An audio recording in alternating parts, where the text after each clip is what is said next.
na familia ya university hii, amjambo. Amjambo tena. Good afternoon. Mko salama? Kabisa kabisa? Very good. This is a very, very well attended Jukwaa La Usalama. Tuko hapa leo kwa Jukwaa La Usalama, ambayo ni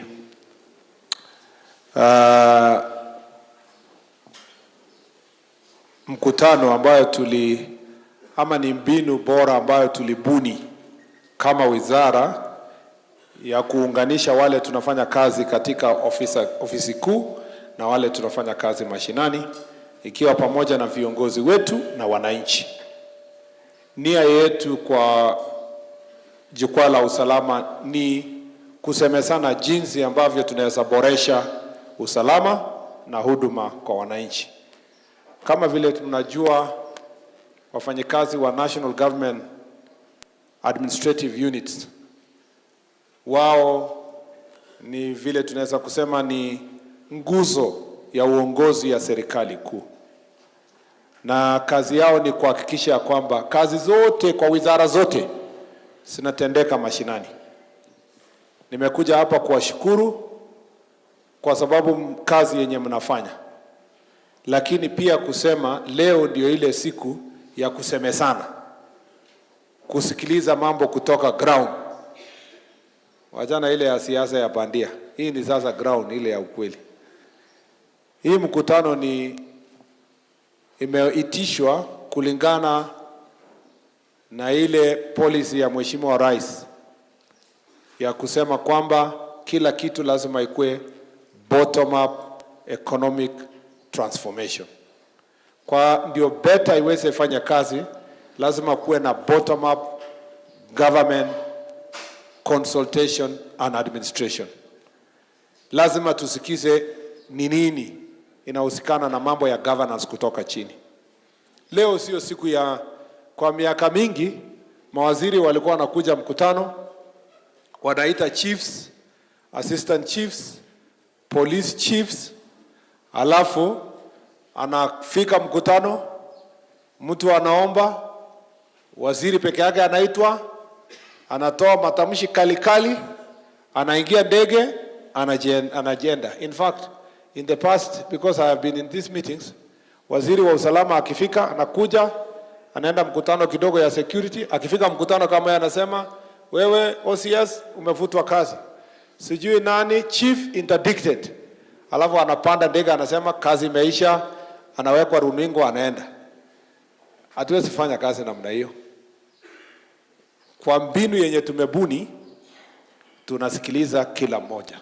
Tunaheshimu ule mkubwa na ule mdogo katika ofisi. Tunaheshimu kutoka regional commissioner na pia tunaheshimu assistant chief na mzee wa mtaa. So this meeting inatusaidia tusikilize sauti ya mwananchi na pia sauti ya mfanyakazi ya serikali katika kitengo cha chini. Akiwa kata kutoka chini pale akikuja juu. Tumeelewana jameni? So mkutano huu ni yenu kuongea. Yetu ni kusikiliza. Sisi na gina governor na senator hapa tumezoea kupigia nyinyi story. Nafika mkutano tunapanda juu ya gari tunasema yetu na kutoka. Leo tunataka kusikia yenu. Nyinyi pia mtuambie mambo mingi alafu sisi tufunge mkutano. Hiyo ni sawa ama sio sawa? Hiyo ni sawa ama sio sawa? Ni sawa namna hiyo, si ndio? Leo usilete uoga. Ukiwa assistant chief ongea. Najua assistant chiefs wengi hapa wanatetemeka wakiona county commissioner ama regional commissioner. Leo kuwa free, wewe sema mambo yako leo hapa vile wewe unataka. Ile ya kuambiwa report kupitia mimi ndio ifikie waziri. Sasa mimi nimekata hiyo mricha, mimi nimekuja direct. Ingiza kabisa kumwambia waziri ile mambo yako unataka kusema. Tumekubaliana? Hata OCS DIG yako hapa. Na najua kufikia DIG lazima ufike sub county commander, sijui uende county commander, regional commander aende sijui nani ndio afike DIG. Leo ni direct. Kama iko shida sema asikie. Na hatujakuja hapa kusema maneno tu. tunasema maneno na kusuluhisha. Tumesikia sana. Jana tumekuwa Kericho, tumekubaliana kuna hata kama hakuna pesa ya kutosha, kuna locations fulani 2-3 tumesema lazima ifanywe saa hii kwa sababu ya ile shida wananchi wamesema.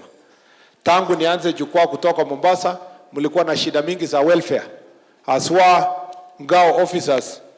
Hamko wameenda training sijui mwaka 10, mwaka ngapi? Tulipeleka ACCs wote. Sasa wamebaki 300, rais alitupatia fedha, tunawapeleka tumalize kila mtu akuwe promoted. Kwa sababu ya jukwaa la usalama nikisikia chiefs, by the time nilifika county number 20 nikasema haiwezi ngojea. Lazima chiefs haraka wapelekwe training ndio waweze kuwa promoted. Sasa next week mimi naenda kufungua mkutano ya kwanza, chiefs wanakuwa promoted, wanaenda pelekwa training for the first time in the last 8 years. Is it 8, ndio? Yeah. Na wakimaliza wanakuwa promoted. So 1,000 next week, after 2 weeks, 3 weeks, another 1,000. Yeah. Na rais ameniambia mambo ikiangeana vile inafanya before the end of the year, tuongeze another 3,000.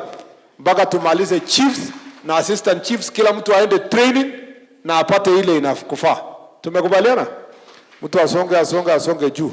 Kwa sababu ya jukwaa la usalama kuna maneno nilitangaza jana nikiwa Kericho ambayo tumekubaliana kwa mambo ya polisi wetu. Tumesema mtu mwenye ni constable amefika 50 years na bado ni constable apandishwe cheo automatically through merit aende corporal. Na mtu mwenye amekuwa corporal kwa position ya corporal na sergeant, yeah? Sidio? Sergeant. Mwenye amekaa hapo for 15 years apandishwe cheo to the next automatically. Yeah? Alafu mtu amekuwa inspector ya police for 10 years bila kupandishwa mali apelekwe kwa merit. Hiyo yote ifanywe through jukwaa la usalama na kujadiliana na nyinyi, ndio tumeona kwamba kuna watu wengi wamestagnate kwa positions for a very long time. Na hiyo tunataka kufanya ndio mambo yende mbele. Jukwaa sio mahali ya kuja kupigiana story tu hata kusema, ni mahali pa kutoa maoni na sisi kazi yetu ni kutimiza. Mnatuambia mambo ya infrastructure, mnatuambia mambo mengine na yote nitajibu baadaye. Saa hii nilitaka nifungue mkutano kwa kufungua akili zenu kwamba mko na haki kusema na kuongea na kusema yoyote yenye unataka kusema. Na hakuna victimization. Nilirudia jana. Kuna OCS aliongea huko Laikipia. Akasema kwa maoni yake tupunguze wamama wenye wanaingia polisi. Yeah? Ngoja, haraka. Hiyo ni maoni yake, I don't know way. There is a way. So akasema, sasa kila mtu akasimama akalima yeye. Umesikia yule mama alisema no way. Kila mtu akasimama akasema kuna hiyo, hata mimi nikasema hapana, tunataka kuongeza wamama ifike 30%, you know? Because as tuko 14%, we must move them to 30%. Lakini maoni yake hakuna mtu anaweza mpigia yeye kelele ama akuwe punished ama apewe adhabu yoyote ati kwa sababu alisema hiyo, hapana. Hiyo ndio uzuri ya jukwaa la usalama. Kwa sababu hata nikiwa huko nilifungua mkutano namna hii na nikasema kila mtu wako na nini? Huru. Ilipoisha tukasalimiana na nikamwambia hata kama hatukubaliani na wewe kuna mahali tunakubaliana. Wamama wetu polisi, especially if they are expectant vile alisema, hauwezi kupelekwa kwa frontline kwa mambo ya operation. Because ile kazi anafanya ya kuzaa mtoto ni kazi kubwa pia kutoka taifa. Sio hata ni kazi kidogo. Yeah? Ni kubwa hata kuliko kuwa polisi in the first place. So, tukakubaliana wamama hawezi pelekwa frontline. Mbele huko. Kuna kazi zingine nyingi polisi wanafanya. So all these things lazima tuambiane. Na yeye ataendelea. Hakuna mtu atagusa yeye. Sijui punishment, hapana, hakuna kitu kama hiyo. Lakini sio ati nimesema ukikuja kuongea hapa ukue rude. Hata wewe DIG ni mtu bure. Hapana, you know, lazima tuheshimiane, ndio? Lazima utafute lugha. Wewe umekuwa trained, umefika hii level. Utafute lugha mzuri ya kufikisha ujumbe ifikie watu wengine na ifikie sisi. Na mnajua tuko live, tunaona wa dunia mzima. So usifiche maneno lakini uongee kwa heshima. Chiefs. Ni kama network iko chini hapa kidogo. Chiefs hapo wangoje kidogo wapelekwe training, hakuna haja ya kuanzia. Hii Bomet ikuwe ya mwisho. Chief hakuna sauti. Tumeelewana? Bado. Hii Bomet, hii training yenye tunapeleka watu Laposo and Caroline, where are you? Na mmesikia siasa amesema network yetu iko chini sana. Mungekuwa mmefika hapa. Chepukana Laposo and Caroline. Ngeno. Come forward, come here. Hapa, kuja hapa. Bwana tumie mic. Kuja hapa. Nani anaanza? Ni Caroline. Introduce yourself. Kuja hapa.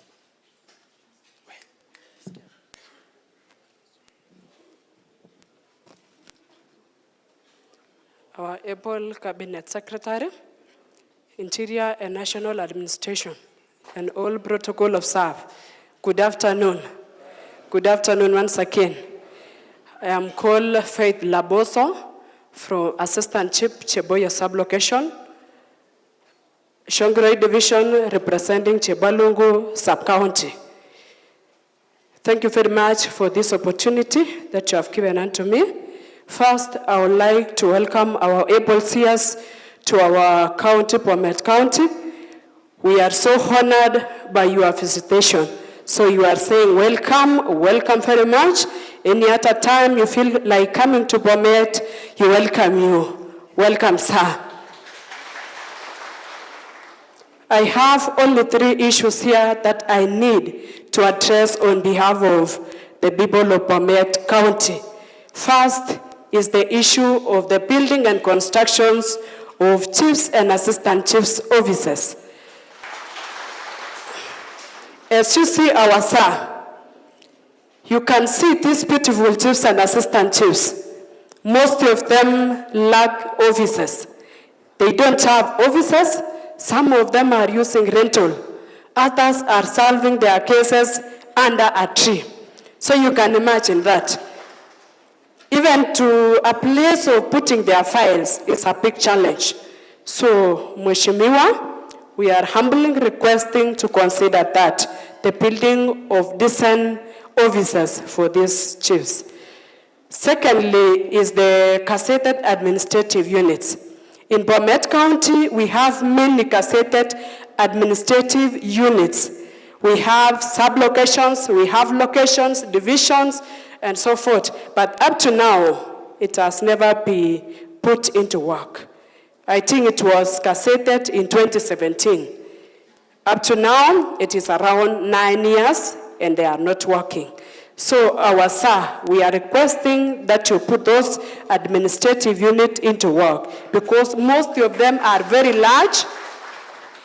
Most of these areas are very large.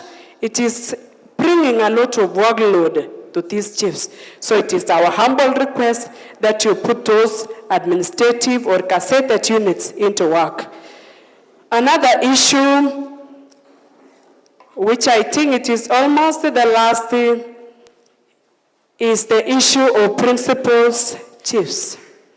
In the entire Bomet County, which consists of 5 sub-counties, we have only 1 principal chief. That if it is possible, you give us 2 principal chiefs in every sub-county. That is the request from all the chiefs from Bomet County. The last one is the area of Chebalungu. That is where I am coming from. In Chebalungu, many things are very hard. It is not like Kanain. So people from Kanain, you will not, don't look at me like, I say it is not like Kanain, it is not like any other areas. People from Chebalungu are suffering. So we are requesting as Chebalungu that if it is possible, sir, you consider that area to be hardship zone. And you give these chiefs what we call hardship allowance, because we are passing through many in Chebalungu. Otherwise, I'm very grateful. Thank you very much. Welcome another day. Thank you, sir.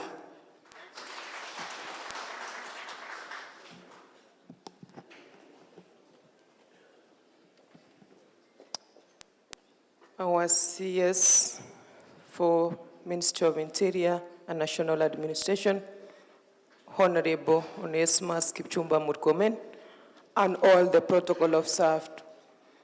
Here standing, I'm Caroline Ngeno, the Assistant Chief for Kapusare Sub-Location, Daraweta Location, Mkwen Division, Bomet Central Sub-County, in Bomet County. I'm here to represent the Nkao team, the chiefs and assistant chiefs, and to present their requests on 3 issues. First, let me welcome you to our county. And as Ngao, we are much privileged to have you here talking together face to face. This is one of a very important session, which I know it's very difficult to have. Thank you for taking this initiative, and we know whatever we shall present even be heard and answered from heaven, because you are here with us. Let me start by an issue concerning the mobility of our chiefs and the assistant chiefs. As we all know, in the previous years, the motorbikes issued to the chiefs, some chiefs, and the assistant chiefs can't be maintained within the county because of the lack of spare parts. We are requesting as the team that it will be good if each chief and the assistant chief be issued with a motorbike, and the maintenance be made and all the needs within the county for easy access.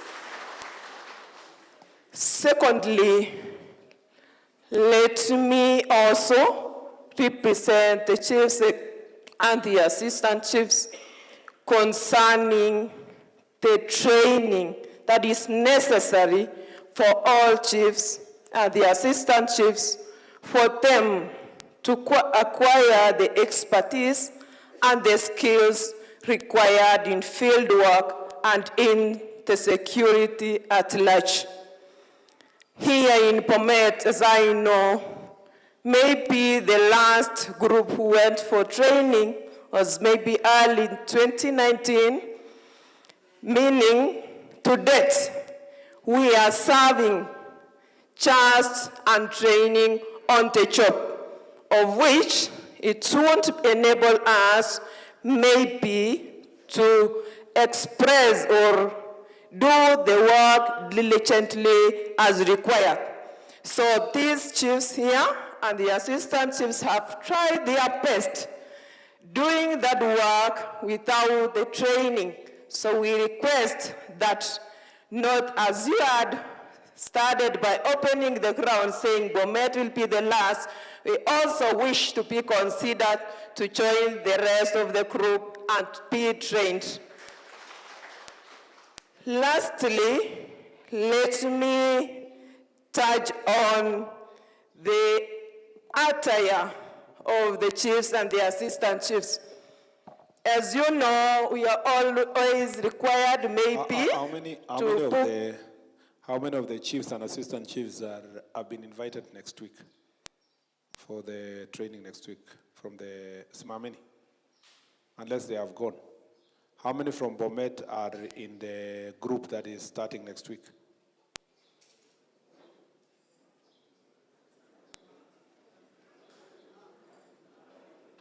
It can't be none.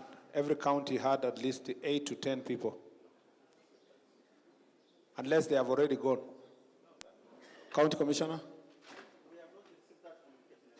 Okay, just confirm. I will confirm from here because the first group that's going next week has every county. So I just want to know it's how many people. And they are not many. They are about 8 to 10. But it's important to know. I will by the time I'm speaking, I will have been told so many of you. Continue, Madam. Okay, thank you for also taking that initiative and also confirming that it's a real need on our side. So let me finish by touching on the attire of the chiefs and the assistant chiefs. We have always been traveling far to Nairobi, looking for our uniforms. We are requesting that this be centralized to our county, Bomet, for easier access. As we work for these people, we know we also need to appear smart. Isn't it so, chiefs? So for us to appear very smart, we must be able to access the uniforms, all the chiefs and the assistant chiefs attire near to us, so that the newly appointed chiefs, the assistant chiefs, can access their uniform and be in union with the rest, and also those whose theirs maybe have become old can also access for replacement very easily.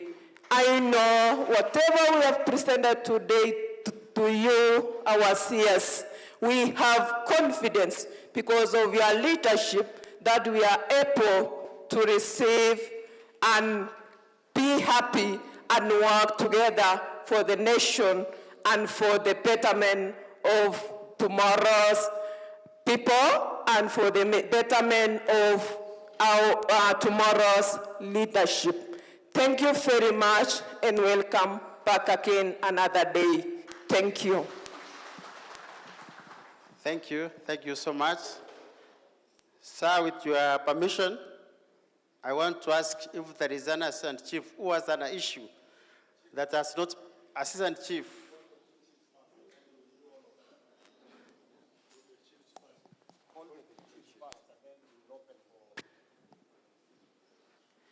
The two chiefs, Renard Gray and Eric Murgo.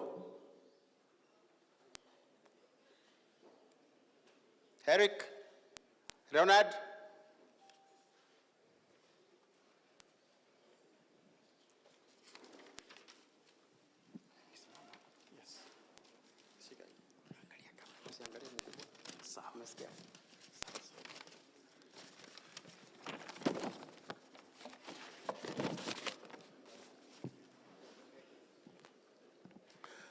Mgeni wetu wa heshima Waziri Kipchumba Murkomen, DIG, Governor, Senator, na wachumbe, na all protocol of staff. Good afternoon. Jina langu ni Eric Milgo, Senior Chief, Captain Location, Kimulo Division, Konoi. Waziri, kwanza ningependa kuchukua fursa hii kushukuru kwa kuja hapa kwetu Bomet. Karibu waziri. First and foremost, I want to highlight some of the points affecting chiefs and assistant chiefs. Ya kwanza, delay of salaries for newly appointed assistant chiefs. Waziri, kuna wenye wamekaa for more than 1 year, 2 months bila mshahara. na hiyo ame-affect day to day life kwa hawa. Hata wengine wasiri walikuwa na watoto wao walikuwa on the best school, lakini amebidi atoe from boarding school kwa kutoweza kulipa karo kwa watoto yao. Hata juzi waziri kama senior chief kutoka Konoin, kuna chief moja alikuwa amepata shida kwa familia. Bibi alikuwa amelalamika, anasema anafanya ya Red Cross au nini. Waziri alibidi tuende, tukaelezea, tukaambia mshahara by September itafika. Lakini ni mzuri waziri, umekuja kwa siku ya leo, tusikue wakora. Nitajua kufikia hiyo siku September watapokea hiyo mshahara na hiyo familia atabaki kukaa vizuri. Thank you waziri for coming, na tunakutana sio sasa tupitie ile line mrefu, nimekuambia direct. Na mimi najua utaenda finya hiyo ifike mara moja. Thank you waziri. Waziri, ninakusia tena mambo ya promotion for chiefs. Tunaomba ya kwamba some of our chiefs here, kuna wenye ameka even 8 years without promoted. Hata wengine amepitia paramilitary na bado hajapromotiwa. So tunaomba sana waziri hawa to be considered. Tunaomba kabisa hata mambo ya merit. Ukifikisha 3 years unaosongeshwa direct.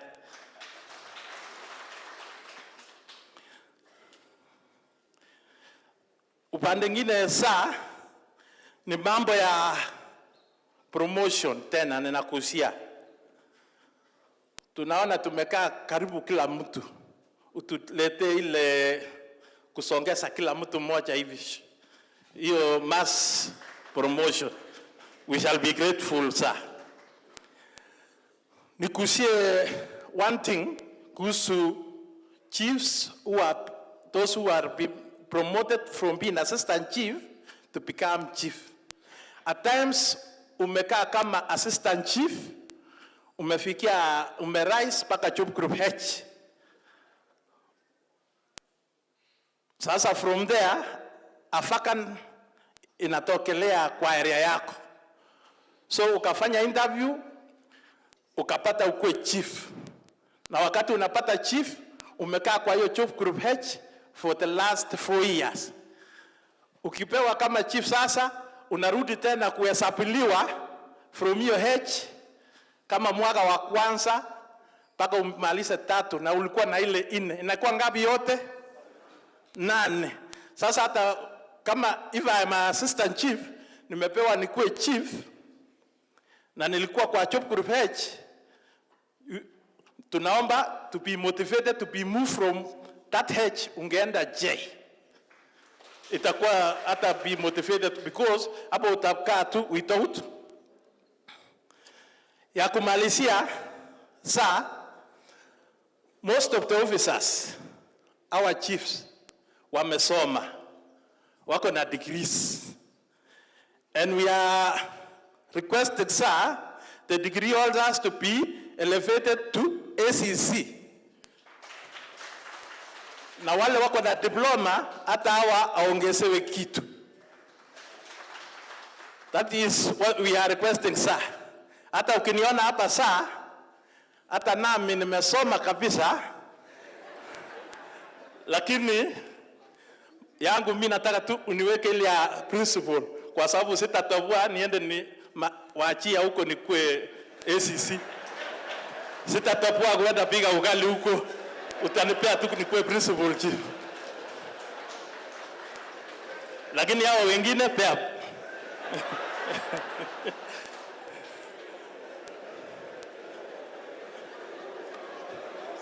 Lastly,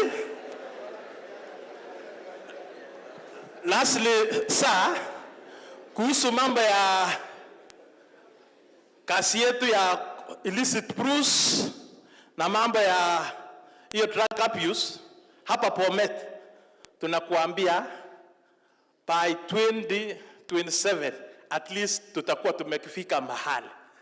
Right now, most of the location and sub-location are illicit through free. Imekuwa free kabisa. Na tunaendelea through cooperation between our county commissioner, DCCs wetu na police. Tunafanya hiyo kazi na we promise kufikia 2027 at least half of it tutakuwa. In those few remarks, I say thank you, sir.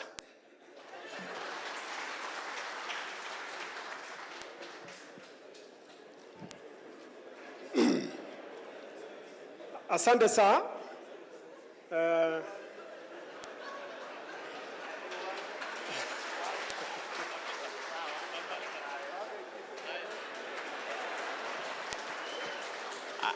Akitoka kwa waziri, the two SCCs moja karibu hapa. Come forward please. Asante sana waziri wetu, and our governor, our able senator, wabunge, and all protocol of staff. Na amjambo. Yangu ni machache. Umenitwika jukumu, mimi ni Principal Chief Leonard Kirui, ambaye umenitwika jukumu la kuangalia maslahi yao machifu, na yale ambayo pengine wametacha ni yale ambayo tulikuwa tumekaa kidogo tukachangia, licha ya kuwa kuna mengi ambayo waliacha nyuma, na ningependa kutacha machache ambayo wangeonelea itakuwa ni muhimu wakifanyiwa. Kwanza walikuwa naonelea maneno ya salaries to be reviewed and that remuneration. Wangependa kwa unyenyekevu kabisa maneno ya mshahara yangaliwe. Hii jukumu lao jinsi inavyojulikana, huwa mara mingi hata wakiwa nyumbani kwao asubuhi, kuna watu kadhaa ambao wanafika asubuhi, lakini bila shaka mpaka wao wapate angalau kikombe cha chai, na mara mingi hata ile mshahara wanatumia huwa sinaishia hapo. Tafadhali bwana waziri, saidia hapo kuangalia hapo. Kuna jambo lingine ambalo linahusu usalama wa hao machifu. Mara nyingi wakitoka kuna hatari kubwa, hasa kuna wengine ambao wanavunjika wakiwa katika shughuli zao za kawaida za kikazi, na wangeomba wafidiwe. Bunde wakipatikana na shida kidogo, angalau ofisi yako iangaliwe ili angalau wapate kufidiwa. Tutafurahi sana. Jambo lingine ni juzi ulitacha kuhusu askari ambao wanastahili kuwekwa kukaa na machifu, na tungependa siku ya leo kama ikiwezekana ile jambo liwe operational. Tupate hawa askari wache katika makemp za machifu ili tusaidiane. Haswa kwa kumalizia, jinsi umenipa jukumu hili kuwaongoza hao machifu, pengine nitatangaza kuna jambo ambalo tulipatwa na changa juzi katika hii county yetu. Kuna chief moja tulipoteza tarehe 1, na anatoka opposite location sub county ya Sotik, na mazishi yake itaandaliwa tarehe 15, na hapo tunasema pole, tulipoteza pole. Bila kumalizia, kuna division katika Sotik, jambo ambalo ni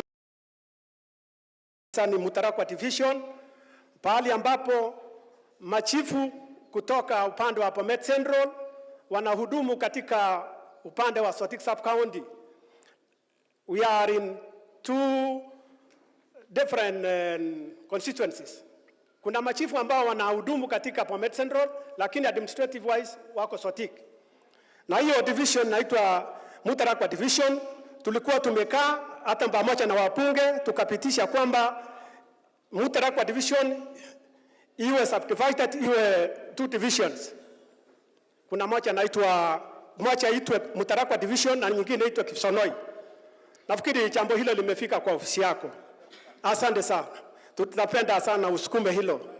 Na bila kumaliza, ningetaka hata mie angalau Umesikia machifu wanaongea kuhusu principal chiefs. Na mimi hata mimi nimehudumu zaidi ya miaka 3 katika hapa kiwango cha principal chief. Mimi hakuna ubaya kama angalau kinisukuma alafu wengine wapate nafasi. Afadhali litakuwa jambo bora mlango ifunguliwe ili hata wengine wache. Nitafurahi sana. Asante sana kwa maana nafasi ni chache. Asante. Thank you.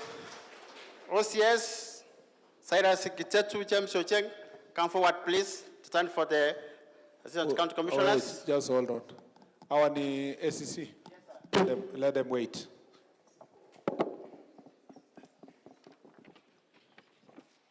Let them wait. Sasa tupatie any other assistant chief akona kitu yenye alitaka kusema from the crowd. Assistant chief yote yenye kuna kitu umesahau. Assistant chief, inua mkono kama kunayo. Simama. 212. Is there a lady assistant chief? Or, although the lady is also outspoken kwa presentation. Patieni microphone the two. Waongee tu from there. Just speak from there. It's okay.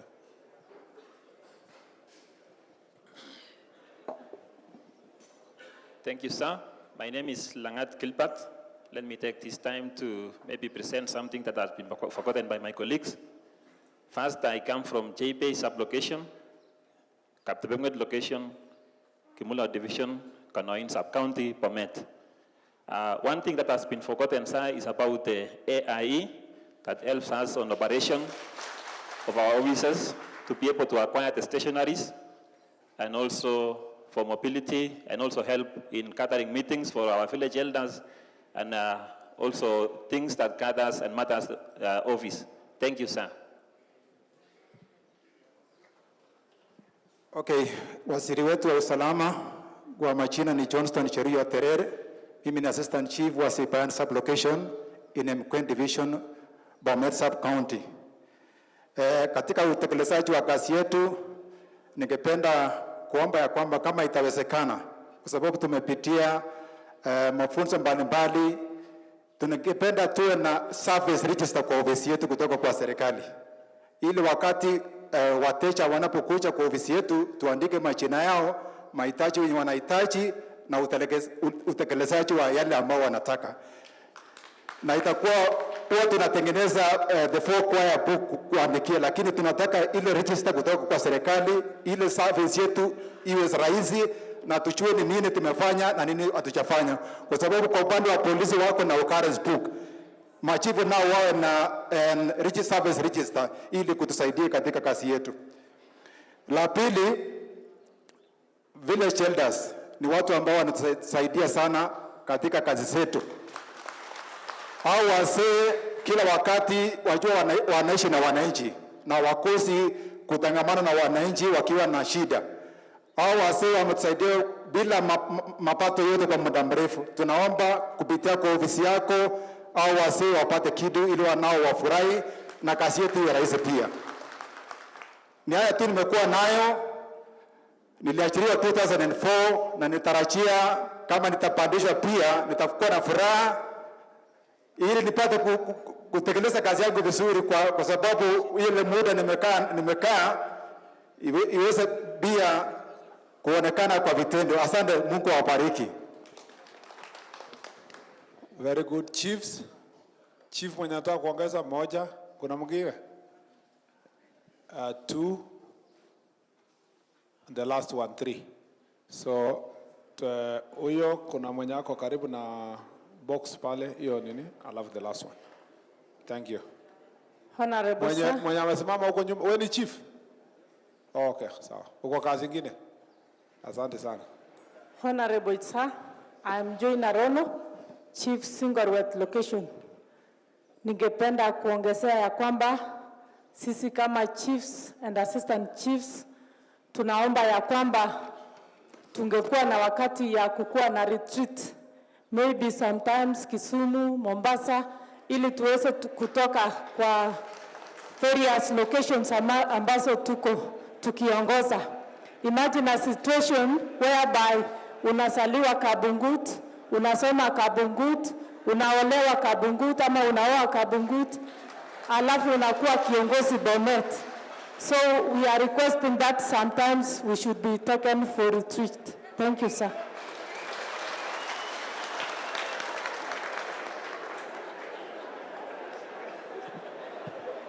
Yeah.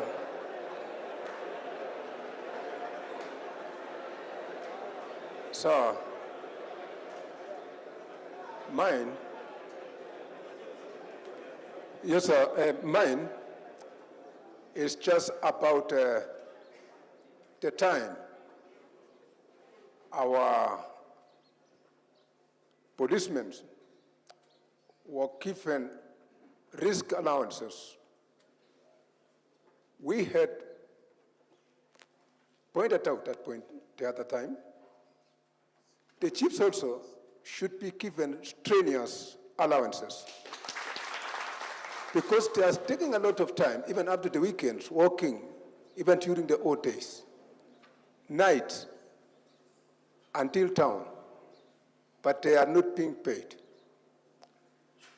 Secondly, as per the empirical data, actually, when you go to the facts, it is very clear that, I had an assistant chief saying that Konoin are well off, but when you study critically, people from Konoin are living before the poverty line. So, even when it comes to malnutrition, Konoin is leading. We are importing milk, what from the other part of the sub-county. So we should also be considered as Konoin. When it comes to hardship, we should be the first. Another one, we have got some chiefs who are pursuing their professional endeavors academically. I would like, if possible, to be given some sort of scholarship for them to pursue to the. Some are undergoing degrees, and they have children at home who are also fending for. So if the government can chip in, we will actually appreciate. Now, finally, when it comes to employment, I think we should be employing based on the public service directives, whereby we should not be sourcing somebody from outside and put him in the upper caliber, and then the person who has been in service be in the lower caliber. That is very demoralizing, actually. So for them to be moralized, those who are inside should be uplifted. Finally, when we come to promotion of chiefs to ACCs, there are those chiefs who graduated about a decade ago, and they haven't been promoted so far. So when that chance actually comes, I think you should start, or we should start with those who have served there in a length period of time. Otherwise, thank you very much for coming, and welcome again. I'm Chona Chief Kwan, Chief from Konoin.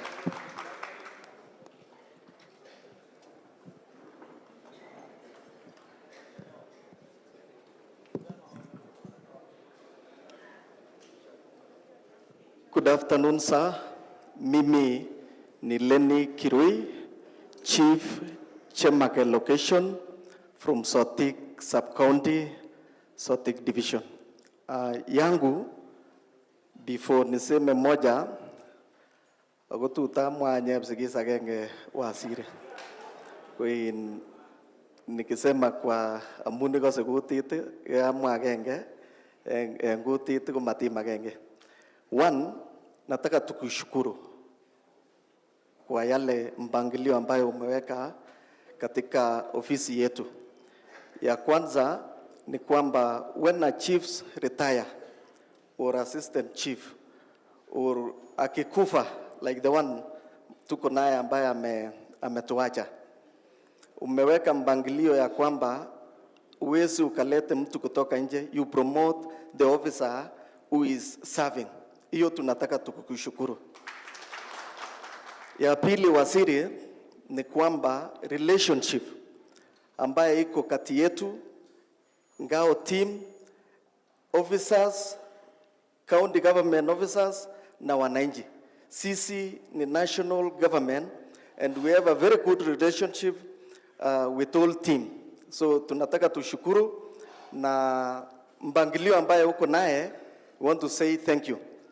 Ya mwisho ni ya waziri, in 2007 kikibir kirwogik chekiumianso nebo kwangu. Ako kikobwa serkalishek amami nekikokur kirwogik komwochi kolenji mutyo en chekiyaak amun echek ko ki biikab serikali. So kimoche kesomin ikur tuten okot ak imwochi ine ilenji mutyo amun kimuita bichu ot kimuita. Kikomuita kabisa.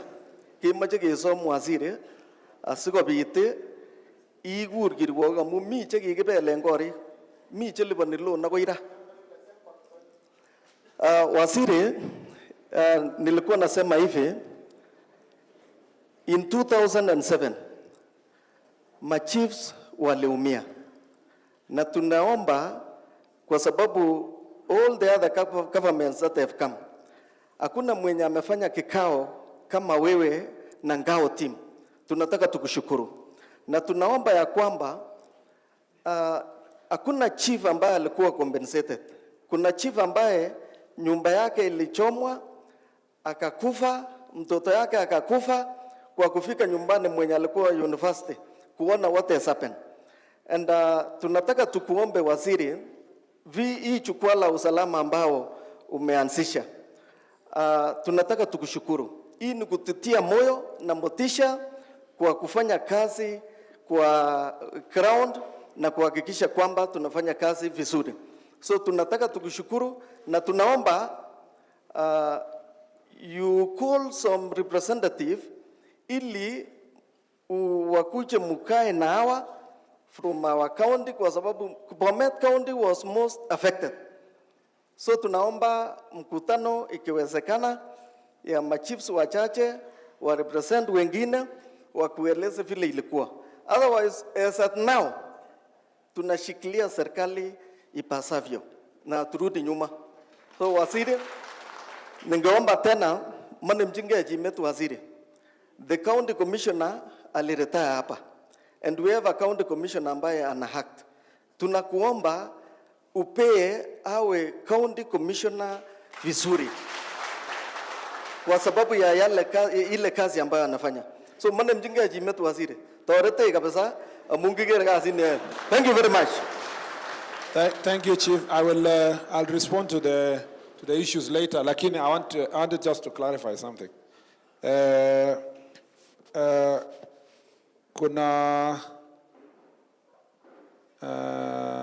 Tuko na hapa na Philip Kirui, Chief Philip Kirui, Senior Assistant Chief. Senior Assistant Chief ako wapi? Philip Kirui hayuko hapa. Sami Kiplagat Ruto, simama. Samuel Kibiegon Boit, Senior Assistant Chief, simama. Nimesema simameni. Paul Ngeno, Assistant Chief, yes, simama. John Kiptanui Kiget, simama. Lenny Kirui, ule aliongea, I think he spoke, yeah, ndio ule. David Tonui, Chief David Tonui. John Chepkwony Siele, Senior Chief. Siele aliongea, I think he spoke.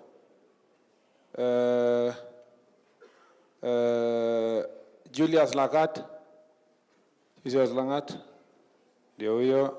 Jackson Kibiegon Rotich. Edna Chalangat. Edna. Ayuko hapa? Edna Chief. Ayuko hapa? Ameenda wapi? She's on leave, okay. Robert Rono akiwa leave hawezi kuja mkutano ya waziri. So mwambie kwa sababu ako leave, promotion ingoje mpaka atoke leave. Yeah.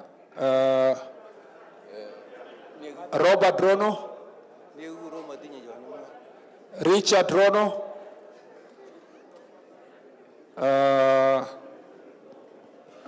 Mada Marus, Mada Marus, Mada Agabi. Where is she? Huh? She's also not there, right? Oh, okay. No, I'm to a bathroom. I give him. Chemtai Florence. Thank you. Now, Chebet Margaret. Chebet Margaret? Agaba. Ule wa kwanza alikuwa anaitwa Philip Kirui Agabi. Kwa nini kuapuka? Ama ulisahau jina yako? Samirono. So,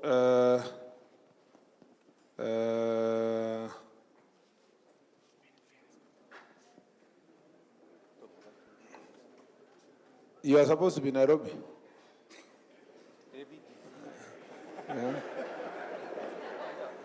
Yeah, according to the letter yenyeko hapa inasema the ministry has organized chiefs and assistant chiefs induction, paralegal and security management course, which is mandatory course for chiefs and assistant chiefs for their career growth and development.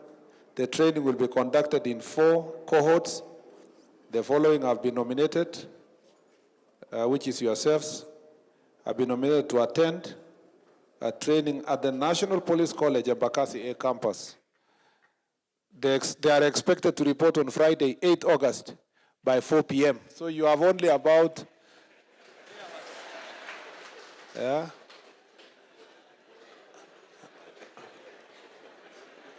So, ule mwenye ako leave, maybe to the place ule wa leave. Anyway, because now, I don't know where the mistake was between Nairobi na County Commissioner's office. I will organize, you'll be excused to you report on Monday. Sawa? So this is what I was saying earlier. Then the next group will come, and then the next group until we complete. Ketini. Yeah. Pardon? Maybe Awako. Maybe they are not, or they are in the next cohort. So this is what I was trying to tell you. 14. In fact, I thought it was 8 to 10. Lakini, the list we have here is how many? 16. Our one is 16. 9 chiefs. 9 assistant, na 7 chiefs. Next week, is it? Next 2 weeks, right? 3 weeks. In 2 weeks, another cohort, maybe 20. You know, I'm trying to push the resources. Mpaka tumalize everybody. So meona konoina tawako. I think we are chief. Yani konoin Jerop. Kuna mtu amesema inyiki si Cherop, nashindwa konoin ni Cherop na si yote ni Cherop tu. So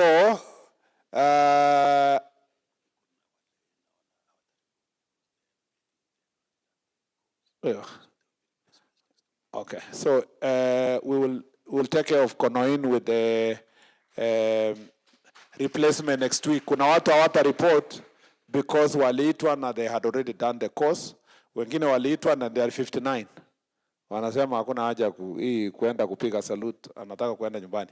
So we will take from Konoin to balance from there. Lakini in 2 weeks another 20 like that. Tunataka, as I said, resources permitting, tutamaliza all the chiefs before the end of the year. Wote. So there is no worry about ujaitwa mwenye hajawahi kupitia hii course. Wangapi hawajawahi enda hii courses? Inua mkono. Okay, so by December we will sort you, all of you, not just in Bomet, in the entire country. I just wanted to, so that that is the only answer I wanted to give, because nilistuka saa zile mulisema hakuna watu wameenda. I think there was a miscommunication, so mtajipanga muende Monday by 4 p.m. Or rather maybe Monday morning by 8. Proceed, County Commissioner, with the disease. Huyo chief, bado uko na kitu? The last one. The last one. And then you will continue. And thank you very much. And it's like our CS. My names are Bernard Rob. Bernard Rob is the area chief of Sigor location. Ningependa kwa sababu umekuja siku ya leo mheshimiwa upande wa Sigor. Sina ofisi ya chief Sigor. Kwa sababu umekuja leo nataka unichenge alafu kuche ufungue.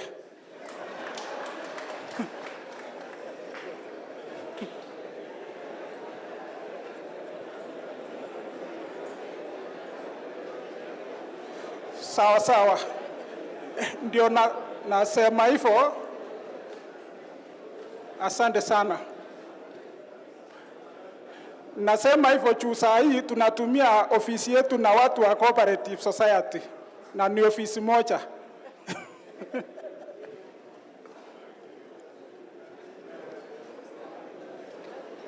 Sasa. Thank you.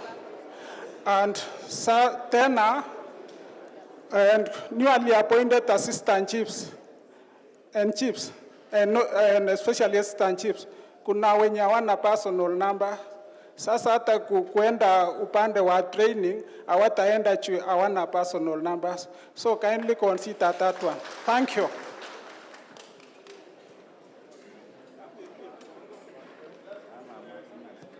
Assistant County Commissioners, OCS Kitetu and Ocheng, come forward, please. Mr. Mayo. Our Cabinet Secretary, sir, all protocol observed. My name is Timothy Kiblakat Mayo, Senior Assistant County Commissioner, Bomet East. Sir, on behalf of SEC, sir, I wish to thank you for convening the Jukwaa La Usalama forums. From sharing in the previous forums, we wish to report here, sir, that we have actually felt the fruits of the forum. Your commitment, sir, leadership, guidance, and availability to us is of great boost to the security ecosystem.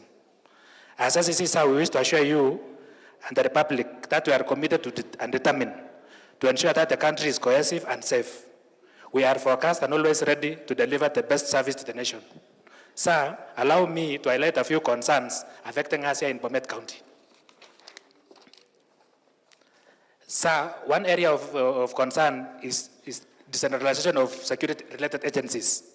Sir, we deal with operations of especially like wines and spirits, and we have SACAs, which we also work together like KEPS, NACADA, Betting and Licensing Control Board, and the Counterfeit Authority, Government Chemist, and KRA.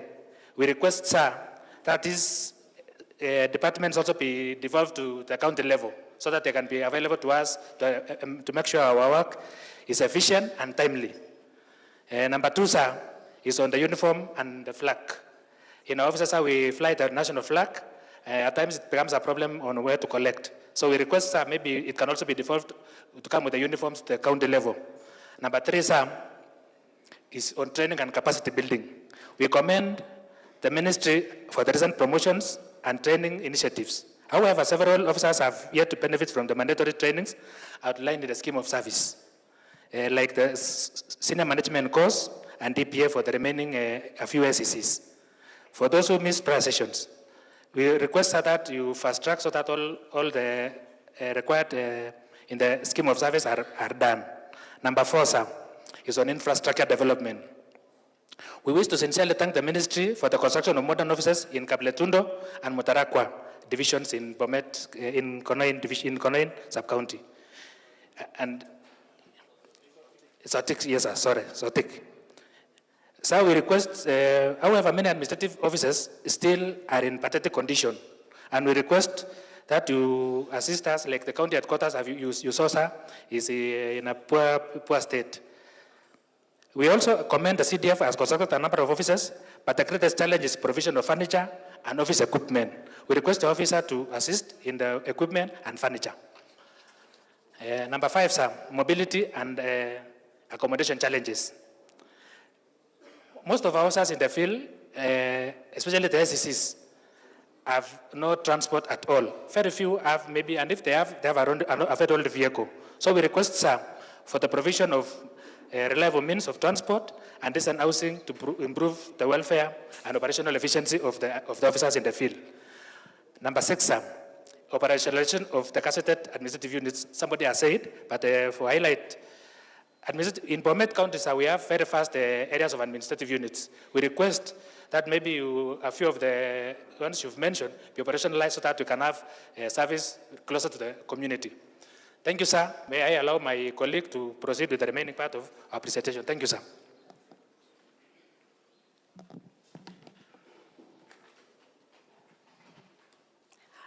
Waziri, Honorable Kipchumba Murkomen, Ministry of Interior and National Administration, sir. Allow me to ride on the already established protocol, sir. Good afternoon. My name is Zam Adam, Assistant County Commissioner, Sotik Sub-County, Mtarakwa Division, Bomet County. Waziri, kwanza ningependa kuchukua fursa hii kukaribisha Bomet County, waziri. Na pia ningependa kushukuru na pia kukueleza ya kuwa tunatambua leadership yako katika ministry, waziri, na kama ACC tuko na furaha sana kwako, waziri, kwa promotion ambayo umetupatia, waziri, na pia training ambayo ulitupeleka ya DPA, waziri. Ilikuwa training ambayo ulitutrain 804 ACC ambayo haijawahi fanyika katika hii nchi, na wewe ndio umekuwa wa kwanza, waziri. Tunashukuru sana, waziri, na tunakuhakikishia ya kuwa tutaendelea kuchapa kazi kwa kurudisha mkono kwa yote ambayo ulitufanyia, waziri. Waziri, allow me to pick up from where my colleague left off and take you through the remaining concerns from the ACCs. Waziri, during the beginning of the year, you established the NGAP program, or the NGAP unit, which was supposed to give support to national government officers, sir. So our request, Waziri, is for you to fast track the implementation of this unit so that they can come at the grassroots level, waziri, to enable us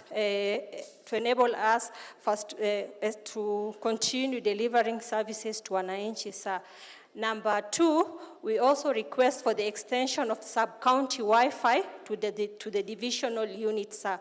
Waziri, you will note that the national digital connectivity infrastructure is mostly at the sub-county level, Waziri. So if the same could be cascaded to the divisional level, it will ease communication and also overall administrative performance for our offices, sir. Number three, Waziri, we all know the role that Ngao play when it comes to the manning of the national examination, sir. During the last year examination, NEC examination, which took place in the month of October and November 2024, officers who manned those containers were not paid their dues, Waziri. So it is our humble request that you pick up with the relevant office at the Ministry of Education so that the officer could be paid their dues. Sir, another point of concern from the SCC is on AIE facilitation to SCCs in the county and sub-county headquarters. Sir, we are pleased and we are thankful for the AIE that field administration officers in the division are able to get. So we are requesting if something could be allocated for SCCs in the sub-county and the county headquarters so that it can help them manage the administrative unit at their respective levels. Sir, we also request implementation of the extraneous allowance for all Ngaos. We acknowledge the approval of extraneous allowance up to the assistant chief level. However, the implementation has only reached the county commissioners level, so we humbly request the full rollout of this allowance to include DCCs, ACCs, chiefs, and assistant chief. This will help promote equity and motivate officers across the administrative units, sir. Sir, another point of concern is about the Office of Civil Registration. Most of the Office of Civil Registration, that is birth certificate registration, are found at the sub-county level, sir. If this office could be cascaded down to the divisional level, it will assist citizens to access these services easily, sir. Sir, with those few remarks, I want to assure you our commitment to service and our dedicated support to the better transformative agenda, sir. Thank you, sir.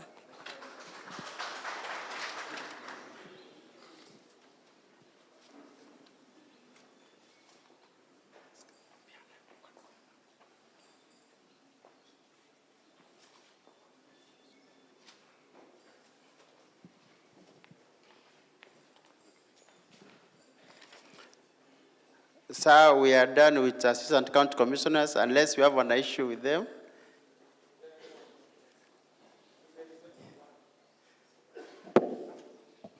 Any Assistant County Commissioner?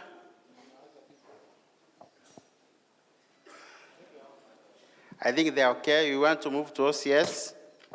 Is there an SEC who has left any issue? SEC? Mara ya kwanza? Mara ya pili? Going. Thank you. I proceed. Thank you, sir. Osibede Kimwere, Isaac, Ochando, and the care Vice Grace, Nanyi Mkuja Mbarap. OCS, it's your turn.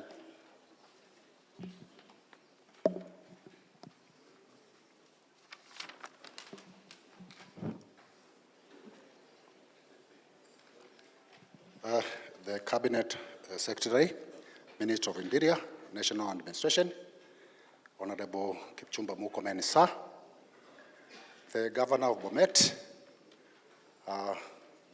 Honorable Hilary Bachok, Professor, sir. Yes.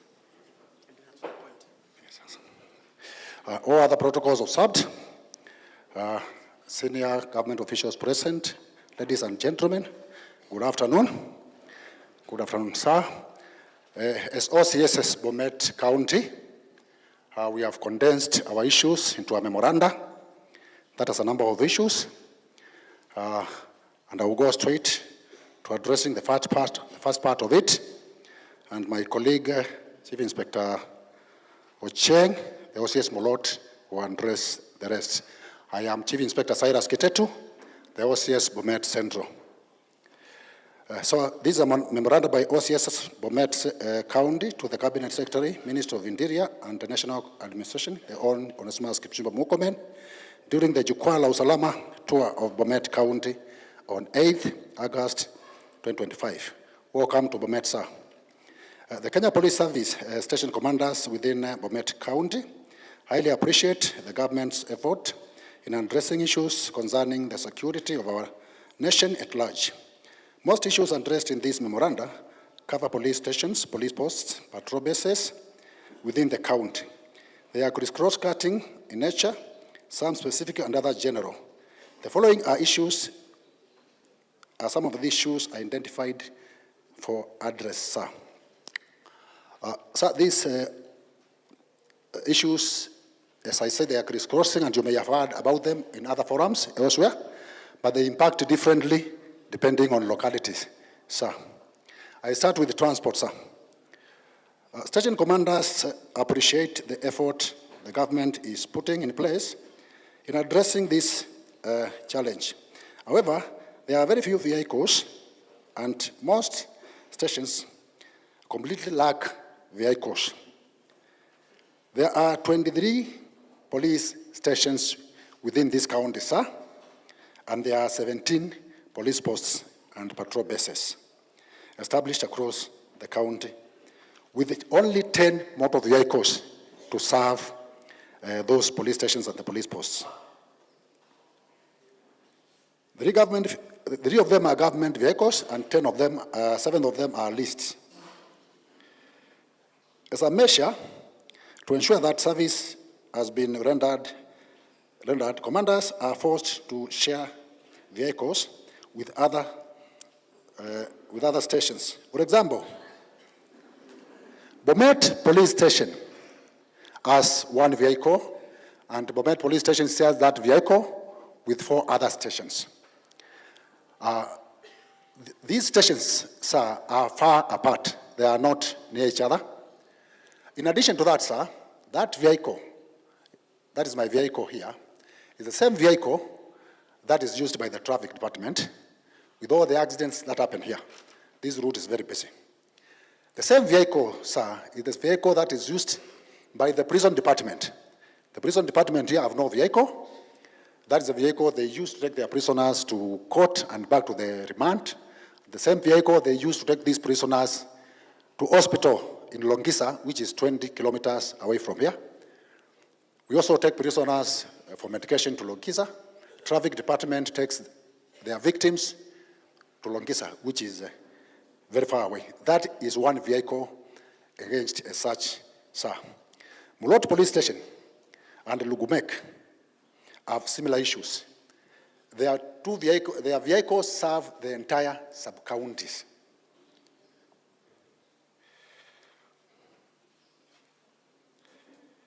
The respective sub-county commanders of those areas, sir, are also not facilitated, and as such, they also use these vehicles for their day-to-day activities. Coupled with the monthly limited allocation of fuel, this impacts negatively when it comes to service delivery. The OCS were therefore requesting that the recently recalled police motor vehicles be replaced and, if possible, more to be added for optimal service delivery. So, on that basis, if you look at the fuel allocation, I'm 1 month old here. I'm one and a half months old here, and I've started facing that challenge. The first month I've been here, that fuel was exhausted within the first 20 days. I had now to go and look for partners around here, other ministries, and they have assisted me to complete that month. Because, for example, today, that vehicle up to now, and we are not yet halfway throughout the day, it has gone 100 kilometers. It went to Silibot Police Station this morning, picked prisoners there, brought them here. It went to the prison, done the same. It went again to Silibot and picked a suicide victim. The body was taken to Longisa. It is now back here and doing other police work. It has now completed about 100 kilometers, sir, and we are not halfway through the day. So, in that case, Your Honor, if we get additional vehicles within the county, maybe 2, 3 of them, to assist the others that we have, and particularly the least ones, sir, the least ones, because the least ones we are very appreciating. We are very appreciative of the government because now those of us who were there before, they know where we are coming from. We used to have junks of vehicles that cannot move, no fuel, but now we have leased vehicles that they may be few years, but they are fuel and they are serviceable. So if we can get 2 or 3 or more within the county, I think that problem will be alleviated, sir. Number 2, sir, I come to career progression. You have just addressed this. In fact, what we have here is what you have said. We have been grappling with issues of stagnation in promotion. Somebody is in one rank for over 10 years. Somebody has served, this person is 50 years, no rank. The files are clean. This person has no disciplinary offenses. But now you have addressed that, especially this one of overstaying in one rank. Because, like for example, myself, I was a corporal for around nine years. If now you were the CS that time, I think I would be a bit higher. I think I would be somewhere else now. But for my colleagues now, that one is very okay. But I will as well read what we had here. For the career progression, we had this. There is an effort to promote police officers is lauded. However, some officers have stayed in the same rank for far too long. That's what you have addressed. Some retire without even attaining a single rank in the service, despite having worked throughout diligently. To improve on the morale and performance and avoid stagnation, there should be a clear-cut career progression pathway that is designed to allow automatic promotion based on defined standardized requirements. Promotions should also be pegged on meritocracy, among other considerations. automatic promotions after attaining some years in the service, pegged on discipline and hard work, can address this. I think I don't need to elaborate on that, sir.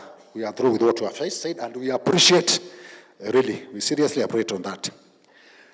Item number 3 is community policing. And on this, the OCS had this to say. As the police try to foster shared responsibility and rebuild trust through community policing enforcement model, some inhabitants have turned out to be hostile. And I'm talking about inhabitants within Bomet County, have turned out to be hostile and uncooperative whenever the police avoid possible violations on legal framework touching on serious cases such as sexual offenses and gender-based violent matters, murder and other serious crimes. To strike a balance between culture and law sensitization at the grassroots level is being worked on. In this regard, sir, having been here for about a month and a half, I've known about something they call Jukwaa here. Yes. It has something to do with the culture, and it is somehow problem solving. Yes, it is problem solving. But what we mean by that we have started grassroots sensitization is that we are trying to educate the public that it is not every case that can be sorted through Jukwaa. Particularly sexual offenses, other serious cases like murder. So we are working on that through grassroots sensitization programs. Item number 4, and this one has been an issue for long. This is authority to incur expenses, that is AIE, sir. Of the 23 police stations that I've said we have here, more than half do not have that AIE, sir. What we have here in the memoranda is this. This is another area of a challenge that seriously affects service delivery. Over half of the police stations within the county lack AIE. This creates a big problem when it comes to feeding of prisoners, buying of essentials like the stationaries. Some of those stations which receive the AIE are burdened by the other stations whenever they receive prisoners from these stations. There is need to facilitate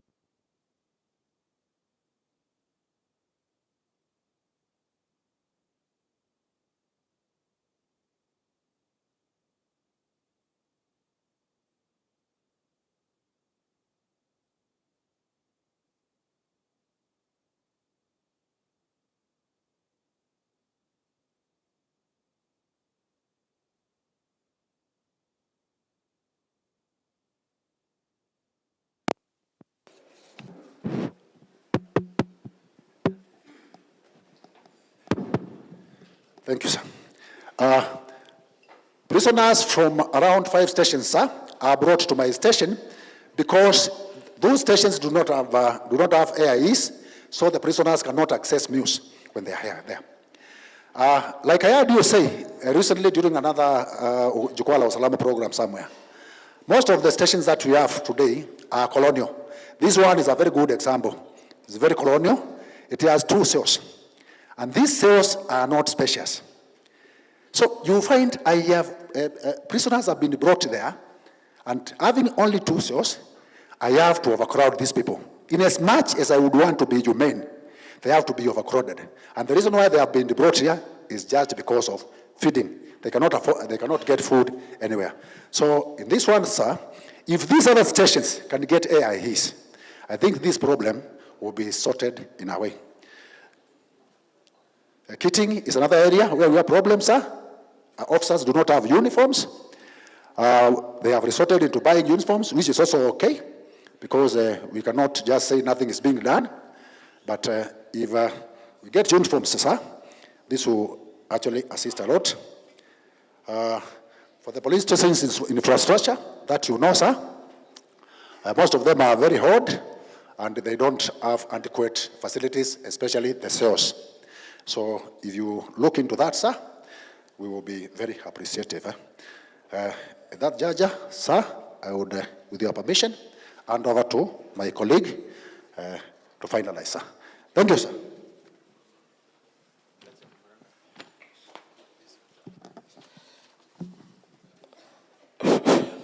The Cabinet Secretary, Ministry of Interior and National Coordination, Honorable Kipchumba Murkomen, and all protocols observed. Good afternoon. My name is Chief Inspector James Ochieng Onditi, OCS Mulot Police Station, Bomet East, sub-county in Bomet County. Nitaendelea tu from where my colleague aliachia. Nitaongea kuhusu mambo ya housing ya police officers. Tunashukuru sana wakati pia tuliongezewa pesa na kuambiwa tunaweza ishi na wananchi huko nje. Imetusaidia sana kwa interaction between the police na wananchi. Na tunashukuru. However, area hii yetu mingi saa zingine unapata kuna limited number of rental housing huko nje. Na saa zingine kazi yetu pia inatakanga short notice ya kumobilize officers. Wakati mwingi unapata officer akitoka, saa zingine kuna kazi ya dharura imetoka, tunatakikana to mobilize officer mbio chap chap. Hao officers wakitoka wakienda nje inakuwa ni ngumu sana wakati yote ya kumobilize officers. Na hata saa zingine unapata kazi yetu inakuanga ni schedule ya shifts na kuna zingine zinaisha usiku. Na kama officer anaishi huko nje, saa zingine unaona vile tumesema mambo ya gari, shida kidogo hiyo. Officer kutoka kwa station mpaka pahali anaishi, pia saa zingine inakuwa ni challenge kwake kwa sababu ya insecurity ya kawaida. Unajua si watu wote wanapenda officer. Ndio tungependa tu kama pengine some modern houses zingejengwa within the police lines, ndio iweze kusaidia officer pia kuwe karibu hapo hivyo na kuwa mobilize inaweza kuwa rahisi sana. Another issue ni mambo ya health and well-being of police officers. Police officers sana hii kazi yetu iko na risk mingi associated with it. Tunafurahia kwa sababu hii mambo ya insurance na vile SHA inafanya kazi. However, our special consideration kwa sababu ya hii mambo tunapitia, especially mambo ya health na well-being, tungeomba kama most probably kama hii mambo ya ceiling ya matibabu kama inaweza ongezwa juu kwa police officers ama itolewe pia, ndio at least police akiwa mgonjwa ama akipata challenge ya health yoyote anaweza ingia haraka anatibiwa na anasaidika mbio. Kuna officers wenye wamewahi umia in the line of duty, na sometimes it takes so long for those officers who are injured in the line of duty. Wengine wamepitisha miaka 3, 4 na bado wako tu kwa service. Ndungependa kama inawezekana ikuwe addressed urgently na those pending issues ambazo ziko kama zinaweza saidika waweze kukuwa compensated. Asante. Haya mambo mengine ni mambo ya police station stores na equipment. Station stores na equipment. Hapo tuko na challenge pia kubwa sana.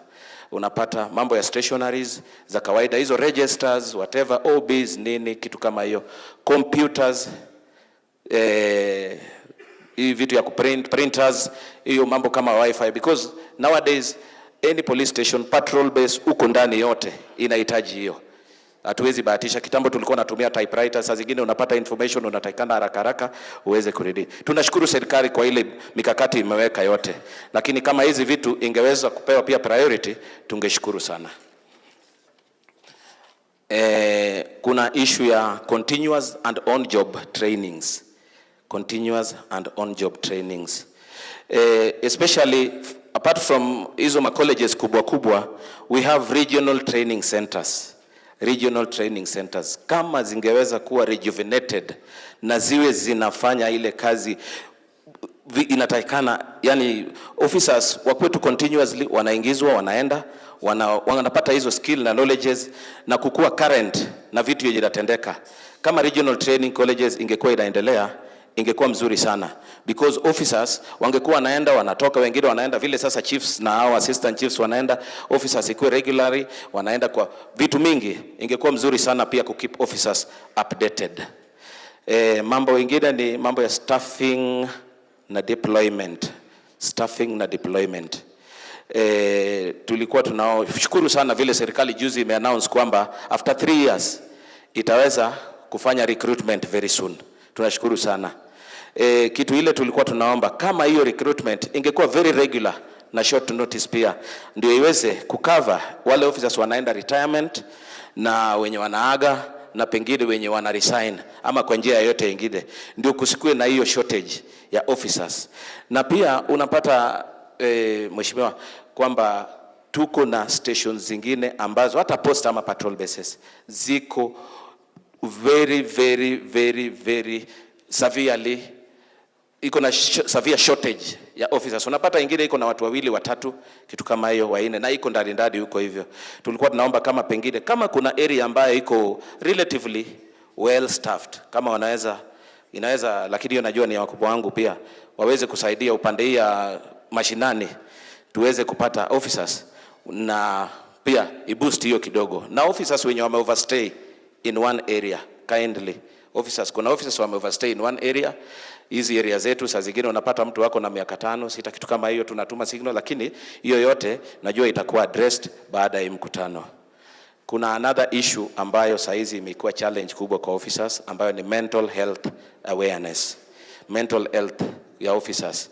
Officer kawaida pia tunafanya kazi under very strenuous na harsh environment.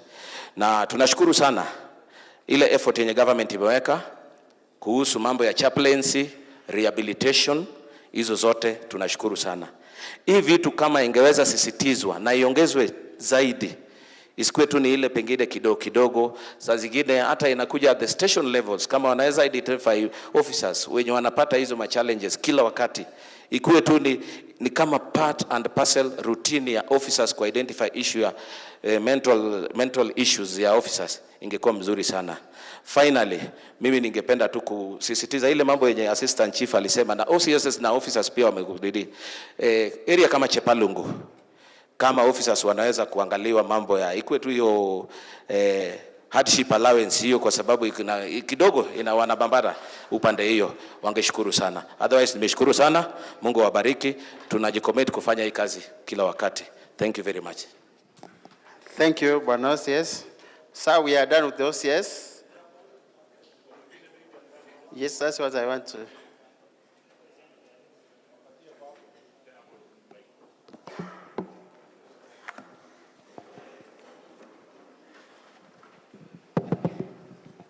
Bwana Siesa, Minister of Interior and National Administration, Mr. Murgomen, and all protocol observed. Chief Inspector Pius Ndunda, OCS Kapkwen Police Station. I have an issue, sir, concerning maybe I certify by my station itself. The station is about 3 years old, whereby they don't have an office, even a toilet. It is now 3 years old. We don't have a toilet, we don't have an office, and the office is too small, sir. Kapkwen Police Station.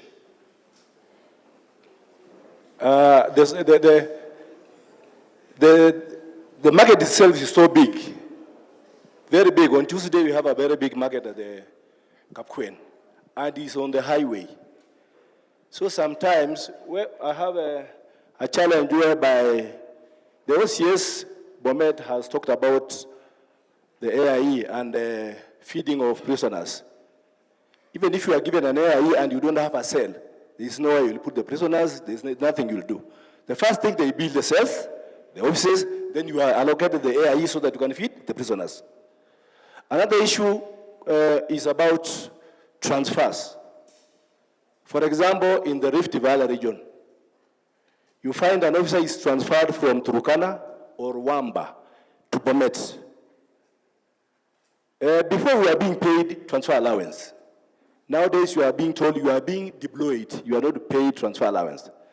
And the issue of movement with the vehicle, you find that the OCS Wamba tells you, I don't have enough fuel to bring that officer to Bomet, unless you mobilize for the movement of the officer from Wamba to Bomet. Whereby an officer now sees, before they send for a reminder and you are detected salary because you have not reported, he decides to take a matatu with a mattress, gas, a small TV on the matatu, which is so risky to an officer coming all the way from Turkana to Bomet, or from Bomet to Turkana. So the issue of allowance, sir, transfer allowance, you at least assist us so that let it come back by, they give us the transfer allowance. Immediately you are transferred, you get the transfer allowance. You can even take a pickup and move with your items.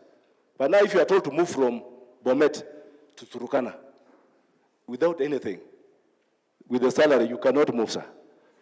Then another issue, sir, is about these officers who are working in harsh areas like now Chabalongo.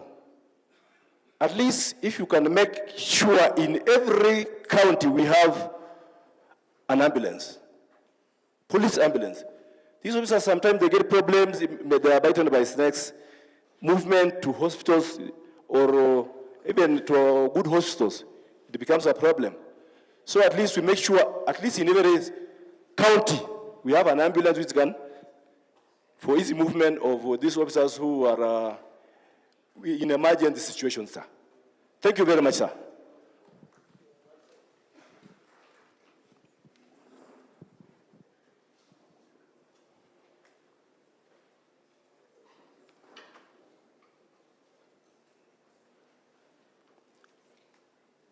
Our CSR and all the protocol already established, I recognize it. My name is Richard Masaranga Kebira. I'm the OCS Chepalungu Police Station, Chepalungu Sub-County from Bomet County. I have some issues that I want to put across so that it can be considered if possible, sir. As we are going on developing our nation, crime also changes, and also the terrain changes, and also the criminal changes tactics.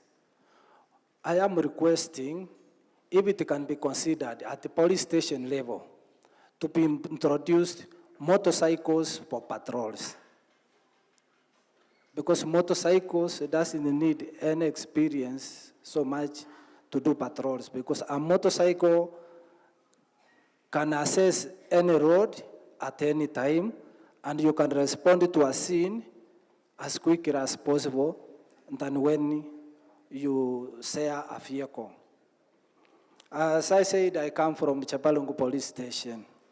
When my colleague from Central Police Station was trying to explain about how his vehicle is being used, I saw you seeing at least so merciful to him. Let me come to Chepalungu Sub-County.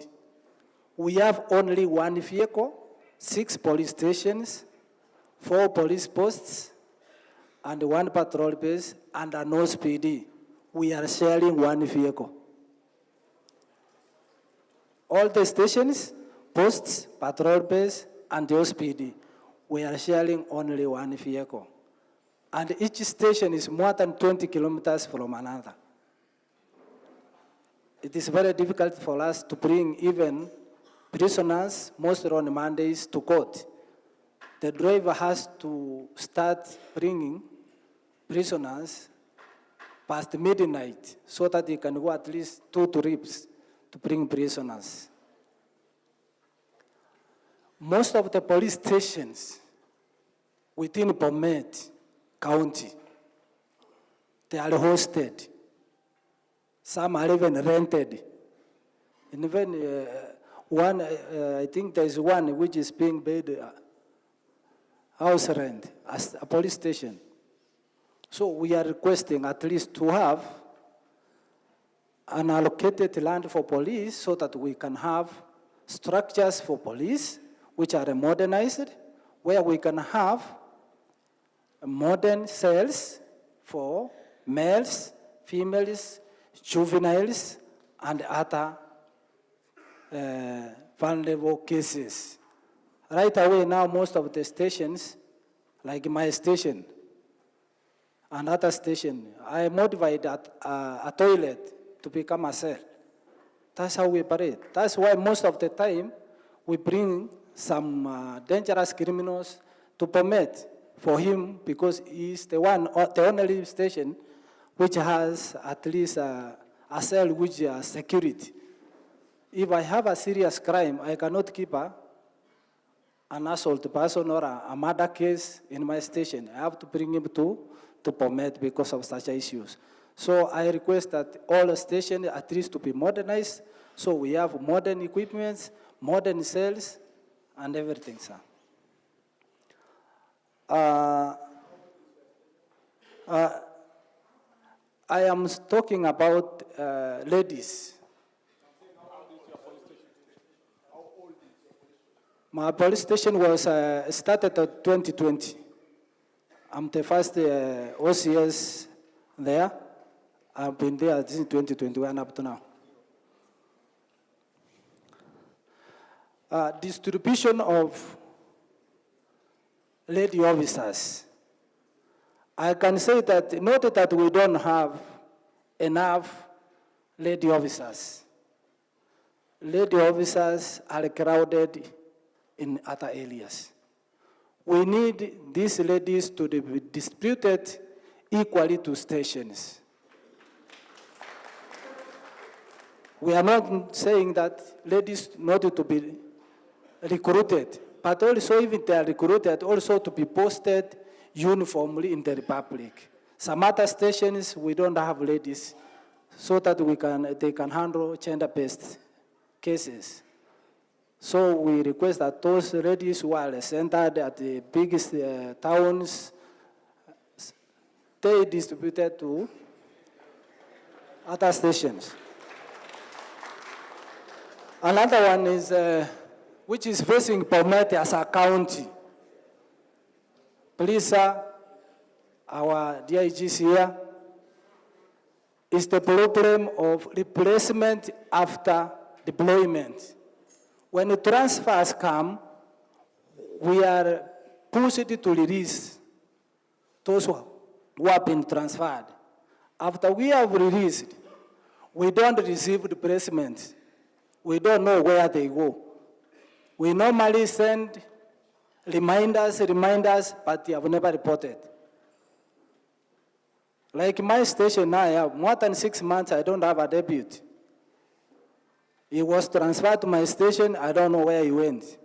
My OSB does send many reminders, but we have never seen a replacement. That is just an example. That is the challenges we have within Bomet County and Jabalungo also. We don't get replacements when there's transfers. No police officer wants to come to Bomet. As we go out, nobody wants to come in here because of the challenges that are here. As I said, as we are modernizing our stations, I was requesting so that at the police station level, we have a problem of tracking criminals. We always rely on our counterparts from DCI to track down criminals. I am requesting your office, through the office, our DIG, that every station, at least 1 or 2 officers, to be trained so that we can be self-reliant on tracking criminals instead of relying on DCI.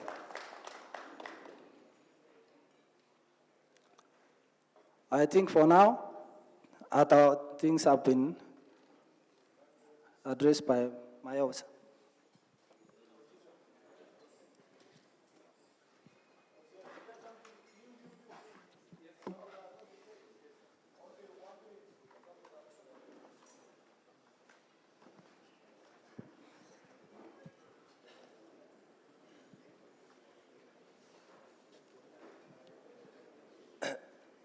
Good afternoon, sir, CS, Honorable Kipchumba Murkomen, all other protocols observed. Sir, because of time, I just want to mention specific problems that I believe you'll be able to solve just today and now. 2023, our vehicle GKB 980T Land Cruiser was burnt in Finlay's tea plantation. And up to date, it has not been replaced. That is around now 2 or 3 years. If you can follow up, sir. My name is Chief Inspector Cyprian Otieno Musanya, OCS Kaptebengwet, Konoyin Sub-County. Sir, this has brought a problem with our county, sub-county vehicle, because we only have one vehicle, which serves also, similarly serves the DCI and everybody else. Sir, because of time, let me mention the personnel I have. Sir,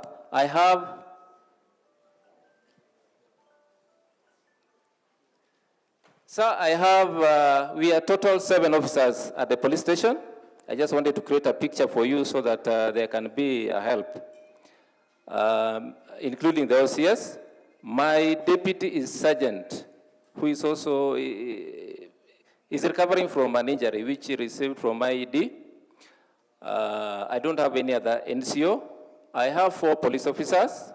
One is a lady who currently is on maternity leave. 2, I have an officer who is a PWD.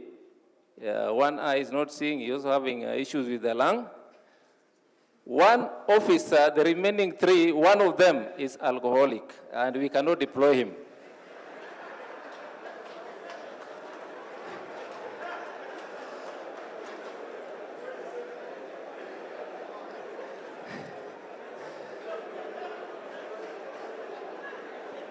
So I'm remaining with 2 officers only. If one goes to court and there is an issue of arrest, I have a problem. I am requesting that at least, I know recruitment is coming, but before that recruitment has taken place, a balancing is done so that I get some officers, sir. And at least some, also an NCO to help me, sir. Thank you, sir.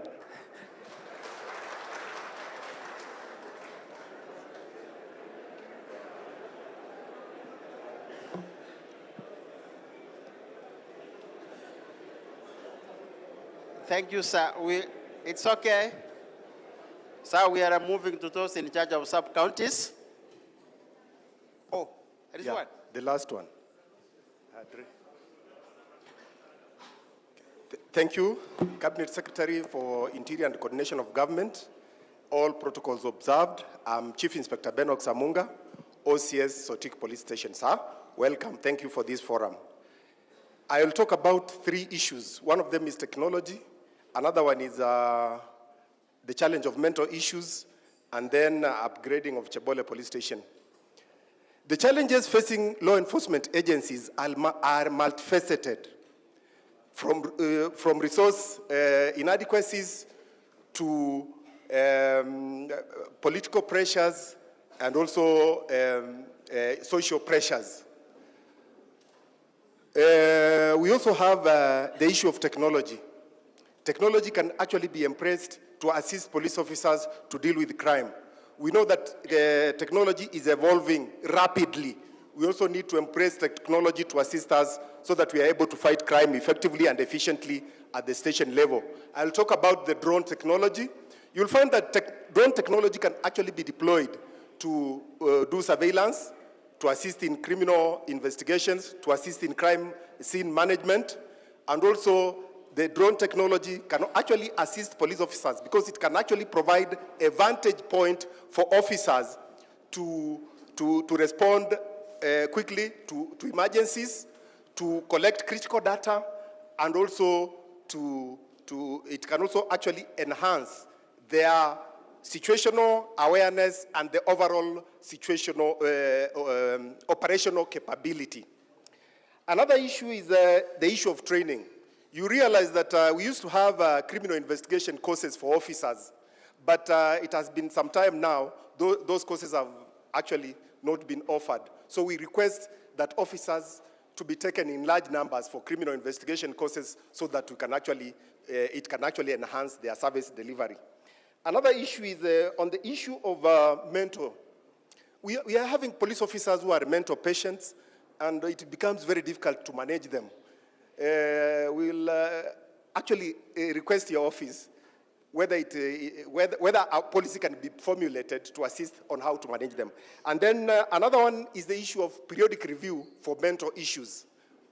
You find that according to UN standards, police officers are supposed to be subjected to a periodic review to review their mental, to see whether they are able to carry firearms. Also, if that one can be done, it will be good, sir. Another issue is the issue of responsibility allowance for inspectors and above. You realize when we are officer commanding stations, everybody is brought to the OCS, including those people who have run short of fare. You are told, assist them. We request your office, whether it is possible, you consider us for responsibility allowance, sir. And then the last thing, sir, is on the issue of Chebole Police Station. It covers, Chebole Police Post, it covers a very large area. We were requesting whether your office can actually upgrade that police post to become a fully fledged police station. Thank you, sir. God bless you. I think we are moving to sub-counties. We want to start with Madam Grace Keves.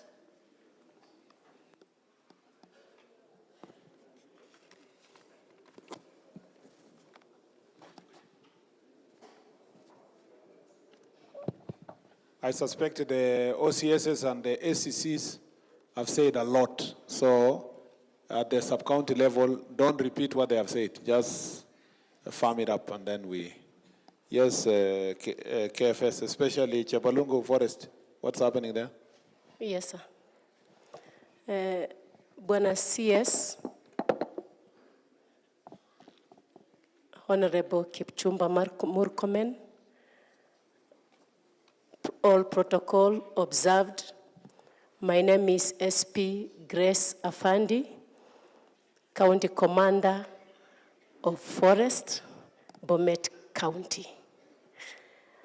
Bwana CS, Bomet County has 4 forest stations, namely Ndoinet Forest Station, which is 20,032 hectares.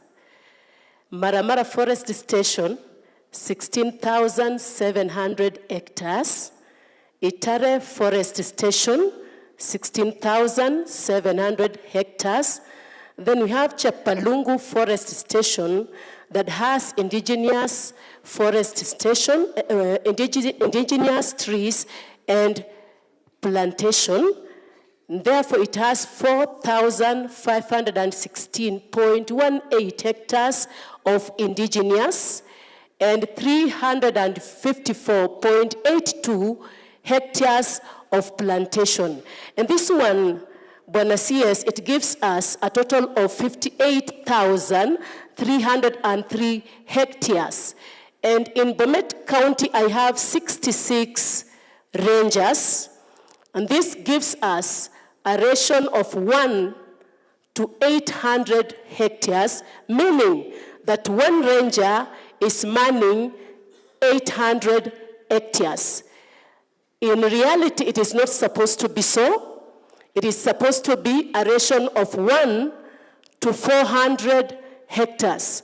And therefore, this one is giving us our first challenge that as Bomet County Forest, Bomet County, we have a challenge of understaffing, and therefore we request your office to consider us so that a recruitment can be done for us to man our forest easily. Number 2, we have a challenge of housing. We do not have enough houses for our rangers. Some of them are renting from outside, and this one is a big challenge for their family and even for us too, because of our line of duty. We request you to consider putting us some houses for our rangers. And number 3, we have a challenge of water. We are buying water. We are buying water, and it is very expensive to buy water. we request you to consider us in that area so that it can make our work easier. Number 4, we have a challenge because of forest. Forest is a hiding place. It is a hiding place for criminals. And for example, in Chepalungu Forest Station, Siongiroi Block, that is a place where hackers have been hiding.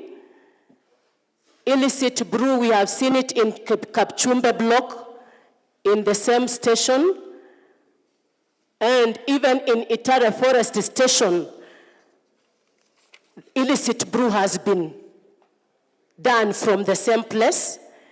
And at this juncture, I would like to congratulate the Ngao team. They have been working together with us to curb that problem or that challenge. But on the other hand, CS, I would like to mention that because of that, the magnitude of the challenge, the Ngao team need more personnel to deal with the challenge because it is huge. And number 5, we are prone to risk in the forest. Some of our rangers have been injured in the forest. I remember there is a time that one of our rangers alikatwa na shoka hapo kwa kifua.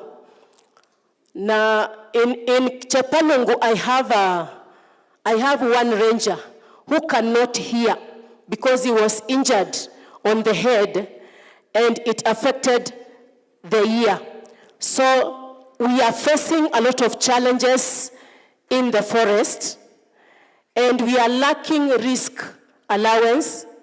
We feel we are eligible to it and we request that CS, you may consider forest for the risk allowance. Thank you, sir.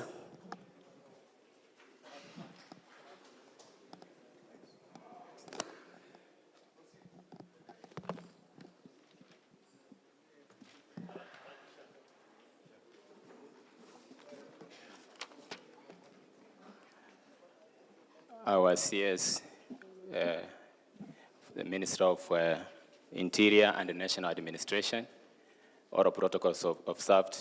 Habari ya mjana.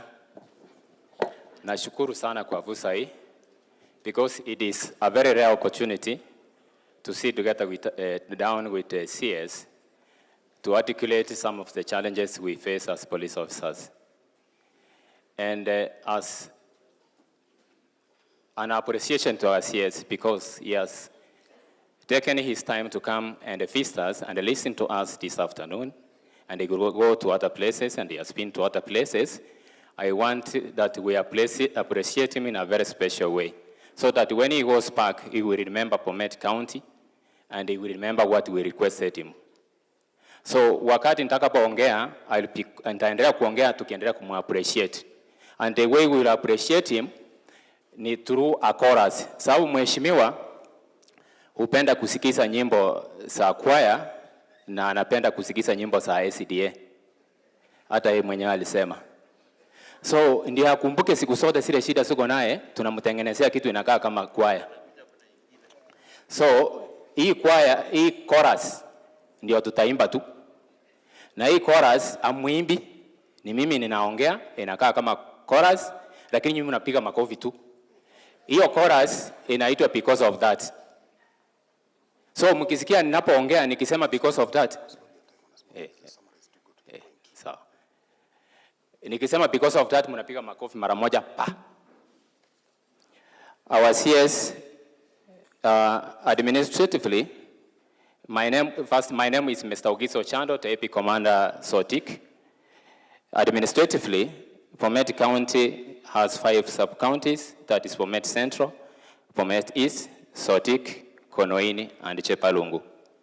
In total, as APS, and we operate mostly at the sub-county and county level, because of the March of 2019, we are currently have a staff of 144 officers, where 117 are males and 37 are female. And because of that, good.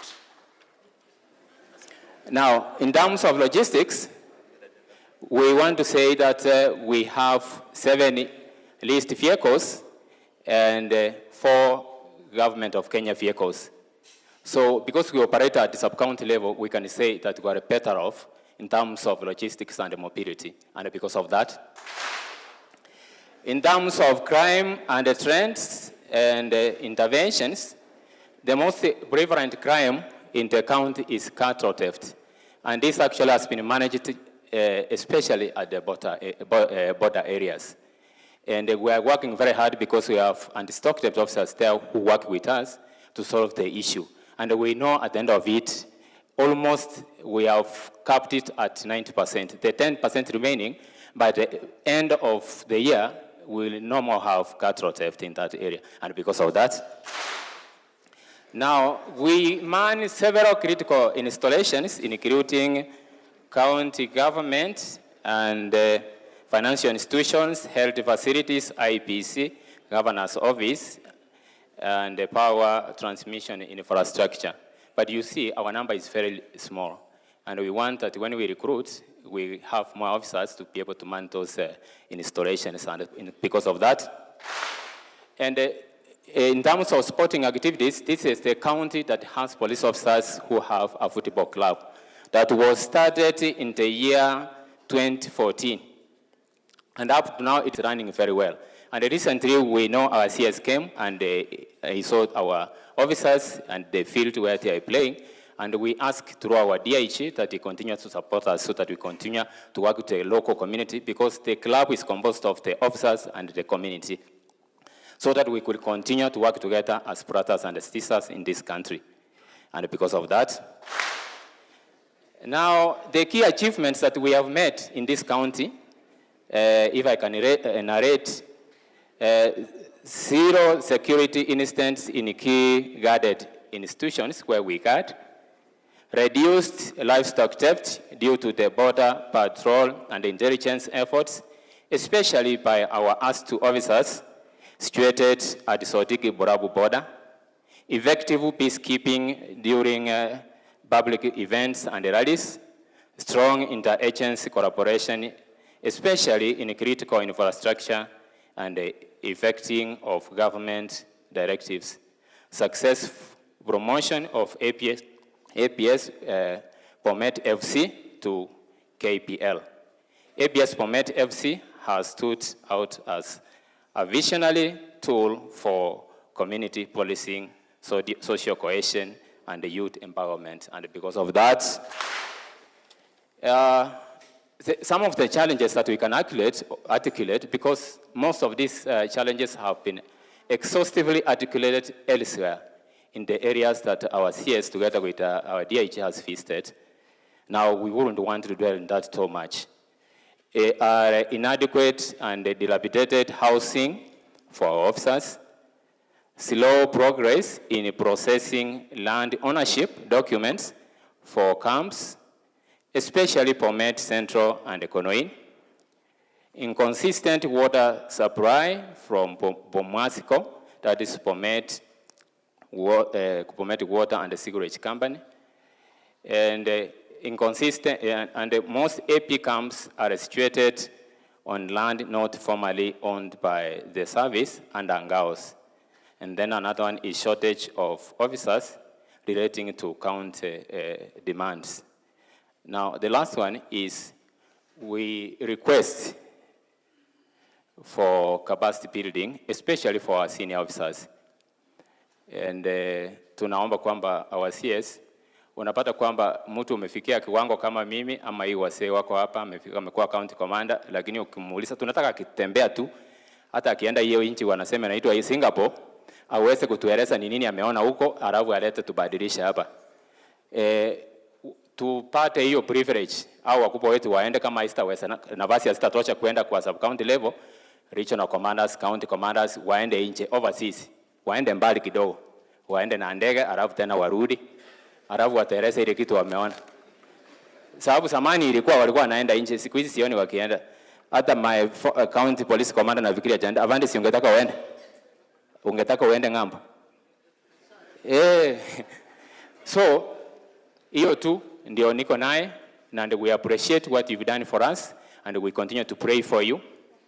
Now, I finish by ile verse His Excellency the President anapenda kusema Psalms 113, verse 7 to 8, kwamba hata ile mtu ambaye ni ya chini sana, akipata nafasi, anakuja juu kidogo, na anaweza kaa na wazee. So vile tumekuja sisi wote juu kidogo, tunaomba Bwana CS tusaidie hizo shida ziko nazo. Thank you very much, sir.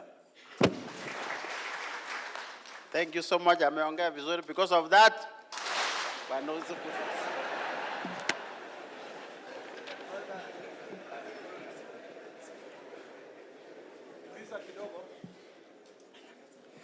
okay, our CS, Honorable Kipchumba Murkomen, all protocol observed. My name is Isaac Kimwele. I'm the Sub-County Police Commander, Bomet Central. I'm standing here to represent the Sub-County Police Commanders in Bomet County. In Bomet County, we have 5 sub-counties. We have Chepalung, we have Konoin, we have Sotik, we have Bomet East, and we have Bomet Central. Sir, because I know most of the issues that I'm going to talk about here have been talked about by the officers commanding police station, I'll only mention what has not been mentioned. I want to take this opportunity first to appreciate the government for supporting and facilitating us, because through that we have been able to serve the members of public. However, we have a number of issues that have been raised by the sub-county police commanders, which we feel that if they are addressed, we can deliver our services in a better way. I want to start by housing, which has earlier been talked about by the station commanders. I want to say that housing, we do, the kind of work we do is a bit different because we don't check off at 5. Tunafanya 24 hours, tunafanya mchana, tunafanya usiku. Tunapofanya namna hiyo, tunajua maafisa wetu wana shifts zinabadilika huko katikati. Zinapobadilika, wanahitaji kuwa karibu na mahali wanafanyia kazi. Na jambo lingine, kwanza ni shukuru ya kwamba serikali ilitupea house allowance kila mtu. Police officers wote tuko na house allowance. Officers wale wako chini walikuwa hawapati, lakini wamepata. Hiyo imewasaidia kila mtu kukondisha nyumba kwa ajili ya kuishi na wananchi na kuwa katika estates. The only thing imefanya tu kidogo ni kwamba hata tunapoishi hapo, kazi yetu ile ya dharura ikitokea na kupiga bilimbi kama a way of communication, unakuta ya kwamba ni askari wachache watapata kwa sababu wengi wako kwa estates. Na kupitia hapo tunakosa kutimiza vizuri vile tungependa kufanya kazi yetu. Ingine ni hiyo nimesema ya kwamba wanapotoka hapo wakikuja wakibadilishana shifts, unakuta ya kwamba wanakosa style ya kufika. Wengine wanatoka saa 6, wengine saa 8 usiku. Na zaidi ya yote tena, not only about the police lines, tungependa tu kurequest kama inawezekana hata commanders katika police station zile za zamani. Yes, hiyo tu ya police ya commanders peke yake. Kama OCS na OCPDs walikuanga na manyumba wamejengewa hapo. The reason ilikuwa ni kwamba wakati OCS kuna requirement ya police procedure ya kwamba the OCS should visit the police station once before midnight and once after midnight. So unakuta ya kwamba anaweza kuwa na ngari hataweza kufika pale. Kwa hivyo hiyo ningependa kuachia hapo. Kitu kingine ni kwamba tukiwa kwa manyumba tuko na police stations ambazo nyingi ni zile zilibadilika kutoka kwa APS na nyingi zilikuwa chini ya kambi za chief. Nyingi ziko kwa buildings ambazo hazinja meet specifications ya police stations. Ziko especially because of the armory and the cells. Hizo zimekuwa ni changamoto kwetu. Kwa hivyo kukiwezekana na tutengenezewe tutashukuru. Wacha niende kwa transportation kwa ajili ya time. Kwa transport ninataka kusema kinjumla kwa sababu transport imeongewa kutoka Chepalungu mpaka Sotiki na kila mahali. Ningependa kutanja ya kwamba in Bomet County we have 5 OCPDs. It is only one sub-county police commander ako na ngari. Hawa wengine hatuna mangari. Mimi niko mwezi wa 8 sasa hapa na sina ngari, na hiyo inani limit kidogo kwa kusupervise my stations. So nina request ya kwamba kama tunaweza kupata hayo mangari tutashukuru, na ndipo ikaweze kutundumia ile njia inawezekana. However, hapo kwa mangari nashukuru serikali. Mimi nimeserve muda mrefu na and I know where we are coming from. Niliona nikiandikwa tulikuwa kangari kwanza ile inaitwa police division ilikuwa ni Bomet ndio kama police division, na ilikuanga iko ngari ya hospindi na kangari kamoja ka station, na hako kangari akakuwa tu kangari ka kawaida, kalikuwa ni kakusukuma na kalikuwa kanatoa moshi na kalikuwa akana mafuta. Wakati huo kulikuwa namna hiyo. So we have a reason to thank the government kwa sababu kuna mahali tumefikia. Na tukiwa pale ndio sababu tunasema tu nyongeza. Ni afadhali kupata nyongeza kuliko kuwa kwa playing ground ambayo hatuna kitu chochote. Nikiwa hapo mheshimiwa, wacha tu nitanje tu peke yake, sitatanja kwangu Chepalungu. Chepalungu ni mahali mbali sana. Tukiwa station moja inaitwa Chebunyo ambayo iko 49 kilometers kufika hapa Bomet. Wanakuja kotini hapa kila siku na mafuta yao ni ile, ngari yao ni moja, wakiwa na 6 police stations. Hiyo hata inapokuwa considered mbele yangu nitashukuru. Kwa hivyo kwa mangari tunasema ya kwamba hivyo ndivyo tulivyo, na singependa kudwell on that sana. Ningependa kusema ya kwamba traffic Bomet traffic base ile ambayo iko hapa ina serve 3 sub counties, ina serve Chepalungu, ina serve Bomet East, ina serve Bomet Central. So unakuta base akitokea kazi imetokea huko, anakimbia na ngari ya Bomet police station ile ambayo ni moja ndio ina serve stations zote, anakimbia nayo. Kindly Bomet patrol Bomet base nina request pia kama unaweza angaliwa. Ile kitu ingine sitasema sana kuhusu fuel kwa sababu I know imesemwa na itafanyika tu, itaangaliwa. Ninajua mheshimiwa amesikia hiyo. Ile kitu ingine hii sitatanja sana. Ninataka kwanza kushukuru kwa sababu stations zilipewa AIs. So ile kadogo ya hospindi si kwamba ndiko kanangojewa hata kafanye kazi kwa stations zilipewa yake, lakini tuote kale ka station na kale ka hospindi ni kazuri kanasaidia, lakini akanja tosha kakiangaliwa kidogo tutashukuru. Wacha nisimamie hapo in the interest of time. Thank you, sir. Madam Prison, from prisons. Thank you, sir. Our CS, our governor, senator, our MPs, our women rep, all protocol observed. Yangu ni machache tu. Tukijua Bomet Women Prison ni a baby facility ya government kwa hii region ama kwa hii county yetu, na kama women prison hatuna chochote CS wetu. Tunahitaji kujengewa jela. Hatuna jela ya wamama, tumehostiwa na wanaume, na tukipata hata ward moja na kitchen will be good to go, na ita ease pia congestion ambayo iko kwa male prison. Na shida, our number today is 40 inmates, but kuna season inapanda up to 114. So kuna season, iko na season, na hasa sana wakati kunakuwa na msako wa pombe. Lakini huwezi fika 100. Yeah. Haujawahi fika 100. Imefika. Yeah. Imewahi fika, ndakupea report yangu hapa. At most 140. 114, 114 inmates. Saa hizi you have how many? Watoto 15. Due to rehabilitation programs, wameweza kureduce our CS kwa ajili ya programs tumewafunza, na hata kuanza business ndogo ndogo, hata zile ambazo hazitaji capital kubwa ama haitagharimu pia serikali pesa mingi, kama vile kukatakata sukuma, kupika uji ama kenungu, na hata pia kuzungusha matunda. Na wamama wamembrace hiyo, na wengi tunakutana nao sokoni, na imesaidia kupunguza population yetu pale. Tuko na shida pia ya maji. tungeomba kama tunaweza saidiwa hata na borehole, kwa sababu wakati tunapitia changamoto ya maji kama county, inatuaffect sana kwa sababu ya population, wanaume wakiwa zaidi ya 400. Na wamama kama vile tunajua wanapitia mambo mingi kila mwezi, na watoto wadogo wanahitaji kubadilishwa kila wakati.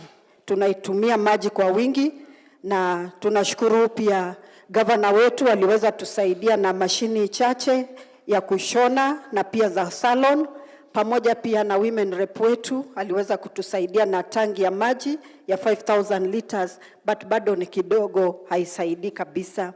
Tunashukuru pia county government imeweza kutushika mkono kwa njia moja ama nyingine. Challenge tu ni kwamba wakati tunatafuta hizi pesa za maybe allocation za security kwa county, inakuwa challenge kidogo kwa prison, na nilipochunguza nikaona wananchi hawaja embrace prisons. Na mimi tu nataka kuwaomba kwamba tunapojenga police stations, pia prisons ni muhimu. CS, with your permission, we are discipline officers. When you are talking, I don't know the message you are sending to the CS. Let's embrace discipline when the conversation is going as discipline officers, kindly.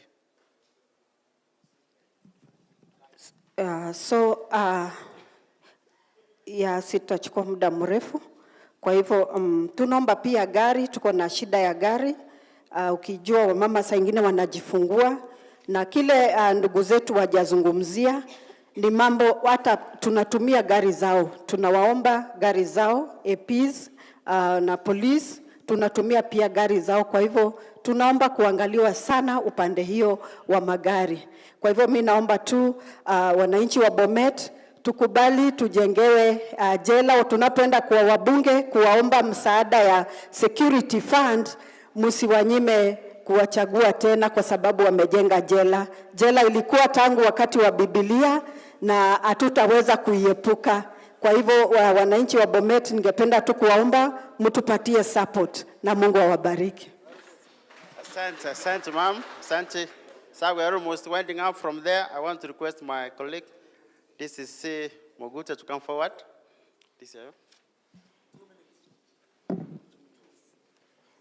Thank you very much. Thank you very much, Bonasias, for finding it appropriate to visit us. I'm Joseph Adongo, DCIO Sotik, and I'll go directly to issues affecting us. Number one, DCI's officers are mostly accommodated within police stations. We find it very difficult in other areas to operate. And for my case, I want to sincerely thank Honorable Sigei, Ambassador Sigei, for finding it wise to construct DCI office, which is about to be completed. The second phase of its construction is ongoing. And I wish during its opening, you find it appropriate to come and officially open the office. Secondly, as DCI, we have an issue about AIEs. The amount allocated to us is minimal, putting into consideration that we cover the whole of the sub-county. Most of us travel far and wide to look for criminals during the course of our investigations. In terms of supporting officers, we find it very difficult. Issues of transport, fuel has been talked about. We look for our suspects far and wide, some of whom are very far. The amount of fuel allocated to us is minimal. Kindly have it enhanced. Another issue is staff. We investigate most of the serious cases within the sub-counties and the county. And the amount of officers we have cannot, as much as we are working hard to bridge the gap, but there's a lot of strain. Kindly, during subsequent deployments, let us have officers deployed to DCI. We are in Bomet County, a county embraced for technology and high-tech technology. If I say that, most of us are aware of what we are talking about. I wish that there's an established, a robust cybercrime unit within Bomet County for purposes of dealing with a lot of SIM swaps and a lot of cyber-related cases that we experience within the Lower Rift region. We deal with several investigations, some of which the victims are dead bodies. We did with murder cases. And unfortunately, I want to make one observation. Just some week ago on 15th, I had a postmortem of one officer from the ODPP who passed on. May her soul rest in peace. The traumatizing bit of it is that this is somebody we've known each other with, but after postmortem, I had an opportunity to carry some of her body parts. That one is the spleen for purposes of forensics. We need post-trauma trainings. It is important to us. We have cases about registration of SIM cards, and I think we can address it in a way that we can be assisted by Ngao, especially after deaths. Most of the SIM cards that are used to defraud Kenyans are those that are obtained from people who had passed away but were never surrendered back to the government when death permits were issued. I think there should be some directive that any time somebody passes on, especially when he is an elderly, the ID should be returned immediately. That one will help us curb issues of registration of SIM cards that are used to defraud Kenyans. And at the same time, it's going to save the government money, especially kwa pesa ya wazee. It is not only happening here, but in other parts of the country. There are people who claim monies of people who are dead long time ago. If at all some structures can be put in place to address that, it's going to be important. We have an issue of office emails, some of which are not secure. We are government operating offices, and most of our emails are Gmail. If at all initiatives can be done so that we have the go.ke email, it's going to assist us to secure whatever we are dealing with. Another issue which I want us to address is the issue of trauma that officers undergo. The OCS Bomet has talked about his vehicle going to collect a suicide victim. The vehicle that was used to carry the dead person is the same vehicle that carries officers. It is not right. Kindly let us have vehicles designated to carry dead bodies in cases, we have cases that deal with dead bodies. Another issue is that in the recent announcement, there was an announcement by NACADA that some designated places will not be allowed to sell alcohol, including police canteen. Myself, as a person who does not partake alcohol, I would wish that some of those places be converted to gyms for purposes of wellness of police officers. Otherwise, we are very grateful for the support that we receive from you, and we are committed. I want to applaud you, Bwana CS. You are the first of all of them who stood with police officers during the recent matters that affected our countries. They are very much appreciative, and they want to commit that we will work. We lacked somebody to stand behind officers. Officers were left helpless with nobody to address their issues. So thank you very much for that few remarks. Thank you. Sir, we are done with that. Before I invite the Deputy County Commissioner, nafikiri tumechoka. Tusimame 1 second. Naulize mwenzako, unasikia kweli?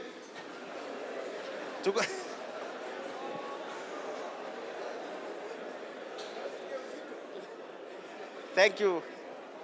We can have a seat. Tukae.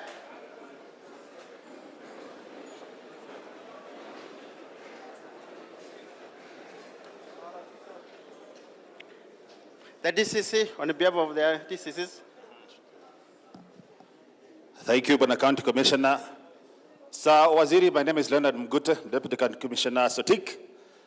Na kwa sababu mengi tayari ameshatajwa, nitatumia chini ya dakika 2 kuwasilisha ule ujumbe ambao tuko nao kwa niaba ya Deputy County Commissioners. The first item, sir, that we want to bring to your attention is the fact that our offices are dilapidated and kind of makeshift. Nafikiri kama ulitembelea ofisi ya County Commissioner, ulipata kwamba si ofisi ambayo mtu anaweza kusema kwamba iko na ofisi. Kwa hivyo tungeomba ya kwamba hilo lishughulikiwe. Na in the same breath, nataka nimpongeze mjumbe wetu wa Sotik kwa ile hatua ambayo amechukua kuhakikisha kwamba maafisa wetu wawili wanajengewa ofisi. Labda ningependa pia kuhimiza wajumbe wengine pia wachukue mwelekeo ndio maofisi zetu zikae kama ziko sawa. Jambo la pili, our ICT infrastructure. We have very old and obsolete personal computers and laptops. Na pia pesa ya kununua peripheral devices haijakuwa hapo kwa muda. Kwa hivyo tungeomba hilo liangaliwe pia ili tuweze kufanya kazi vizuri. Jambo la tatu nafikiri limeongelewa kwa urefu, lakini labda ningetetea sana maafisa wa county, the heads of department. Iko shida ya makazi ambao inafanya mpaka heshima kwa maafisa wetu inaenda chini. Maanake wengine wanaishi nyuma ya vios pamoja na wananchi wa kawaida, na mnajua familiarity brings contempt. So maybe we could ride on this affordable housing to construct a few units which can be dedicated to our officers, maybe at the county headquarters, so that they can also live well. Ya mwisho, kuna hili jambo la uhamisho, Mheshimiwa Waziri. Mara zingine maafisa wanapewa uhamisho katikati ama mwanzo wa mhula, na wako na watoto wako shule, inakuwa kwamba it destabilizes them. So tungeomba kuwe kuna policy ya transfer na zifanywe na sura ya utu, kusudi maafisa wawe na a good strike between work and life balance. Na kwa hayo mengi na machache, naomba nikushukuru tena na karibu katika kaunti yetu ya Bomet. Shukrani. Thank you. Because of that, tumemaliza. Sasa tunataka tuingie kwa members of the public. We want to start with our dear mamas. Mama Pauline na Mama Jennifer. Ngena mkuja hapa please. Mama Pauline. Wengine. Youths wawe karibu. Nicole and Benjamin.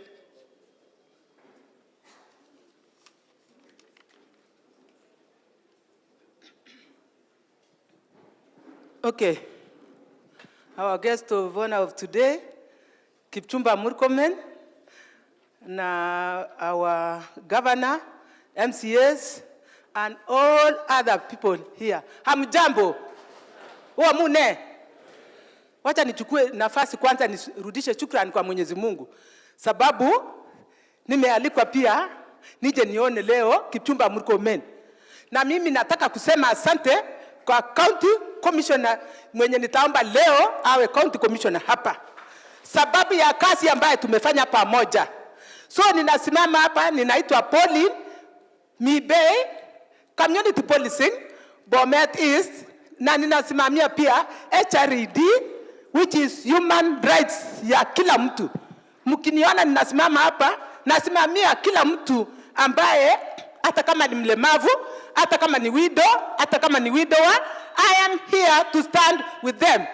Na ninarudisha shukrani kwa Murkomen, leo nimekuwa na uso kwa uso.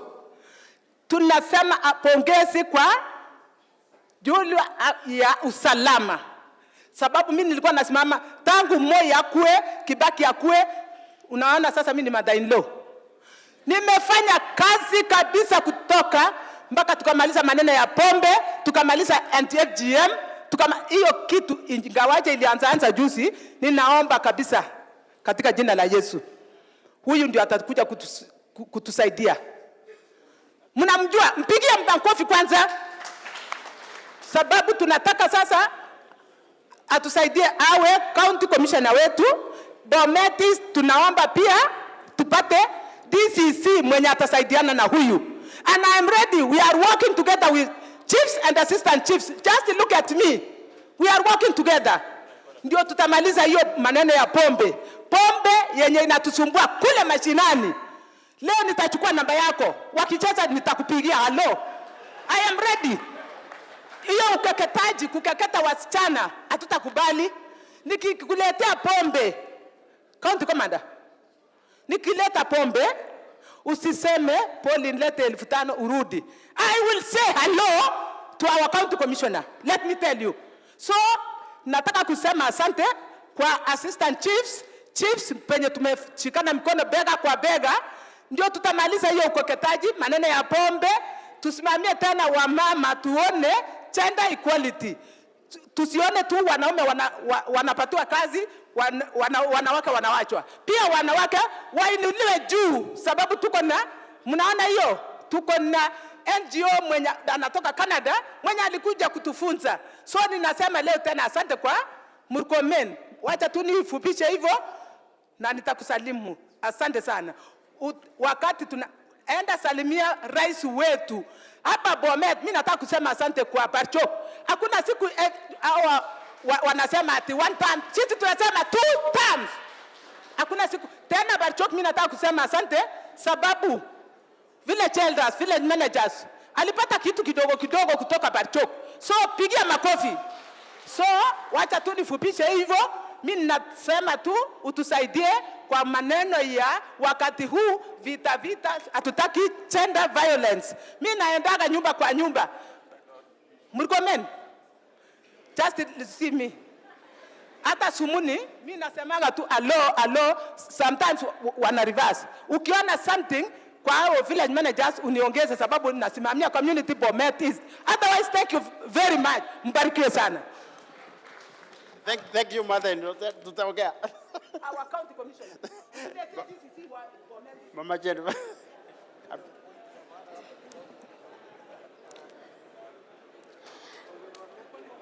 Our able CS for Interior and all protocol observed, good afternoon.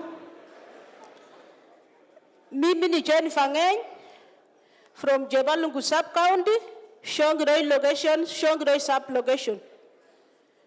Nachukua hii muda nishukuru serikali sana kwa kutuletea hii nini mpango.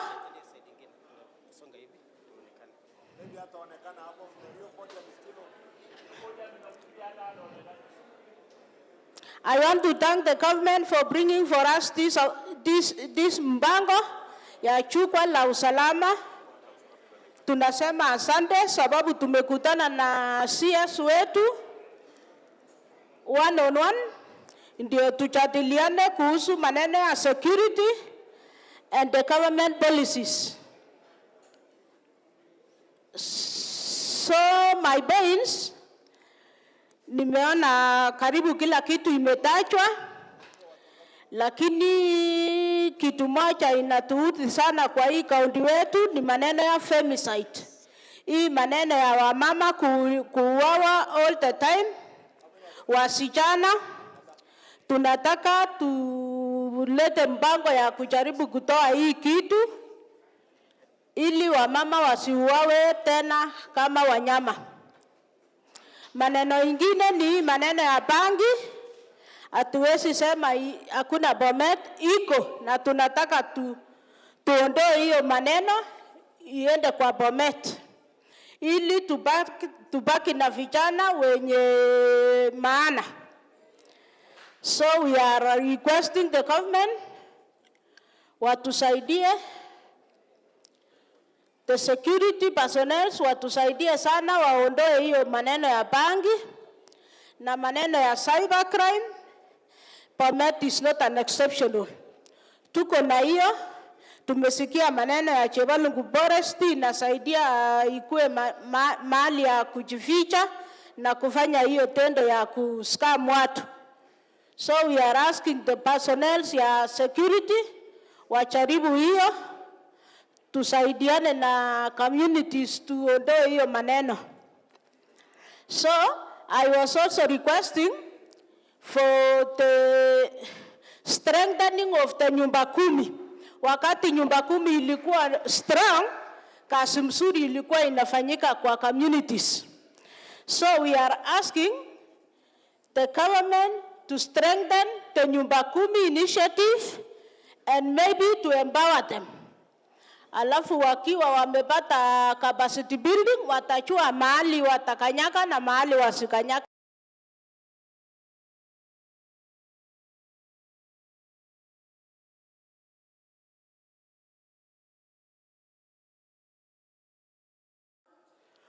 Kuchapana kiboko kila wakati ilikuwa imefungua, lakini saa hii nyumba kumi imelala kidogo.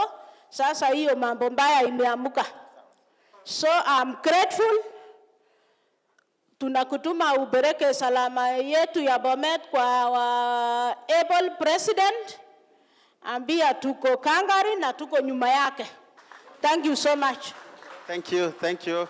We want to go to youths. Nicole. Our able CS and all protocol observed, I would wish to say hi.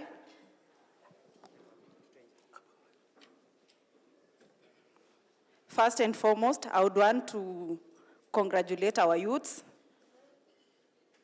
for not getting into the streets during the Gen Z protests, banning the business places and banning the roads, because they just had a collaboration with the administration, beginning from the officers and maybe our parents back at home.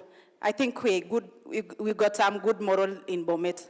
So I think it's a word of gratitude to our youth, and I would wish to say thank you for not doing the ill deeds, because we know if we ban the buildings or the business places, we'll definitely lack where to work, because we are on the rise of the young people not being employed.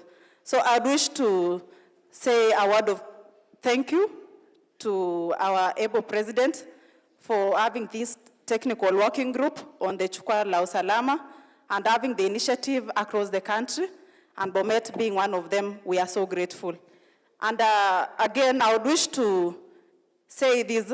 We are so grateful at the youth of Bomet, because we are privileged not to be cut out of the program of Nyota that is beginning, or recently it has been having the components. All the applications have been done from the first component 1, 2, 3, and 4. And we got the beneficiaries from the Bomet County, and more so each ward is having a representative there. Since we got a number of 70 youths per ward, and approximately 50,000 will be allocated to every youth in the component 2. We are so grateful for business support in the youth office, and again that for the recognition of skills, we are so grateful. And again, I would wish to say again, thank you for always having a revival in anything that you think the youths should benefit from, because of the Kazi Mtaani, that is a revived program. Regardless, we wish it to be a kazi kwa vijana, so that we may access in our office of the youth. Currently, we tend to get the information, okay, we had already applied. In fact, the turn-up of applicants were up to 20,000 in Bomet County, and just 882 people were supposed to be the qualified. But that is a small number, but the turn-up of the youths who are unemployed and seeking jobs through any platform that is given by the youth office, we are so grateful. And more so, I wish to say that we wish to have a sensitization on the leper exports companies that are genuine, that are already contracted by the government, so that we may not end up being scammed, because everyone is in need of any job. When someone be told there is a work in Arab or India, someone will be told, pay this, and at the end of the day, that person won't go. That is now another additional of poverty, because at the end of the day, the family will strain, sell their properties, and the youths will not go to the other countries for the labor exports. So I wish again to say about the swim swapping that is happening. We've been known here in Bomet, but this is something, I think, these are talent, it's a skill in these youths, and we wish if we could have a better way to maybe have a policy to help these skilled youths be innovated, maybe get into the security sector, because definitely I am sure the security force are at times wanashindwa, let me say this, wanashindwa hata kujua venye wamescam.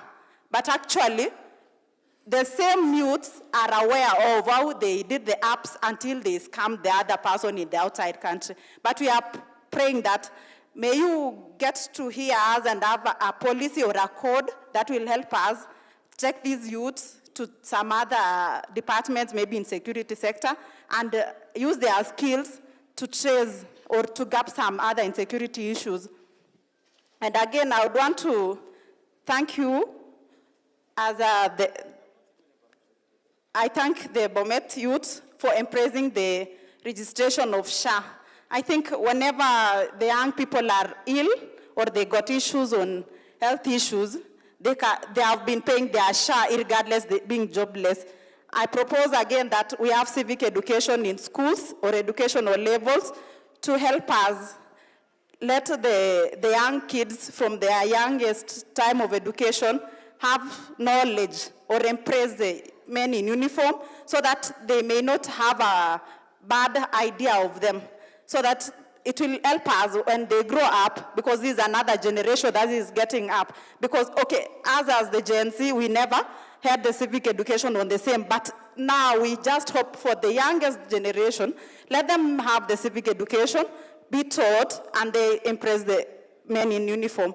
I request again that you create some program to help us empower the youth and gap gender issues. I think you've heard on the femicide issues and gender economic issues that has already led into killings, because when you get to see the families that has been killed in Bomet, they are ranging from 35 and below. These are the young families. So if we get the sensitization on the embrace of both the empowered woman and more so against our mentorship on the moral, maybe from, okay, we consider again men in the mentorship and we get them being empowered.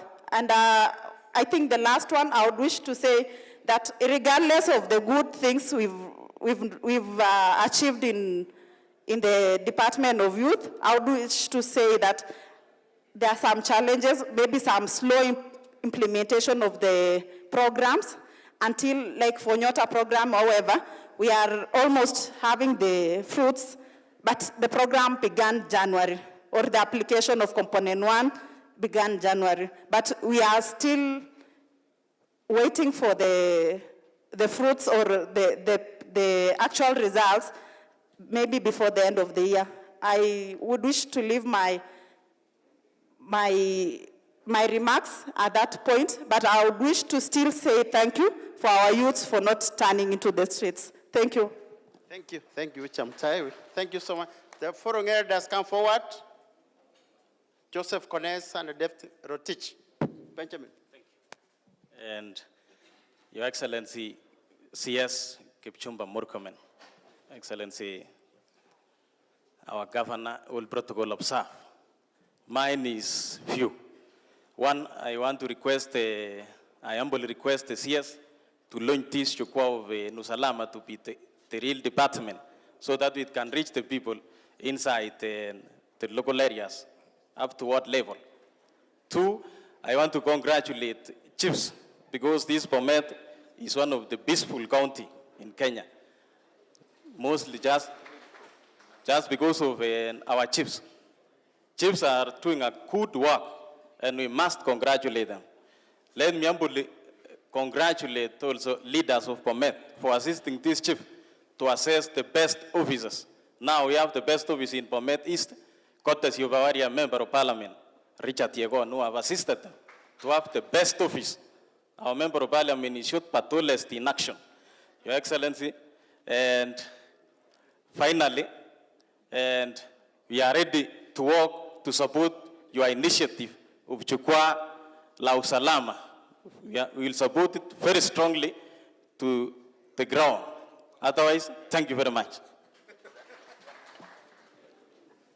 Basi, ya kwanza kabisa nashukuru Mwenyezi Mungu kwa kuwezesha na kuniwezesha hata nami ili tuwe pamoja siku ya leo.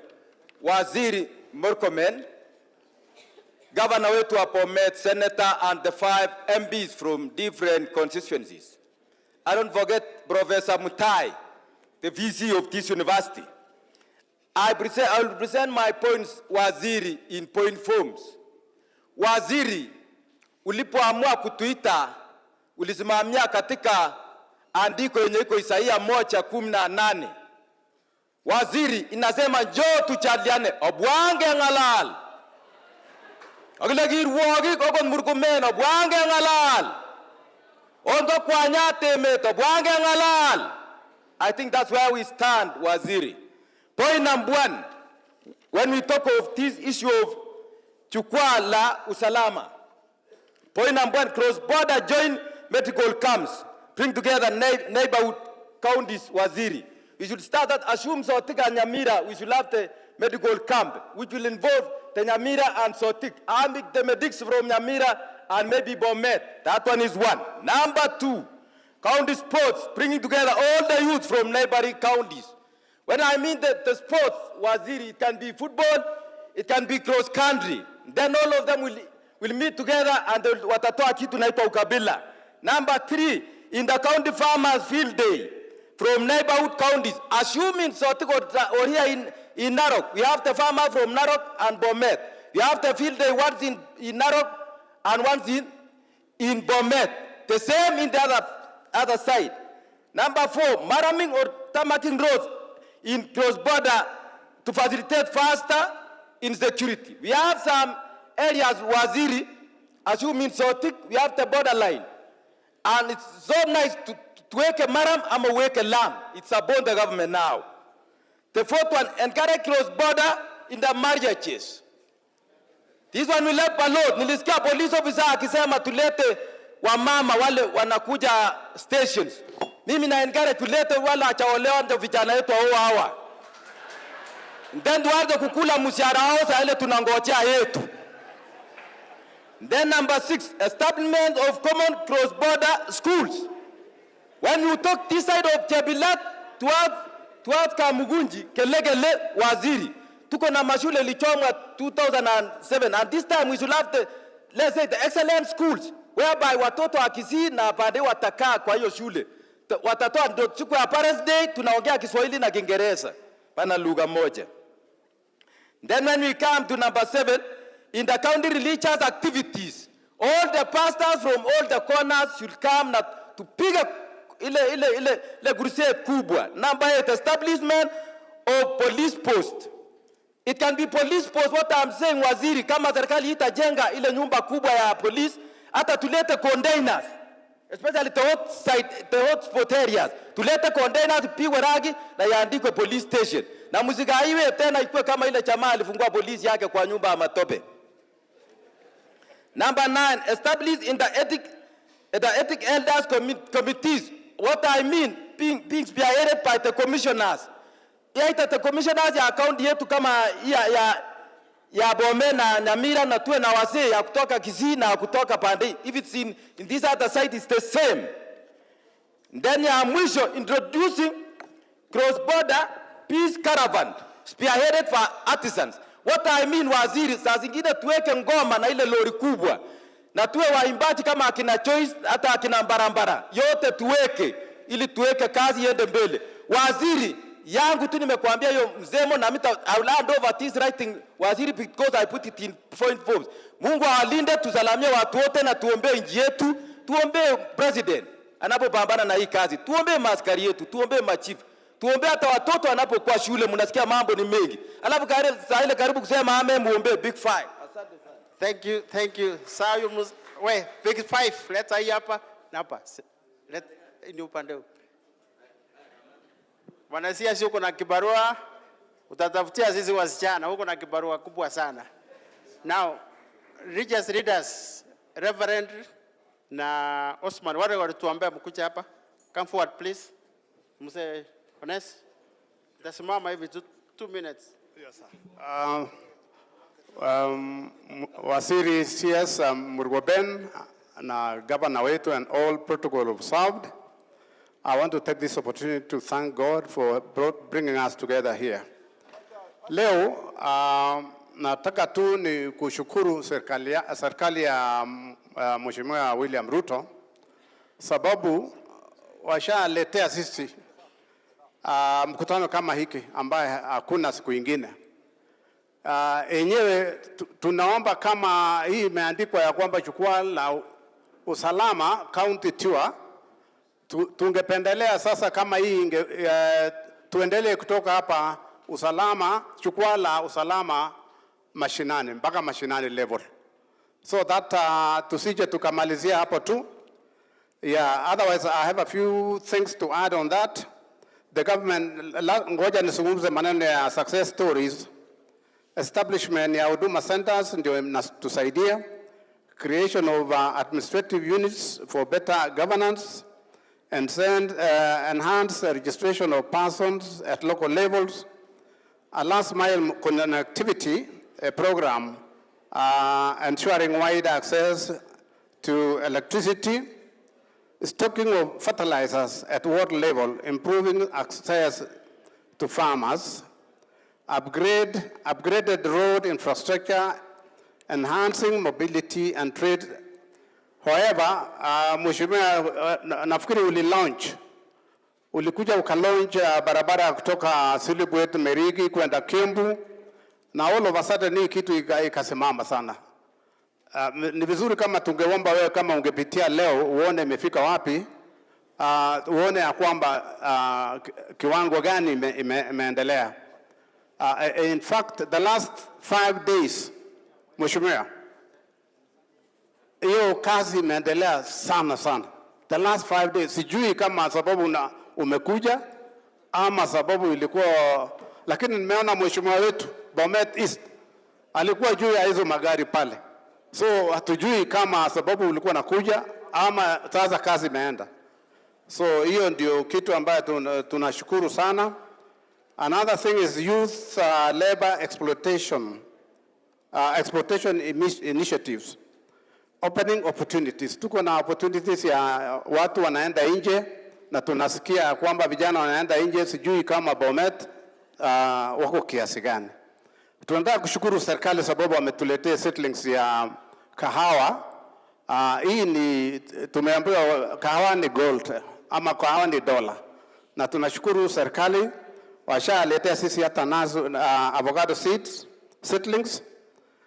Na also collective efforts have been taken towards environmental protection. Shida ambayo nafikiri Mheshimiwa, kuna ile plan ya president ya 15 billion trees. Hawa chiefs wanaambiwa wapande miti. Tukienda kuwasaidia hawana miti. Na tungeomba kama ungefinance vijana watengeneze seedlings, na once wametengeneza seedlings na chiefs wanaweza kupanda. Sasa wanaweza commit that arrangement sababu watu wanaambiwa apanda miti na hakuna miti. Hata hao wenyewe wanaomba. So tunaomba kama ongeza fund vijana wale ambao wanashindwa hawana kazi to produce seedlings, ili at the same time na tunaweza commit that arrangement.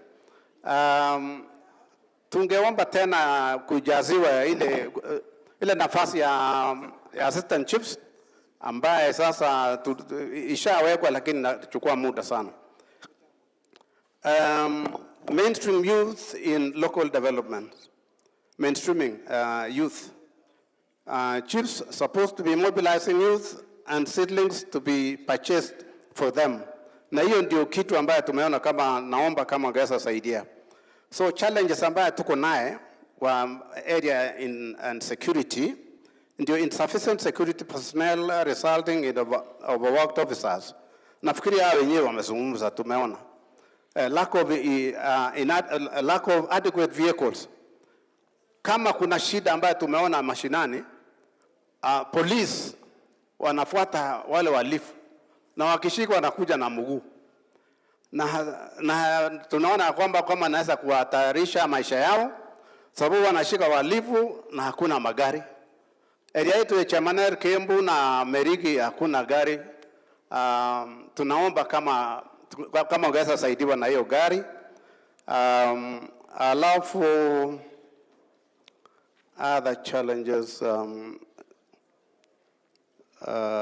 sasa challenges zingine na gambling na betting. Vijana wetu wameenda maneno ya betting na gambling. Sijui tutafanya nini. Kuna kitu naitwa vieta, wazee wanalazimishwa wauze shamba, sababu vijana wanataka pesa ya gambling. Na hiyo ndio shida ambayo tuko naye. Kitu kingine ndio establishment ya rehabilitation centers. Tunajifanya kama hatuna walevi. Tuko na walevi na tungependelea kama hii kitu ungesaidiwa. Sisi tungesaidiwa ili watoto wetu kama wameshindwa, tusije tukaona kama wako na makosa na chapa kibogo na they are already sick. So tunaomba kama labda hiyo area ya rehabilitation to encourage ili tunaweza kuombea labda unaweza kuwa sawa. Otherwise message ya wakulima, mimi tena mkulima nimetumia message ya wakulima ya kwamba tungeomba Mheshimiwa Rais, hii kitu naitwa empowerment. Tunasikia kama kuna empowerment ambayo iko nchi, na hata kuna nyimbo ambayo inasemekana usifanya nini, usinipite. Sisi watu wa Bomet tunangoja Mheshimiwa afika hapa na empowerment, ikiwa ni ya youth, ikiwa ni ya wakina mama ama whatever development, lakini hasa tuko na avocados.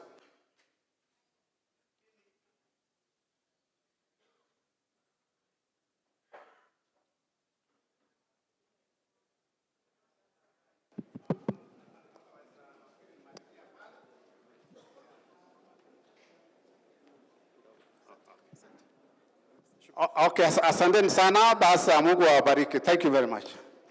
Thank you. Osoma, wachungaji tunawapenda. Dakika moja tu. Sawa. Na ni wawili mtaongea, sio watatu. Mmekubaliana ni nani kwanza? Ebuka. Sawa, with your permission, kuna mlemavu mwenzetu niliongea naye jana. Sina jina yako. Please come forward. Kuja. Waje niwapange sasa. It's okay. Yes, our CS and all protocol observes. Mimi kwa majina ni Osman, mwanabiashara hapa Bomet Town, pia share Bomet Muslim Community. Yangu ni machache, mengi yamesemwa, bwana CS, mengi yamesemwa, nitafupisha kwa sababu ya muda. Jambo la kwanza, kama kiongozi ya kijamii na mwanabiashara pia, katika tauni yetu ile shida tuko nazo ni ya wines and spirit. Nafikiri ofisa wamefanya kazi mzuri, wameng'ang'ana nayo, lakini kazi ya wines and spirit ni kama imekuwa every center ama kwa biashara. Hata ukienda Bomet Town, after duka 2-3 ni wine and spirit. So tunashindwa licenses zinatoka wapi, national government, county government, na inaharibu generation. Watu wengi sana wanakuwa wanabukia ulevi. So mimi nilikuwa naomba muangalia mambo ya hiyo, kwa sababu hiyo pia imepatia machief changamoto. Mara mingi tumekuwa na chief town, tunawaambia hiyo maneno ya wines wanajaribu kadri yao, lakini naye iko pale inafikia inawaweza. So ile tunaomba waangaliwe ni license inatoka wapi ama mambo inaenda namna gani. Ya pili, kama bwana biashara sasa, tunaomba tuwekewe street lights kila kona ya town. Tunataka hii town yetu iwe town ya biashara, ambaye usiku security watakuwa na kazi kidogo. Kukiwa na street lights every corner, biashara inaweza fanywa hata 24 hours. Na machief na maskari watakuwa na kazi kidogo. So yangu ni machache, sina mingi, nasema Mungu awabariki. Asanteni. Thank you. Bomet University President, step forward. Okay, thank you so much, Mheshimiwa Onesmus Kipchumba Murkomen, and the other leaders who are here. I'm standing here as the chairman to Interdenominational College of Bishops, representing all the churches that are in Bomet County.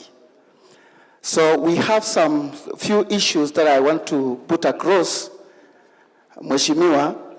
The church is a great stakeholder of security, especially in our county. And I think the church is, the security sector can adhere to that. And we are together in the issues that is pertaining to security in our county. We have an issue that we want to recommend the ministry to involve the church in training, and especially when it comes to integration and cohesion, and especially to the clergy. We are requesting that if there is any training about integration and cohesion, let the clergy be included. When also come to the issue of security, the first people to face and to know who are the culprit of the people that are bringing insecurity in the nation are the pastors. Parents usually come to the church to ask the clergy, pray for my child. They are misbehaving. And they are the first people to know that there is something that is not right in the society. So we are asking for that. Number 3, when it comes to the issue of drugs and abuse, wines and spirit, and especially in our county, Bomet, the clergy some few years ago partnered together with the county government. We thank God His Excellency, the governor is here, in doing rehabilitation. And after doing that rehabilitation, there is a number of people that were saved through the church that were abusing drugs and alcohol. And many of them were saved, including even the officers. And this one I wanted to make it to be a special request. We had 7 uniformed officers who were transformed in Bomet. And they were expecting that after we be transformed because of alcohol. I remember one of them who were in Reke company. And this person was terribly, he was like, what can we call? Somebody who cannot even understand himself. But after coming back, he was ready to say, even if I will be sent to Haiti, I can go there. So we are appealing that even through rehabilitation, let the Department of Security look on a way of engaging with them so that they can go back to serve the society, to serve the community. And because I see the county commissioner have stood, and I'm a man of discipline, there is also an issue of documentation of the documents for the church. Because we know documentation of the documents of the church lies under your docket, Waziri. We are asking, and especially like the marriage certificates. I don't know whether it has been spoken and elsewhere, but we as the church, sometimes we find difficult, even up to today, the weddings are rare in our churches because the young people are fearing to get married in the church, and their marriage are not even legalized correctly, and this one can generate to adding up to gender violence because they don't have legal rights that are mourning somebody. So we want to request if there is a way to assist the church in supporting this, because family values is equal to proper security in the society. And the people that are instilling the family values are mostly the clergy and the church. So because of time, and I fear when somebody stands before me, I know my points are taken. Thank you, Waziri. Thank you, Mchungaji. God bless you. Wapi yule mwenzetu mlemavu? Patia mic. Hakuko. Perfect.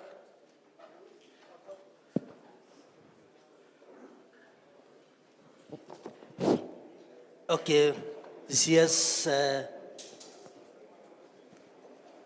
CS. Honorable Kipchumba Murkomen.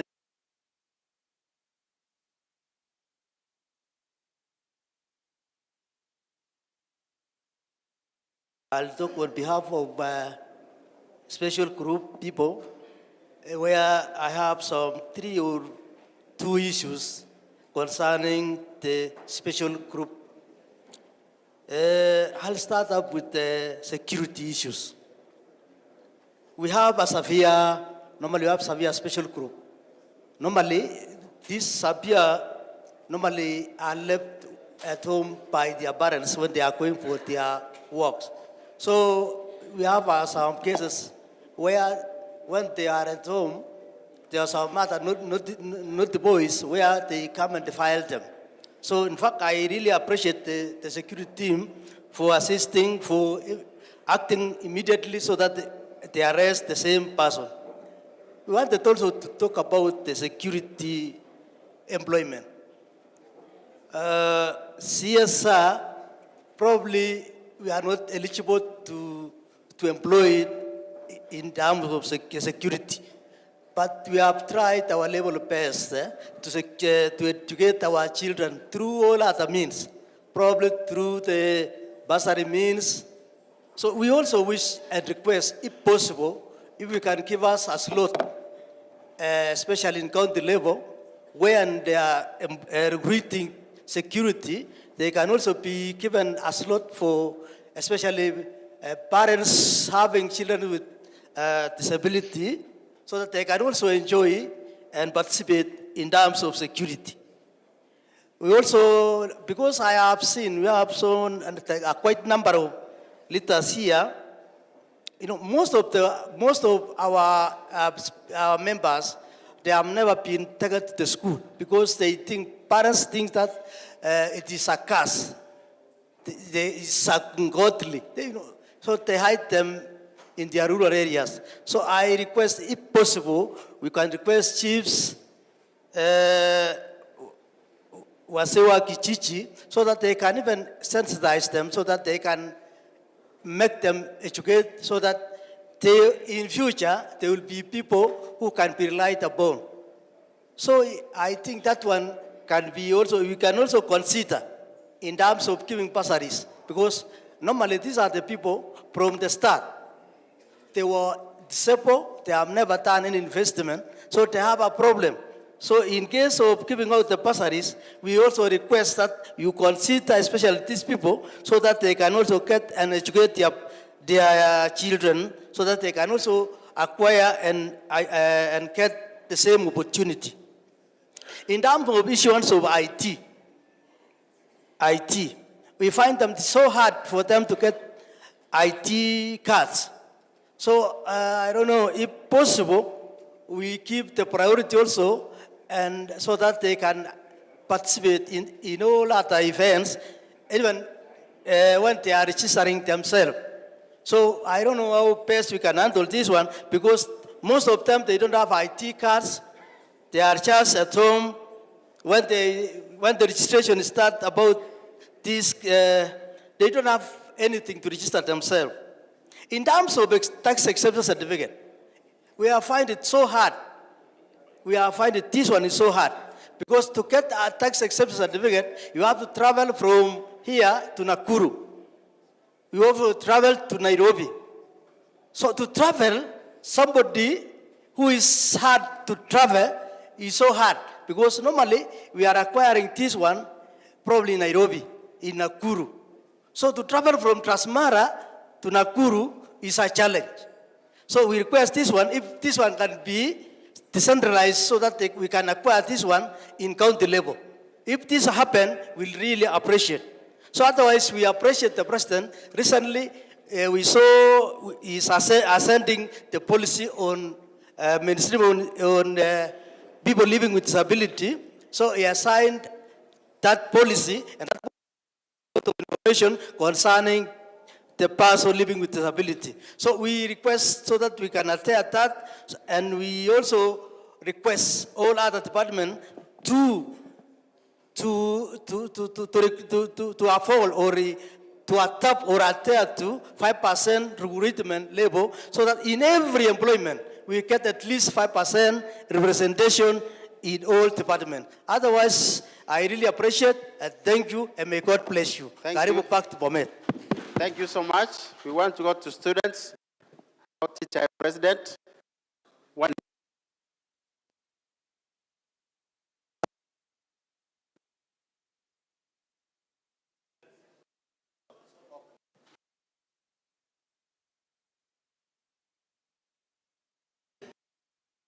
Let me adopt a protocol that has been laid earlier, and I just go straight to the points that I had made a memoranda, and I will ask that you will allow me just to go through.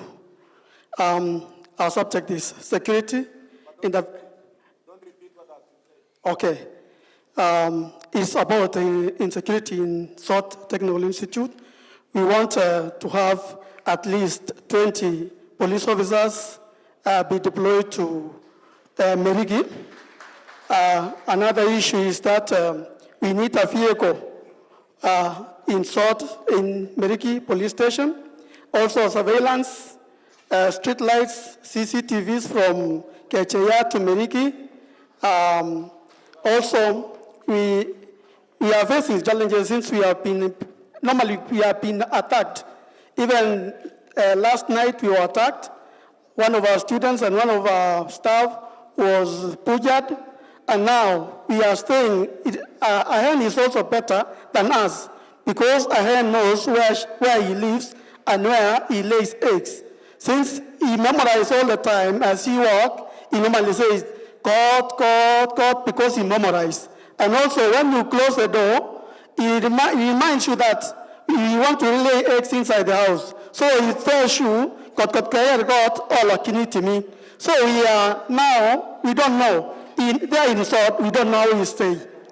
We are being butchered, and we want security in the highest order. Another thing, because I have this memorandum, I leave the memorandum because I had made 4 memorandum to our CS, to our senator, to our governor, and the IG. I leave the memorandum, but I just want to emphasize only on the gravitation and also our CS Murkomen. I'm asking you that may South Technical Institute be elevated to a national polytechnic because you have that power. And also, I'm asking, since time is catching up, just as I conclude, I only want to say in my conclusion, I just say, SOT, DTI is a pillar of hope in Bomet and beyond. Our students represent the future of the nation. Their safety, dignity, and education must be overlooked. Security ensures stability, administration empowers delivery, elevation unlock potential, secure us, succeed, elevate us to lead. Thank you so much. I am Mheshimiwa Kirui Robert Cheruyot Meset. Thank you so much. Thank you. Hand over your memorandum. Bomet University, you are too. Our guest of honor, CS for Interior, Onesimus Murkomen, our DIG, Bomet Governor, Bomet Senator, Bomet Women Rep, MPs, MCAs, all honorables in the House, officers. I greet you all. I am Ziko Kemuto Ruth, the Deputy President, Bomet University. I am here for this initiative only to bring one issue that's affecting the comrades of Bomet University to our CS. Our CS, we have lost 2 students this year through insecurities. One died through a water borehole, the other side, that he went there to wash the clothes because we don't have water at the comrades' houses. Another comrade 2 months ago was killed and dumped at Nyongore's water. Our Bwana CS, Mheshimiwa, as the comrades we are crying. Please hear our cry and take our security issues as something so serious. And because you are a good leader and you have come to Bomet University to launch this initiative, how do I pray that may God bless you, may God give you the wisdom and knowledge as you guide the people of Kenya. Let me welcome our school president. We do call him Kasongo. Clap for him. Thank you so much. Our CS, Bwana Onesimus Kipchumba Murkomen, County Government of Bomet leaders, all security agencies, comrades available, good afternoon. My name is Kimayo Koskei Matthew, aka Kasongo. So, kabla niendelee, nataka kupatia nafasi or to recognize my cabinet because if I fail, leo hii tunaweza kuwa na impeachment motion. So nataka tu wasimame, at least wawave. So please, you can stand. You can wave. Thank you so much. So that is my EPO team. So all these leaders who have spoken before me, Bwana CS, wamekuwa wakisema welcome to Bomet. Mimi nasema welcome to Bomet University College. So with me here, I have only 4 issues and I won't take your time. Number 1 is the issue of poor street security lighting. Around our campus, we lack security lights. In our offices, we always receive various cases of harassment and theft. So we plead through your office, please install us security lights. Number 2, in our campus, it has been branded badly. On our left, we have a sewage. On our right, we have a dumping site. And these places become hiding places for criminals and thugs. So please, see a way that you can take away that sewage from there and also that dumping site. We will be very happy, Bwana CS. Number 3, and this is very serious. On our way to the other side of Jebiriri, we have a serious bridge, which is made of mbao. A serious bridge whereby unapatana na criminals, wanakufukuza, unaingia ndani ya maji. I think that is very bad. Hiyo bridge inafaa kung'olewa na muone venye mnaweza fanya namna. Last but not the least, sisi kama comrades huwa tunasema mgeni njoo mwenyeji apone. Bwana CS, niko tu na neno moja na naamini ya kwamba roho ya comrades itatulia. Wewe tusalamie tu kidogo, hata ukiwajao comrades rende ya mwezi moja, mambo haitakuwa mbaya. Thank you so much.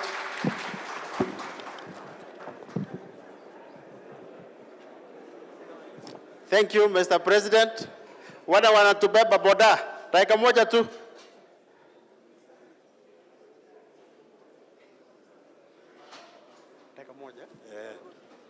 Asante sana CS. Ninaomba nisalamie nyinyi, habari zenu. Wacha niongee hii lugha ya Kiswahili kwa sababu hii Kiingereza ni ngumu. CS, ninaomba kitu moja, ninaomba umetusaidia kwa security watu wa boda. Watu wa boda wamesaidia sisi, security team ametusaidia. So tunasema shukrani sana. Mara ya pili, kuna mambo ya barabara. Wakati ulikuwa kwa barabara ukatusaidia tutengeneze barabara ile ya koko kando, atukongwe asikufe kwa njiani, tutafute riziki. So tunasema shukrani. Ya tatu, kuna ile offices ya serikali, wale wa mlemavu, wale tuliongea nao. Kuna ofisi nyingine ukipata hakuna hii kama hii. Kuna ile steps. So ukikomboa ile ofisi yenu, weka ile njia ya kupita wale wa walemavu, wale anatembea na hiyo crashes. Hiyo kitu inaitwa nini? Ya kuvuruta. Akukomboe hizo kwa sababu wapate hiyo, wapate utuma sawa hata hao. Kwa sababu ukienda utuma ya Kericho unapanda korofa, unaenda na stairs. Lakini yule mlemavu akitaka kutafuta utuma, hakuna njia ya kupata, unabeba na mkono. So fanya hivyo. Tunaomba, si kusema kufanya hivyo. Kitu kingine ya mwisho, kuna mtu ambaye amesomesha mtoto kutoka chini. Yule anabeba kuni, anabeba maji, lakini hajapata nini? Hajapata kazi. Hii kazi ya recruitment iko mzuri sana. Unaona maofisa ikikaa hivi iko sawa, lakini hao wako chini kabisa. Wasaidia hao wale. Kama kuna siku nyingine, wacha nipe story moja, kwa sababu recruitment kuna kitu ambao uko ndani. Nilibeba kijana mwingine anafikia kabisa. Excuse me, tunyamaze tusikize. Alafu kuna kijana just hold on. Alafu mtu asikuje stage kama hujaitwa. Sawa. So lakini tunyamaze tusikize. Unaona huyo bwana is making a very important point. Proceed. So mambo ya recruitment ni ulikuwa unafanya nafasi kupeana MP, kupea governor, lakini kuna gavana ambao wamefanya ama MP ama senator ama women rep ulipea nafasi moja moja, labda alisaidia vulnerable families, so ilifanya kitu mzuri. Lakini kuna kitu kingine imefanyika, kuna mtu ambao ukienda kiwanja anakimbia kabisa, lakini mwisho hakuna kitu, so narudi nyumbani. So fanya jambo, angalia hapo, kama ni chiefs anaangalia huko, aende kiwanja, kama akiona mtu ametangulia kukimbia aandike hiyo mara ya kwanza, itakuwa mzuri. Kuna kitu kingine ninaendelea kusema, kwa sababu kuna wale ambao sasa ile disability wale anatembea, akikuja kwa kiwanja, kuna story nyingine ilifanyika Longiza. Maofisa alifanya mzuri, ninawasema asante. Aliona mama anakuja na mguu hivi na mtoto, akaandika hiyo ya kwanza. So nilisema asante. Thank you. Kwa mwisho. Point. Because of time, I'm Bernard Cheruyot, Shushaina Bomet. I was a burning issue. Your Excellency Murkomen, you have been with us in many forums. Para, tukaona empowerment. But here I am a burning issue. I am from Bomet Central. My MP is Kilel. Excellency Governor Barjog is my governor. We have 2 young men from Chepalungu. We don't know where they are now. That is a security issue. Kindly. That is why I was there. But kuna kitu ilingia kwa roho yangu. Fuatilia hiyo kitu, kama wameaga, muletee familia mwili wasike. Kitu ya pili, we have issue of development in our school. Kablong. We have St. Mary's. We have one watchman at Bomet is Bwana Onwet. Fuatilia hiyo shida. Mimi nashiona viatu hapa Bomet. Tuko na jala ina wine and spirit. Security officers, do something. Hiyo mambo ya kidogo rekebisha juu. Ukikuta hasa National Bank, kuna mahali watu wanakunywa wakikochoa. Please kindly, county government, kama mnapeana lesson juu mnataka taxes, hiyo kitu ikome. Nikimalizia, kuna issue ya Masese Forest. Kuna jamaa alikuwa anafanya carpentry, aliuliwa na gari likapotea. Kuna gari 2 ilipiwa hapa Rhinos, hatujaona. Kuna gari ya Magareri ilipiwa siku nyingine wakati alitoka Christmas, hatujaona. Security team, do something. I'm a Shushaina from Bomet. Burning issue. Hiyo daraja Barjok, watu wa university wameongea. Nilikuambia siku nyingine, ukasema utatekeleza. Kabla watu wafanye ile kitu. Na kuna MCA Chemurgende. Hiyo daraja, unajua watu wa Chepiriru wanabaitika juu, wamejenga manyumba ng'ambo ile. Sasa tunataka hiyo daraja ijenge haraka iwezekanavyo. Kuna pesa ya county emergency, muweke hata kama ni culvert. Juu hao watoto wametuletea kazi. Mimi nasionea viatu mpaka saa 4 usiku. Wanakunywa maziwa, wanakula mboga, wananunua chakula. Hiyo ni fighter kwa Bomet. Lakini mkilete hizo vitu mbaya ndogo, hasa ma street light. Kama kuna pesa department ya trade, muweke street light town ingare portal tipote. Na hiyo wezi wote watoroke Bomet. Asanteni sana. Thank you.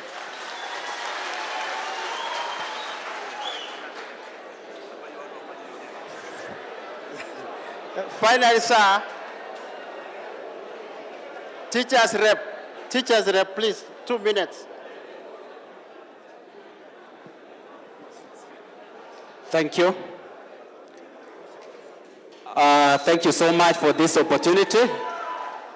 Our chief guest, Mheshimiwa Murkomen, the Cabinet Secretary, allow me to speak on behalf of our teachers in Bomet. And first, I want to say that if down to earth was a person, then you fit the phrase. We have had successive government, and we have never had such an opportunity to engage with a cabinet secretary. Allow me to raise 3 issues affecting us teachers, and I'm also very sure that by extension through collective responsibility, you will intervene with the issues affecting us teachers in Bomet County. Number 1, we have issues to do with gender-based violence. This year alone, we have lost 2 teachers through homicide. one from Sotik, and one from Bomet East. Both of them are ladies, and they were killed by their partners. We want to seek the safety for our dear teachers. Number two is that teachers in Bomet County are suffering a lot. They are crying. Our hospital, which is the most sophisticated network, cannot offer medical services to our teachers. And I think it is affecting even police because of the insurance are on. If you go to Tenwek now as a teacher, SHA will be exhausted and you will be requested to part with cash. I know that is very painful, bearing in mind that deductions are made every month. Yet if you go to our hospital, Tenwek, we cannot get medical services. So we really want to seek your intervention, Bwana CS. As I finish, there is also the issue of salary increment. Mheshimiwa Waziri, we also want to seek your intervention through collective responsibility. The increment which was made last month has got two issues. You can imagine it was in the headline that teachers wameongezewa mshahara na kuna mwalimu aliongezewa only 29 shillings. Mtu kama mimi niliongezewa 283 shillings. And watu wa magazeti mliandika, I'm smiling all the way to the bank. So we want to request, if possible, will you also consider at least the CPG issue. Iyo issue ya salary pia, I think kuna issues with our union. Because, Waziri, during the last strike, our union officials in Kupet, especially national, took a loan.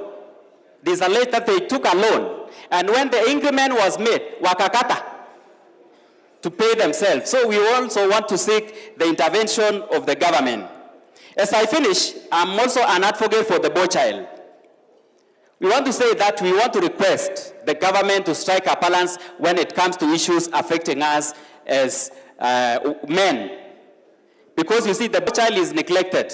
We want to strike a balance where we have an empowered girl and an empowered boy. As I finish, we want to say thank you so much. I'm very sure the message is home. And congratulations, Waziri. Thank you so much. My name is Bismarck Rono. Thank you so much.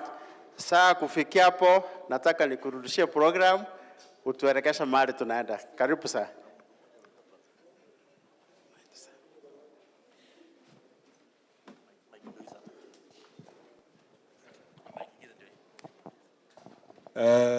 Asante sana. Kwanza, kabla hatujaweka tu hapo katikati hapo. Somewhere hapo. Yeah. Yeah, that's it. Thank you very much. Appreciate it. Na mko na karatasi mingi sana hapa. Ya Jukwaa La Usalama imeandikwa jukwaa.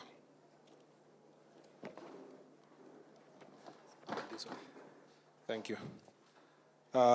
Kabla sijafanya hivyo, nimeona kwanza nawashukuru sana. Very good presentation. I want to respond to a few of these issues before I can eventually I want to respond to some of the issues. Alafu sasa nitaita viongozi pia wachangia, alafu I will close the meeting. Kwanza, before that, ndio, simumeongea? Tusimame wote.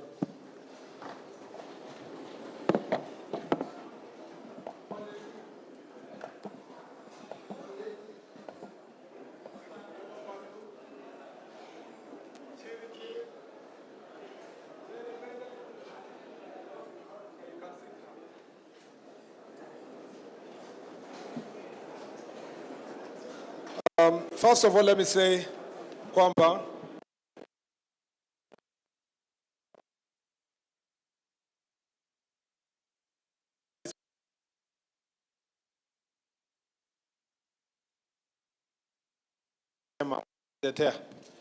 because chiefs na OCSs waliongea tu mambo yao, hawakutuambia walisema. So nyinyi mmesema yenu, so mi hata niko na yangu ya kusema kidogo, na ningependa kusema. Kwanza kabisa Bomet leo, Bomet County, tukiwa hapa saa hii, watu wa Bomet County, wananchi, serikali iko Bomet University, wameketi wanapanga usalama wao. Ukweli ama sio kweli? So ile maneno yote nyinyi mlisema ifanywe, wenye wanafaa kufanya ni sisi, hakuna mtu mwingine. Hakuna, ni sisi tu. Ile maneno mlisema pombe iko wapi, sijui tuko na challenges wapi, we are the ones to solve that problem. Na nyinyi mnajua kwamba mmeomba kazi. Before tuongee mambo ya promotion, tuongee mambo ya promotion, kabla hatujaongea mambo ya welfare, mambo ya ofisi, mambo ya sijui magari, mambo ya everything. Kitu ya kwanza ni kwamba wewe uliomba kazi kuwa polisi, kuwa chief, na uliomba wewe mwenyewe. Kwa mfano, chiefs wangapi wamechakuliwa waliandikwa kazi a year ago? Wacha nione. Chiefs wangapi? Huyo madam chief hapo. Na hata assistant chief, simameni tu. Yeah. Very good. So mliandikwa tu kazi mwaka mmoja iliyopita. Wangapi kati yenu hawajalipwa salary bado? Nyinyi wote hamjalipwa bado. Hiyo si mbaya, mmejaribu. Lakini wakati mlikuwa mnaomba hii kazi, ketini tu. So mlijua hakuna ofisi. Mlikuwa mnajua hakuna ofisi, si ndio? Lakini kung'ang'ana yenye ulikuwa unang'ang'ania hiyo kazi na unajua hako ofisi ilikuwa hatari sana. Ulikuwa unasema bado nataka kuwa assistant chief, bado nataka kuwa chief. Lakini wakati ukiingia ofisi hivi, ukiulizwa kwa nini hujafanya kazi, unasema sina ofisi, sina motorbike. Lakini ukiomba kazi ulikuwa unajua hakuna motorbike na hakuna ofisi. So the first thing we must all appreciate tukiwa hapa ni kwamba sisi tumeomba kazi, kuna watu hawana kazi. Tumeoccupy ofisi yenye inafaa kuserve watu ya Kenya. Na hakuna njia nyingine, hakuna mtu mwingine atafanya hiyo responsibility. Kama lazima uwe innovative, kama itakuwa ni kufanya nini, we can be making your working environment better. But in the first instance, you must be a diligent public servant who understands his job. Mumesema mambo ya training na nitajibu.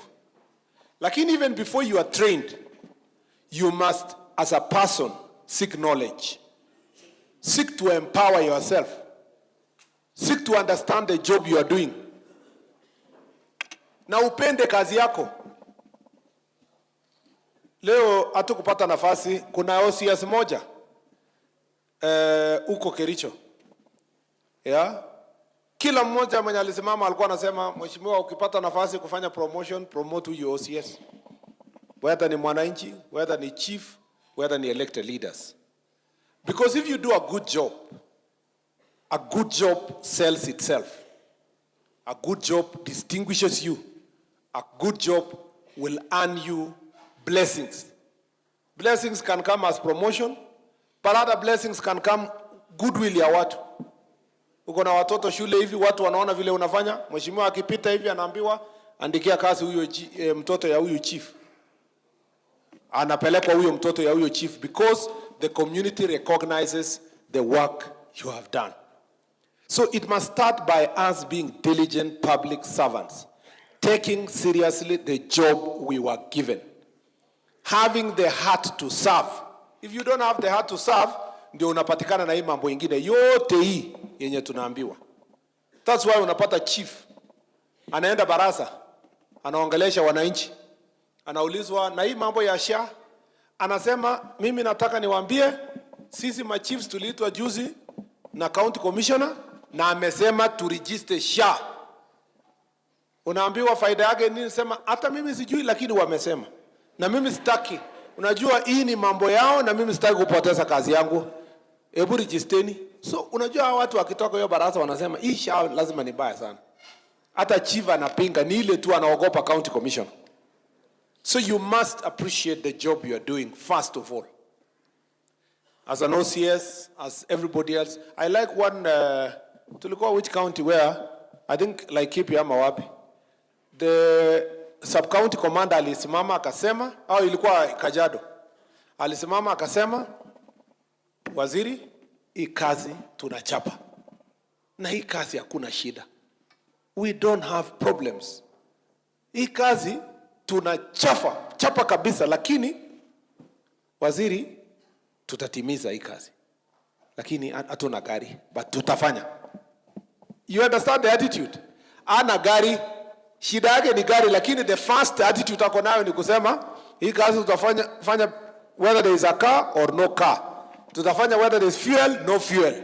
Tutafanya hii kazi, but baadaye sasa ananiambia kama sasa gari ingekuwa hata ingesaidia zaidi. Kama mafuta ingekuwa ingesaidia zaidi. Tungejenga police station, itasaidia zaidi. So it must start by you willing to do your job. And what is the characteristics of a person who does their job? They are diligent, they love their job, they love the people they serve. Inaitwa leadership with compassion. Leadership yenye iko na utu. Tunataka chief mwenye ako na utu. OCS mwenye ako na utu. Utu itakufanya common sense inakuambia hii kitu inafaa kufanywa hivi, hii kitu inafanywa hivi. Kama wewe ni askari na uko na utu, utajua kwamba hakuna haja kufungia mama ya 85 years kwa cell. Utamwambia tu tukutane kotini kesho, atatoroka ataenda wapi? Ukweli ama sio kweli? Unless of course they committed murder or something else. So there is a way you can, common sense can lead you to make the right judgment based on the utu that uko nayo. Pia, an officer who does that, hawezi chukua hongo, hawezi ingiana na mambo ya corruption. Wizara yetu uliona EACC inatuweka tu number one. Tunangangana huko polisi, chief, alafu sijui what other office tulikuwa nayo ilikuwa inaleta shida. No, before tuseme KRA na wengine. Kwa ministry yetu tu, police na chief. Na unajua polisi ni 100,000 kwa Kenya. Over 100,000, 120, 110. Haya chiefs ni 13,000 I think. Plus assistant chiefs. Wakisanywa na ACC na wengine, sasa inatupatia ranking kama wizara tunakuwa number 1 automatic. Tunashindana na KRA na county governments kidogo si bali. Wanangangana, sijui Bomet ilikuwa namba ngapi, lakini they are trying. Sasa niwaulize, tukichukua kama wizara number 1 kwa mambo ya corruption, what exactly are we saying? We are saying because we are serving people at the lowest unit, sisi ndio tumeumiza raia zaidi kwa sababu tuko na hawa kwa hapo local area. Na wanaona kila siku, wanaona polisi, roadblock. Haiangalie mambo ya bangi, haiangalie mambo ya pombe haramu.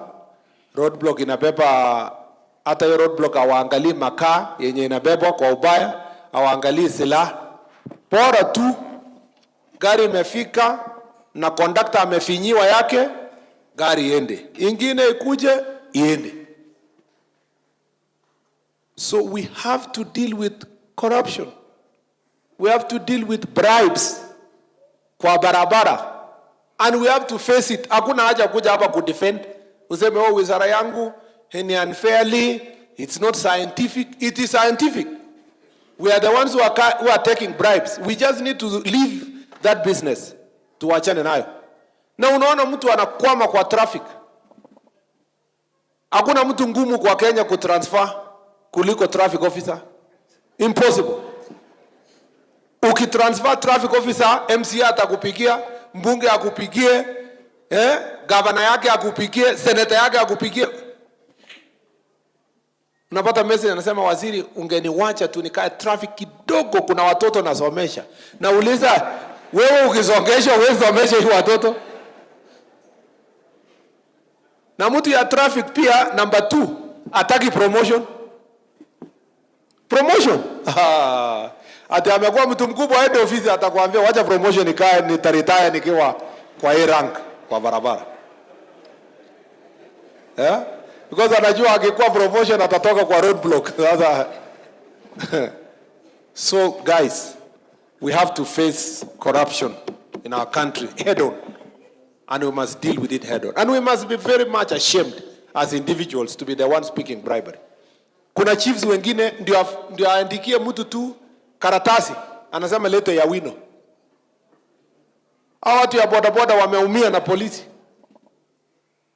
Kuna kitu ya kuona, wakifika tu hivi chukua. Siku mtu ya bodaboda pengine anatengeneza 800 kwa siku ama 500, na wewe umechukua 300. Unafikiria huyo mtu anaenda kulala sana kulani tu, anasema sasa hii mtu. So we are not blessed as a people because of corruption. Please. Na wewe ukipatikana kwa mambo ya corruption, tunakufukuza kwanza ndio ende ungangane na kesi yako uko nje, ukiwa nje. Kama wewe ni chief, assistant chief, kama wewe ni polisi.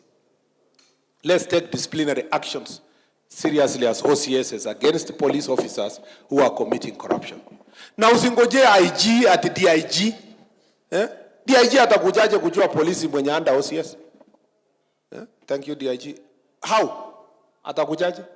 It's for you to take responsibility at your locality. Kupambana kwa wale ambao in discipline in your locality. You have to do it. Chiefs, you have to be more serious. Na nimesema, hakuna story ya kusema Bomet tumeshindwa kupambana na pombe, sijui pombe inatusumbua, bangi, sijui nini. Kama pombe inaendelea kwa any location, any area, wenye wamekubali hiyo pombe iendelee ni chief na OCS, watu wawili. Wao ndio wanakula pesa kwa mama bima, ule wa kupima kwa hii. Hakuna OCS tu akishashikana na chief kupambana na pombe inaisha. Lakini ukiona pombe inaendelea kwa hiyo area na unaona chief achakosana na OCS, hao watu wako sahani moja wanakula pamoja, wako na allowance ya mambo ya pombe. So instead of us going to talk about ACC, sijui DCC, sijui nini, wewe chief na OCS, you take responsibility for the proliferation of adulterated alcohol, drugs, bangi, nini in your locality. You must deal with it. Na chiefs hamwezi mjifanya hapa kwamba nyinyi hamjui. Nyinyi mnajua. Kuna chief ajui kitu. Waje tuulizane ukweli. Kuna chief ajui kitu kwa location yake? Chief gani ajui nini inaendelea? Unaona? Chief, ukitaka ujue nini inaendelea kwa kijiji, uliza chief. Chief atakwambia nani alilala huko? Alilala kwa ile nyumba nyingine, lakini saa 9 alitoka akarudi kwa ile nyumba. Ukweli ama ukweli? Ni ukweli. Chief, ukimuuliza hii mtoto ni ya nani chief kwa village, anakuambia mtoto ni ya nani, lakini nani anafikirianga ni yake, lakini ni ya sasa inakuja kuwa mambo ya bangi na pombe na nini. You guys, you have to do your job. There is no feigning ignorance. And if you don't know your job, so unajua chief ni mtu ya hiyo village. Wewe songa, mwingine andikwe kwa hiyo area, kwa hiyo location, asaidie wananchi. Ndio mambo isonge mbele. You have to take your job seriously. We all of us have to take our job seriously. Nashukuru kwa ile kazi mmefanya tayari mpaka sasa. Registration ya SHA, registration ya farmers, mambo ya transition to education transition. Tusipate mtoto anarandaranda kwa village yako, ajeenda shule, na you cannot account as a chief na assistant chief. That is also another area We must make sure that we take our children, all of them, to school. Pia ninashukuru kwa ile kazi mmefanya tayari kupikana na pombe kumaliza kwa area yenu. I know there are some yenye the challenge ya pombe ingine sio ile inapigwa kwa nyumbani hapo. Most of it challenge mko nayo ni ile inakuja transit. Imeletwa kutoka sehemu nyingine, inapigwa kwingine inapita. We will try, and that's why I'm saying OCS, county commanders, sub-county commanders, take your responsibility. Let's fight. Let's help also our local people, especially ile alcohol inatoka kwa transit, so that it is sorted in this area. I know mko na welfare issues. Kama police officers, nimewaambia what we need to do. Hizo promotions zote, stagnated promotions, we are going to sort them. Mambo ya ile payment ya increase ile ilikubaniwa kwa task force, mnajua kwamba ile increase ya mwezi huu ilichelewa, ya mwaka huu, ya mwezi ya July, lakini all italipwa this month with the arrears at the end of this month. Hiyo yote itahakikisha police officers watapata, so that they don't say that we are reneging on their responsibility. It was just the challenges here crossing new financial year. Mambo ya chiefs, mumesikia nimesema, I am working very hard, nyinyi wote, when you amjenda training, muende training, so that it can facilitate your promotion. You know? Hakuna haja kusema ati mtu atakaa tu hivi, you must all be trained. Niliona some of the chiefs wakiambia, officer salute, anafanya hivi. Yeah. Sinamna hiyo? We want you to know how to salute vizuri. Hata mimi pengine nipelekwe huko pia ndio nijue. And then we need also to ensure that mumesema mambo yetu ya uniform iletwe kwa sub-county, kwa county. We have agreed that all uniforms will now be given out kwa county level. Tumekubaliana pia kwamba mtu apimwe uniform yenye inatoshana na yeye. Si namna hiyo? Sasa huyo chief mwenye ako pale, yeah? Akipewa uniform ya huyo madam mwenye ako karibu na yeye, wezi vaa sweta moja. Si namna hiyo? Nilienda kwingine another county nikapata chief moja, akiingia akitembea hivi, wezi jua ile amevaa ni marinda ama ni longi. Na kumbe ni mwanaume amevaa longi. Nikauliza what happened, akasema alienda Embakasi akarushiwa uniform kwa Trisha, akaambiwa ndio hiyo. Akamwambia initoshi, akaambiwa jipange huko mbele, enda ushone kwa nini, kutafuta fundi kwa village yako. So we will make sure that nyinyi wote mmepimwa. Niliambiwa also kwa Laikipia ati viatu inapeanwa, viatu yote yenye mnapewanga ni size 7. Haipimwe 7, ukiangukia 7 sawa. Kama wewe mguu yako ni ndogo ni lucky, unaenda kuweka insole, unakanyaka. So hiyo haitaki hiyo. Kwa sababu mzee mmoja alituambia hapo alipewa ya left yote mbili. Yeah, number 7. So we want to make sure that the uniform is being given in a dignified manner, so that we can be able to move forward. Hii career progression, we are working on it to make sure that there is graduated career growth. Mumesema kwamba how many principal chiefs wako hapa? Ni moja. To start with, we will have 2 principal chiefs in every county. Tuanzia hapo, and then as we work out the other modalities, thank you chief, to make sure that you grow from one level. Kuna watu wengine wamesema, sasa nimekuwa principal, senior principal chief, lakini bado tu niko ile location. Ulitaka uende wapi? Unajua ukitoka unakuwa ACC. Kutoka location yako huwezi uitwa chief tena. Unakuwa ACC. Ama tubadilishe hii mambo ya chief. Ikuwe chief anaweza kuwa transferred. Ndio tupeleke ule mzee wetu wajia. The point is that it's okay to graduate the chiefs. Even if you are still a principal chief, maybe keep graduating their salaries and benefits as we move forward. That is what we are working on with our people. Kuna mambo ya construction ya office space. Most of the police stations are in deplorable state. We have discussed. Police stations mingi hakuna, ingine ni mabati. Ukiuliza hao viongozi, utapata wachache sana wameingia police station yao. Pengine PCCK peke yake ameenda kwa police station. Na pengine hajaingia akiwa mheshimiwa, aliingia akiwa PC. Niliona akisifiwa ni kwa sababu alikuwa ni mtu ya ngao. Hiyo ni advantage ya ngao kwa hii maneno.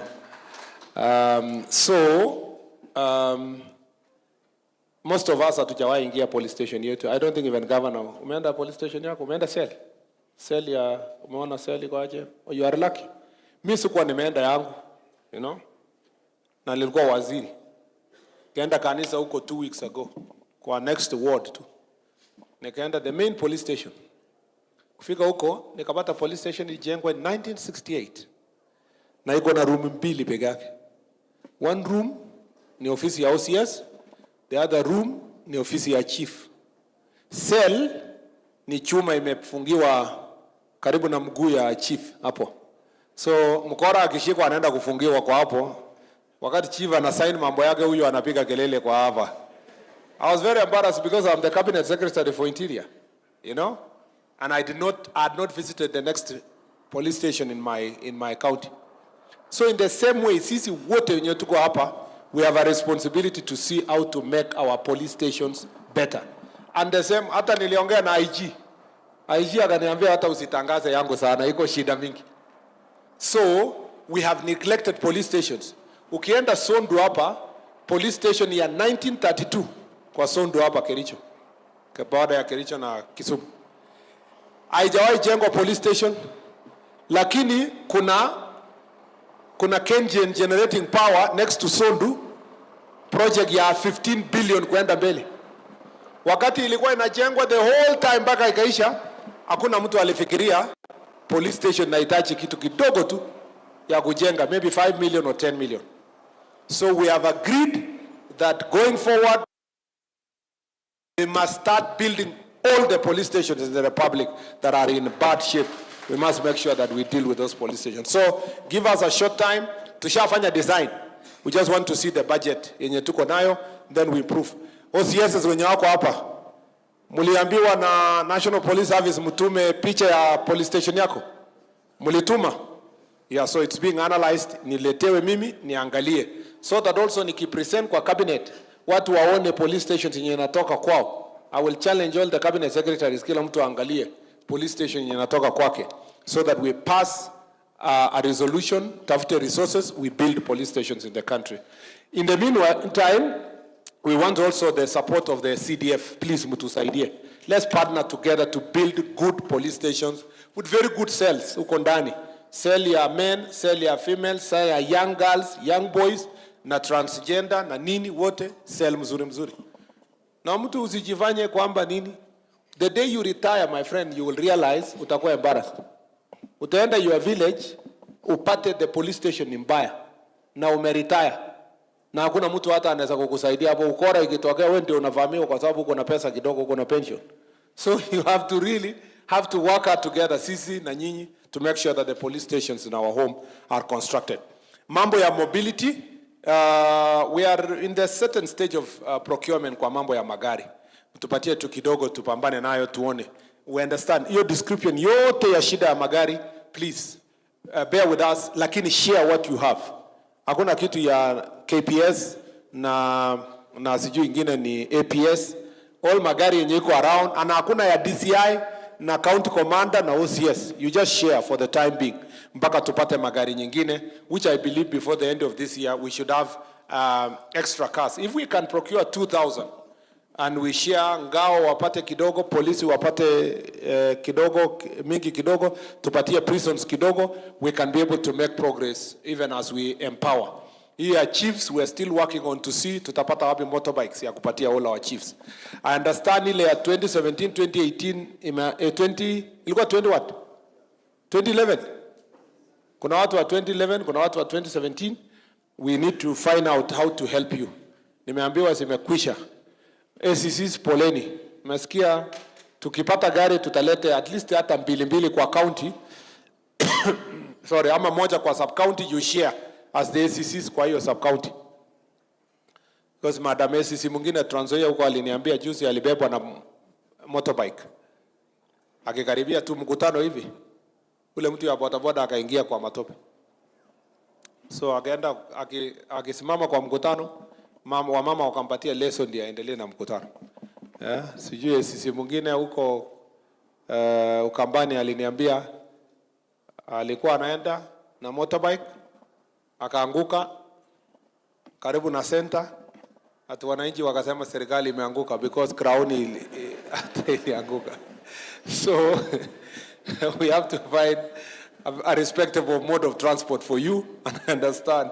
Nimesikia mambo mingi sana kama vile nimesikia kwa hapa, and we need to find ways, including construction of offices for the SCCs and the sub-counties. Nyinyi mnasema hii ofisi yenu ya county commander ni county commissioner ni mbaya. Hii ni one of the best offices. Ni mbaya lakini one of the best. Ukienda huko Taita nini? Inaitwa nini? Tana River. Kuna ofisi county commissioner anakaa kwa mabati. Then the deputy na police wanakaa nje kwa kitu kama tent. So we have to ensure that we look after all these concerns, our people.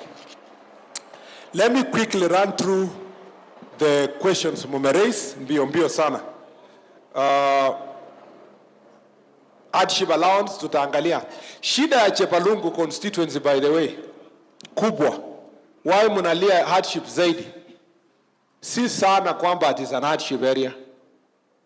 Shida kubwa yao ni barabara. The biggest problem ya inaccessibility ya Chepalungu ni barabara. A small area, ukitoka Kapwe hapa uteremuke unataka uingie Gurene. Shangiroi. Unaweza chukua the whole day in a very small distance.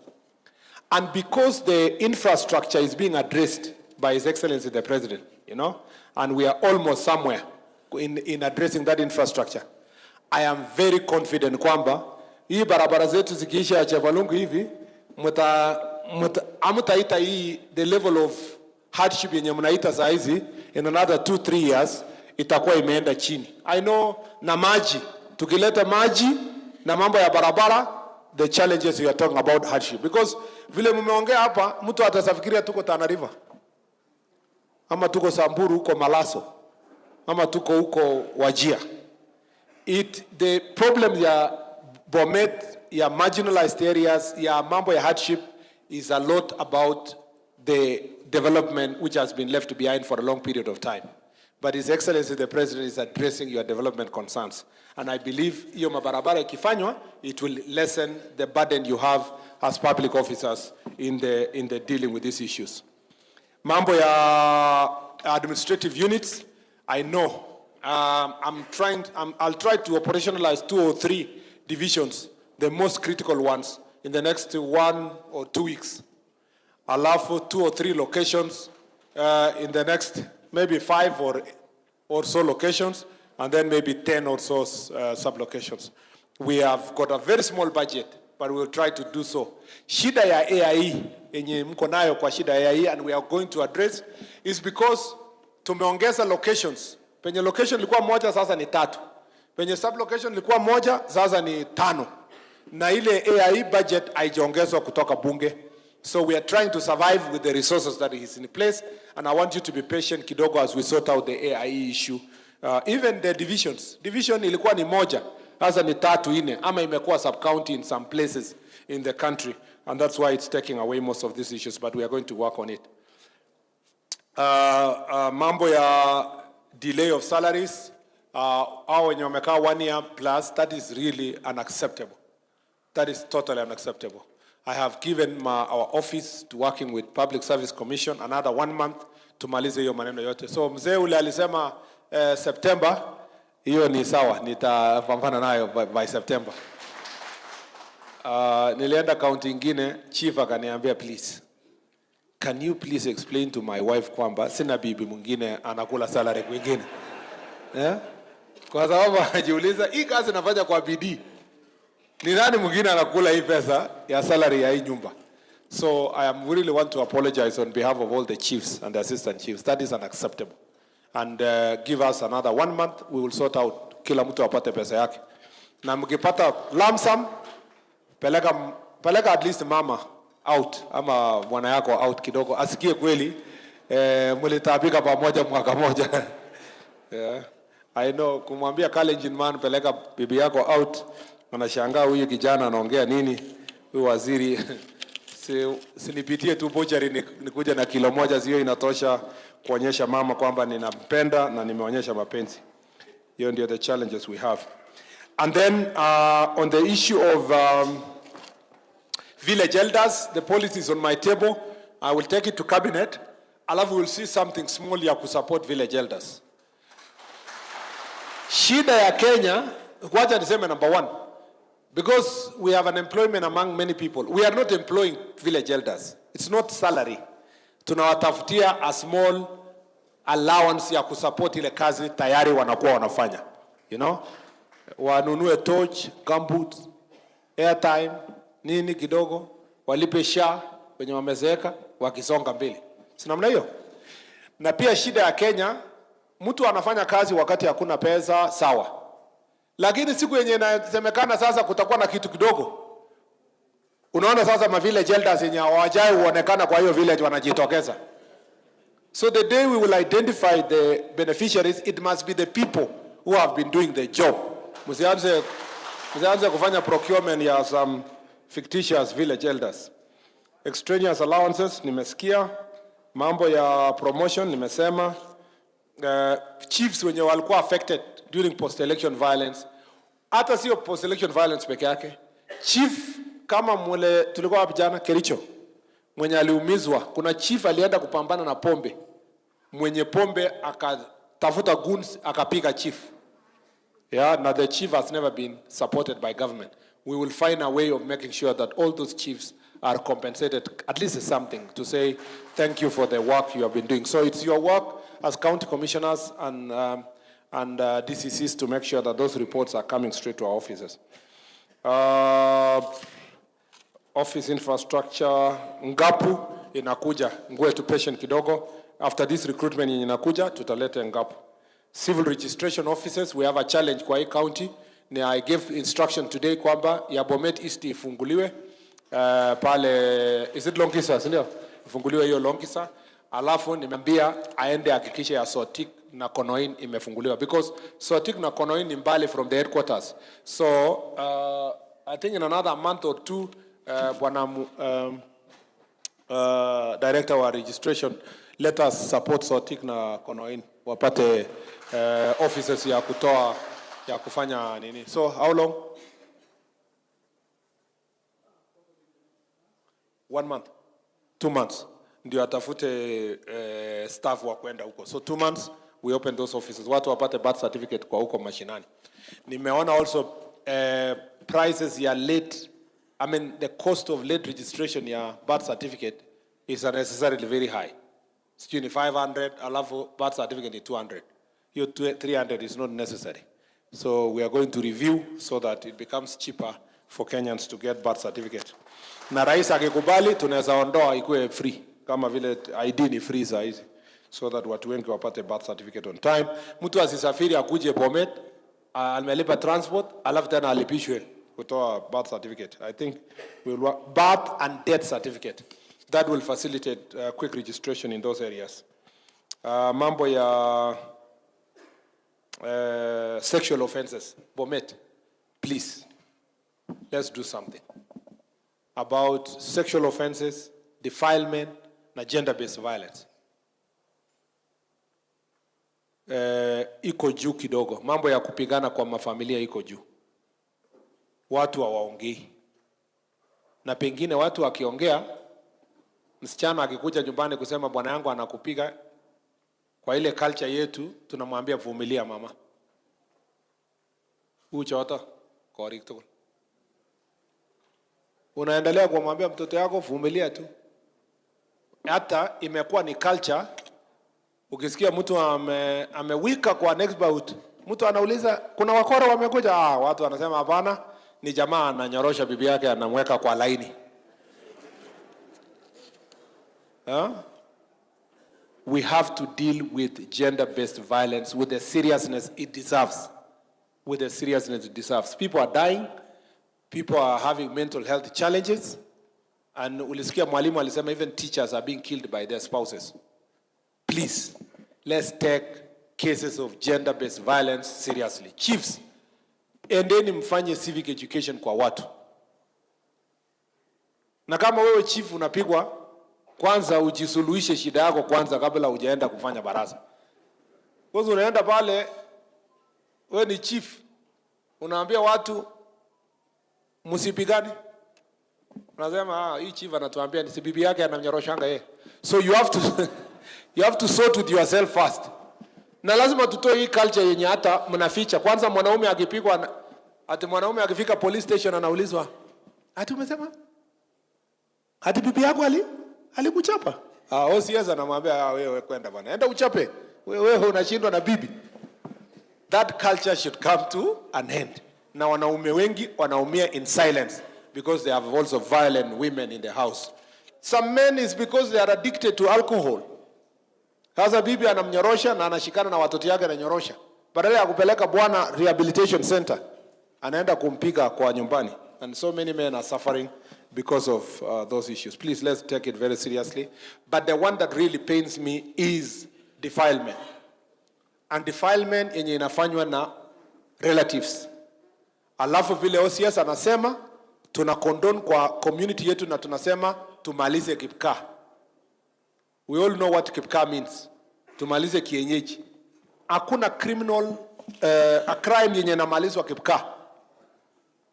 Yote ipelekwe kwa police station, mtu astakiwe, afungwe. And especially where defilement is incestuous, we need to deal with it and deal with it with finality. Vile mume deal with cyber crimes, which has really improved in this county, we also need to deal with these issues. Mambo ya police uniform, we are finalizing the police uniform. The president gave the resources. You are going to get the new police uniform. Will be issued. I think His Excellency said it within the next 1 month, by October, to go to roll out the new police uniform that will come out. Injured officers in line of duty, mental health issues, we are working on those. Transfer policy, we have had you. We'll make sure that it's streamlined.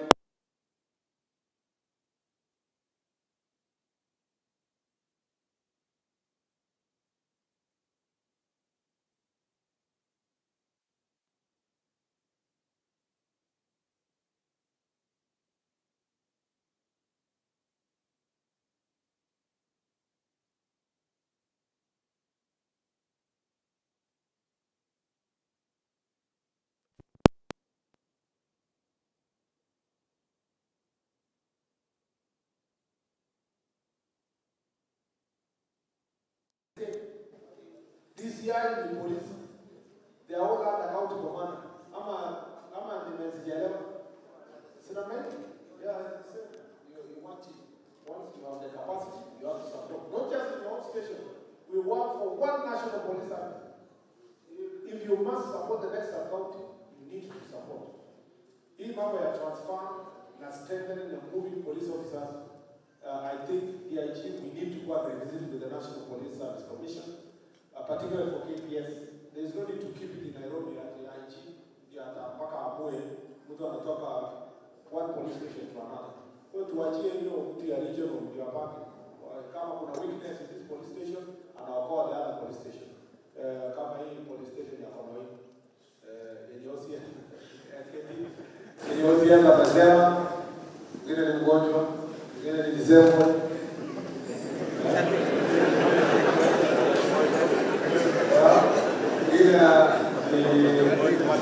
Kwa alcohol, sasa anabaki yeye na wawili. Moja akaenda kotini, kuna mtu police station. Sasa DIG. Ndio sasa hii maneno ishasema na raia wamejua, wakora wamejua. Watasakimbia police station kesho kusema yeye ana watu.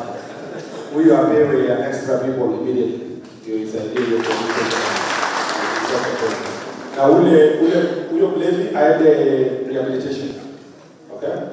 Yeah, Kramani walikuwa wanavuta watu, but squeeze were very limited because of mental health issue. So release him, aende rehab. Back up on the road, and then they will help you to get more strength. Thank you, DIG. Investment technology, that is true.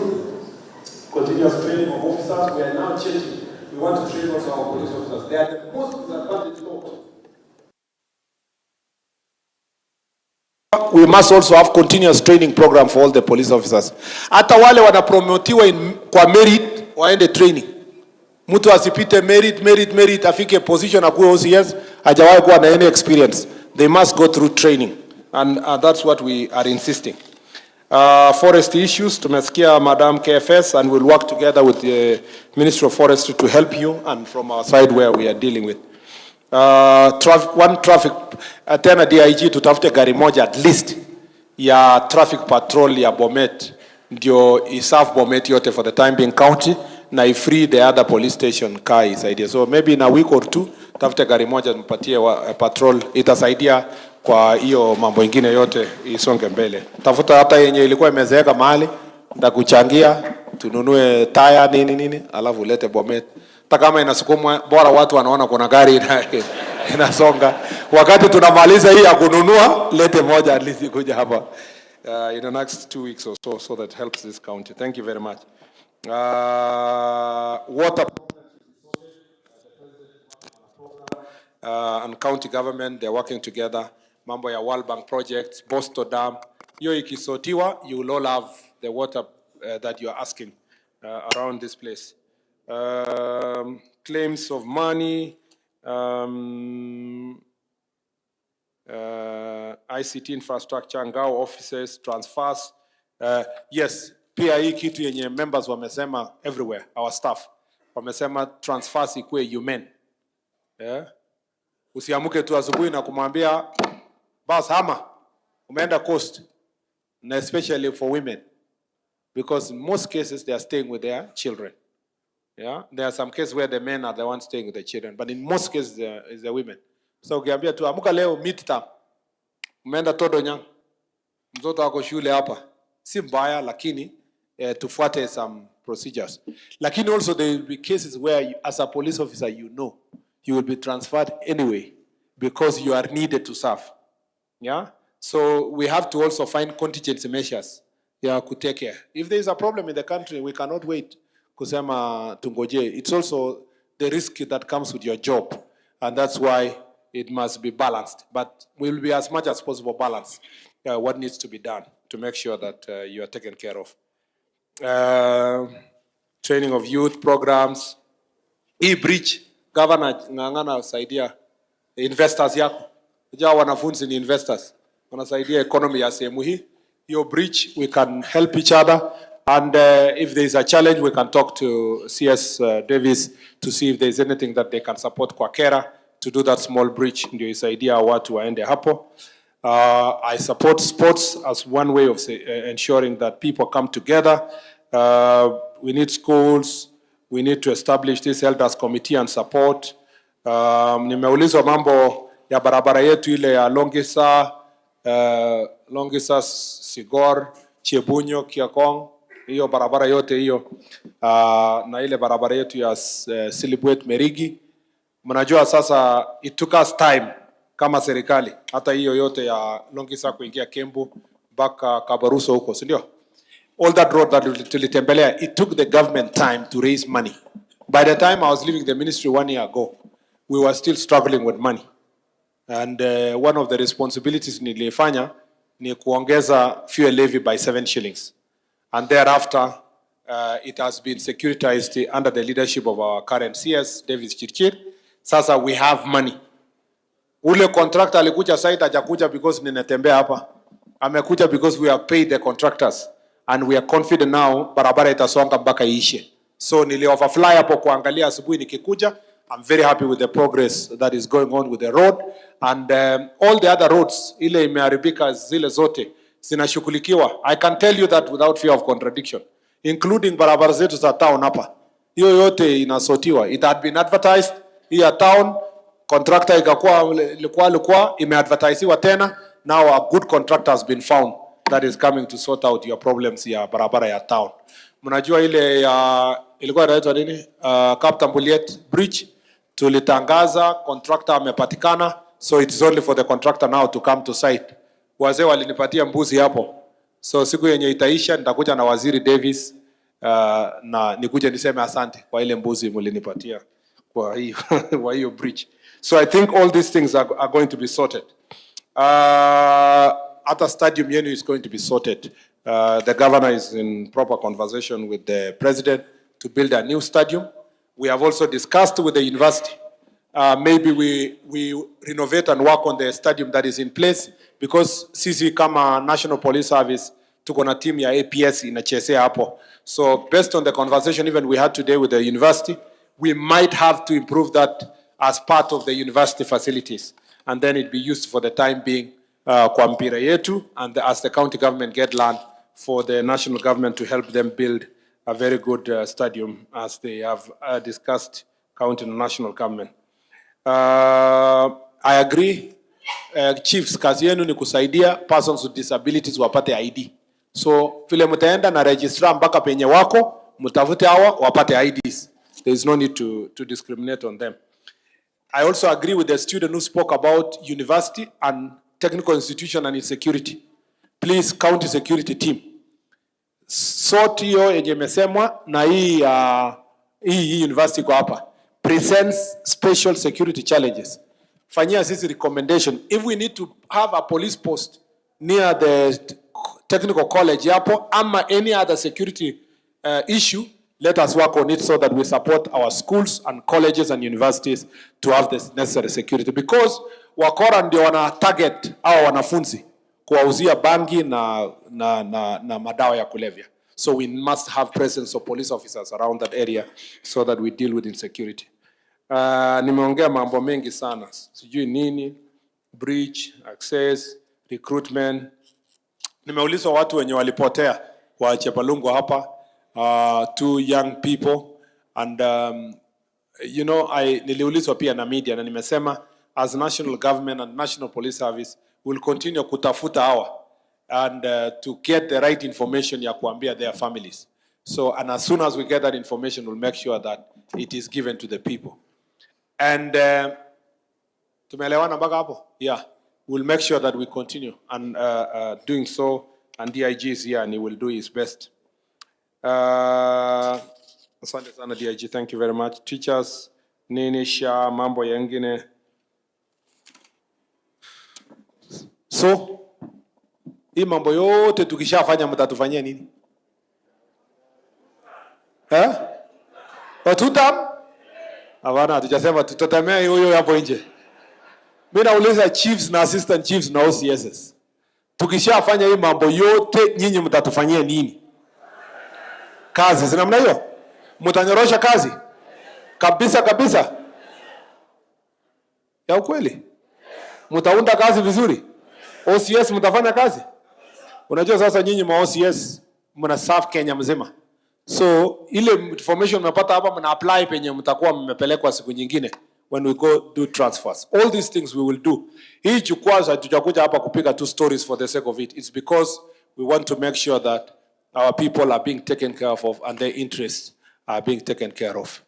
Nashukuru ulisema unaitwa bwana nani?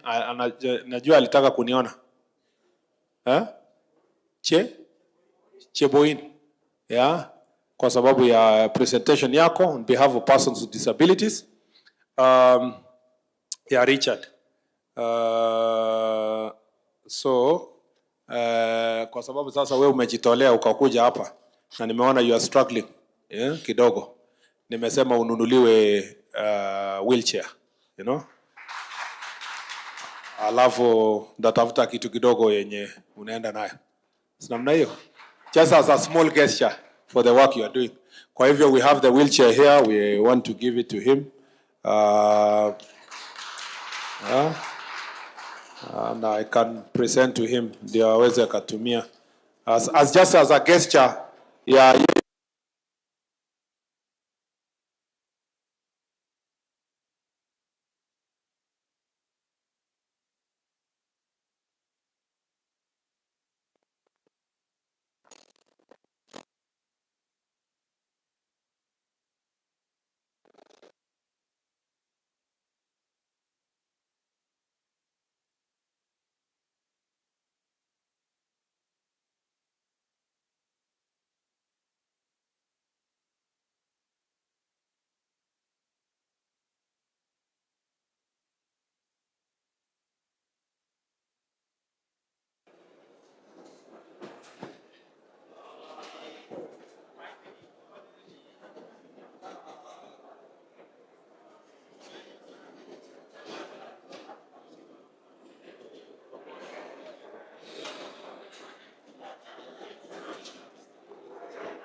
Yeye ameomba kusaidiwa mtoto moja.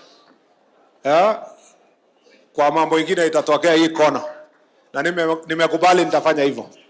I'll do that. On behalf of wale watu wa disability wamekuja hapa. That's just a small gesture of appreciation kwa yeye kuja na kuja kukaa na sisi. Bas, tuko sawa pamoja? Kwa hivyo sasa nataka nikaribishe Mheshimiwa Speaker akuje. Kuja aendelee kutoka hapo.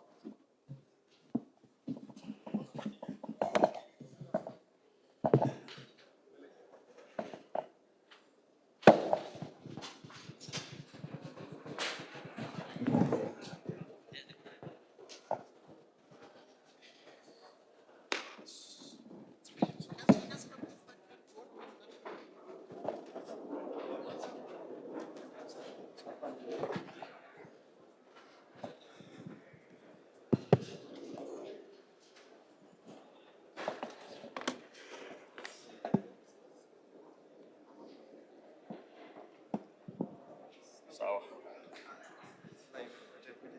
All right. Now.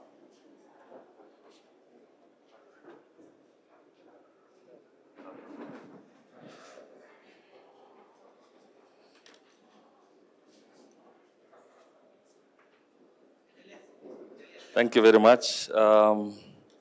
Waziri Murkomen, all the officers from Ngao, sisi zote, all protocols observed. Good evening. Good evening once again. I'll not take a lot of time because all has been said and much has been mentioned. What I'll do now is just to introduce to you the MCAs who are here. I'll ask them to stand wherever they are. A mic will be brought to you. Sema jina. MCAs, please, kindly be upstanding.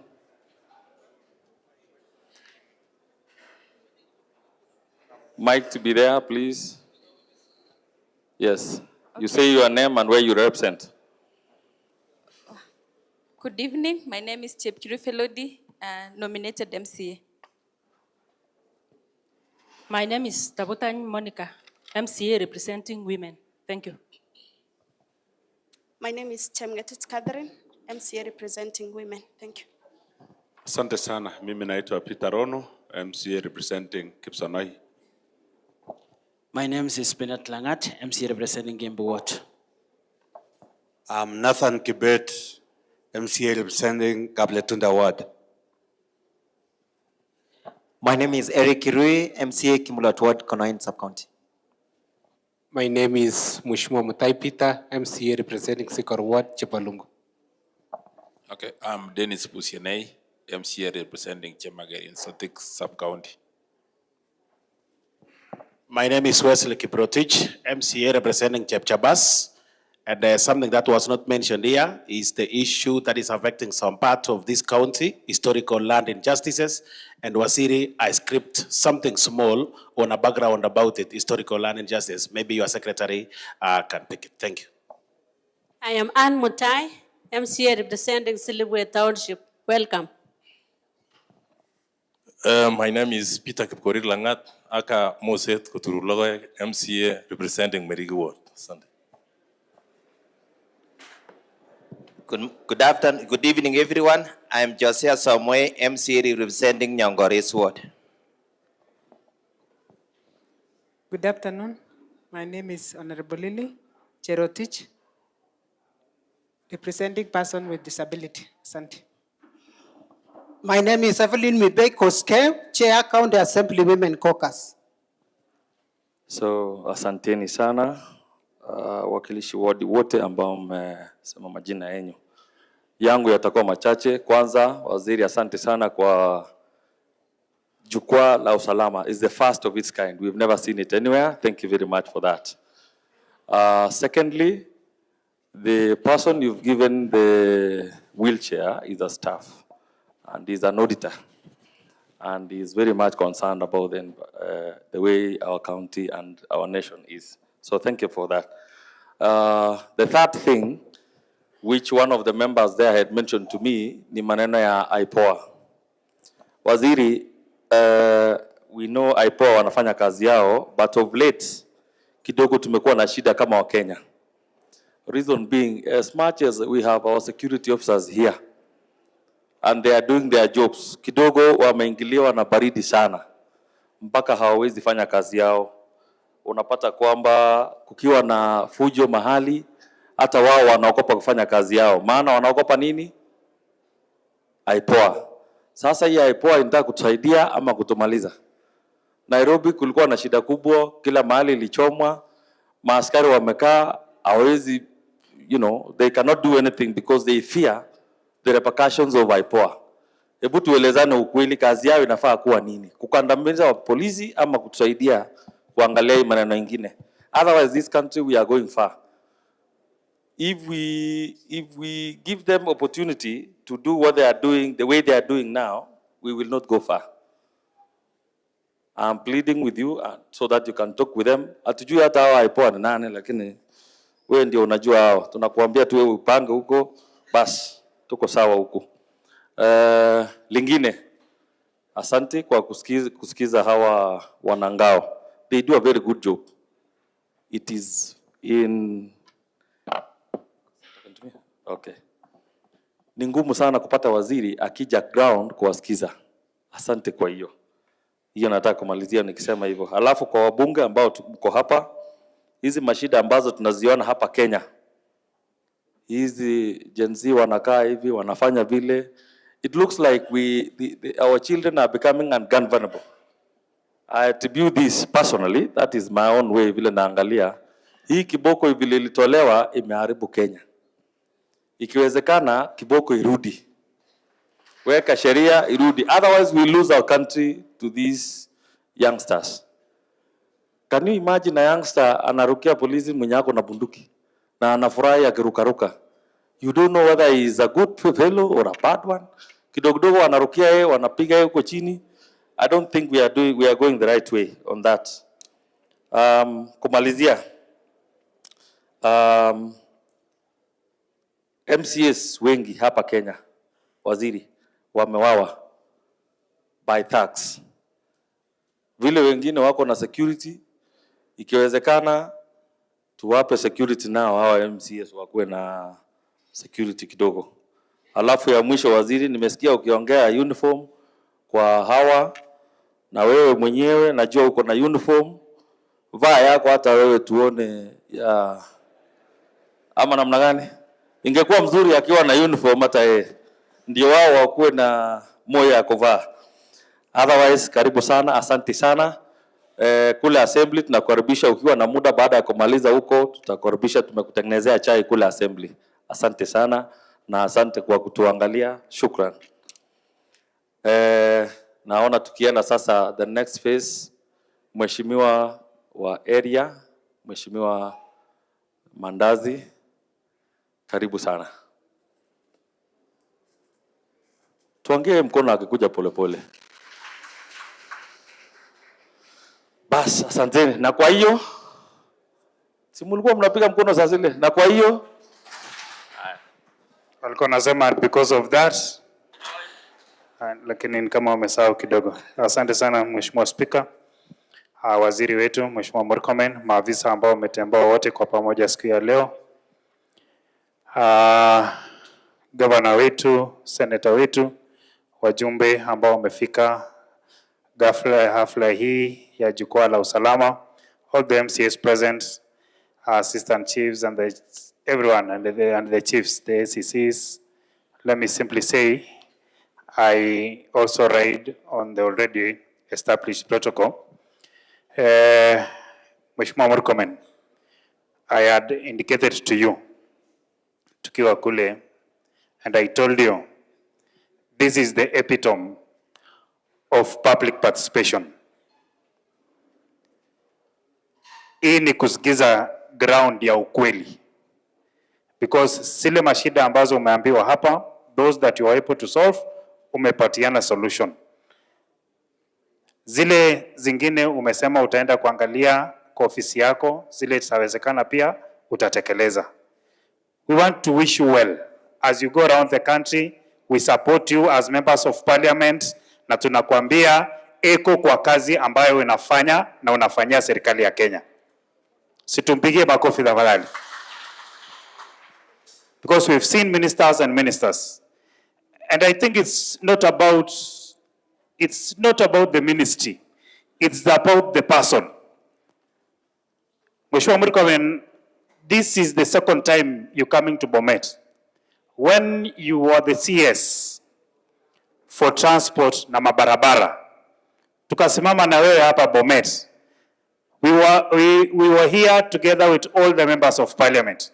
Ukaambiwa vitu vingi sana. Mojawapo ni Kaptambuliet Bridge, which I'm so happy, hata kama saizi uko kwa security, you still follow it up na uko na details zake in your fingertips. I want to really say thank you for that. Kabla maybe mimi mwenyewe niweze kunena mawili ama matatu, wacha niweze kutambulisha the members of parliament who have come. Yes. Tuanze na mheshimiwa Kigure, mheshimiwa Unwe. Mheshimiwa huyu kidogo alikuwa anadharisha usalama. Akiomba kiti alisema msiponipea nitaama. Kama agaspi. Kole msiponipea kiti nitaenda mbinguni. So asante sana. Waziri wetu wa usalama Mheshimiwa Murkomen, our DI Chief Mr. Masengeli, and let me say all protocol observed. Personally, I will not take too much because what I was intending to talk about has been communicated or has been said by all those people who have stood up earlier, including maybe I can touch only on one thing, maybe the issues of the vehicles. It was touched, I will not talk about because there is a lot of challenges on the vehicles of the police officers. And the illicit bruise, I wanted to commend this team, Mheshimiwa Murkomen, because in my constituency, it has drastically reduced because of the efforts of the assistant chiefs and the administration, police officers who are working in my constituency. I want to say congratulations. It's only some very few areas, and I think I've been working with them even despite my issues of political issues. You know, politicians are afraid of trying to encounter these issues or face it on. I normally go with them. We normally try to make sure that this is eliminated once and for all. The issues of the transfer of the police officers. Mheshimiwa Murkomen, the issues of the transfer of police officers. There are so many officers in my constituency. I think some few have been transferred so far because I've been trying to complain for the last 3 years. They've overstayed in the police in my area, and I want them because they have become used to the residents of the area to be moved to another area so that at least we improve on the issues of security and trying to do better service delivery.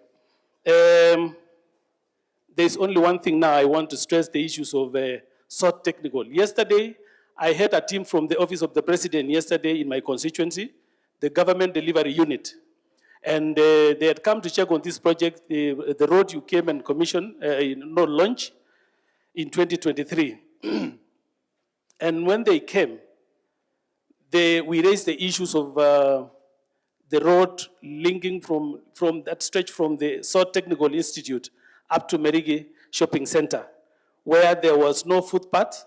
And in fact, the contractor has been instructed to make the footpath from the college all the way to Merigi town because of the endangering life of the students. So the road from Merigi Shopping Center all the way to the institution, TTI, there will be footpath from there. And also the issues of, the lightings on the street lights. They are going to be done also. And then what I was kindly requesting, which I know you are going to do it for us, Mheshimiwa Murkomen, is Merigi Division, which has been gazetted as one of the, division in my constituency. Because of the huge number of students, in fact, the last time you came with the president, the student in that institution of SOT Technical was 3,000. And now it has doubled. It is more than 6,000. And I think now that we are going to absorb even more to around 10,000 students. So what we are requesting is the upgrading or the operationalization, operationalization session of operationalization of Merigi as a division. If you can effect it as soon as possible so that it can help us and some of the few administrative units, chief, the location and sub-locations, we will really appreciate. I think that is the other issues. I will not touch about it because we have talked about it. The issue of police station in Bomet East. You know, I think I've shown you and I've given you the letter for furnishing the police station. You have received it this morning. The one for Kiramwok and Longisa. I think my colleagues should come for benchmarking in Bomet East because I've done a very excellent police station in that area. It's costed me around 9 million and it is now up and running, which waziri atakuja kusindua hivi karibuni. What I wanted to talk about is I've also requested the chiefs and the assistant chiefs. As we are talking now, the DCC office, I've given him, I'm renovating his house. I'm also renovating, there's what I'm doing to my ACC in Chemaner. There's also some things which are going on there. The one which are remaining, I'm finalizing them. And I'm building two two offices for the chiefs, 2 chiefs in my constituency, and 1 office for assistant chief. What I've requested the chiefs and assistant chief is to make sure that you have the title and you will not wait for me to construct for you an office. Immediately, I will do so long as all the documents are in order. Thank you very much and may God bless you all. Asante sana Mheshimiwa Onwet. Wacha nikaribishe Mheshimiwa Joyce Korir, our nominated senator. Karibu sana mama.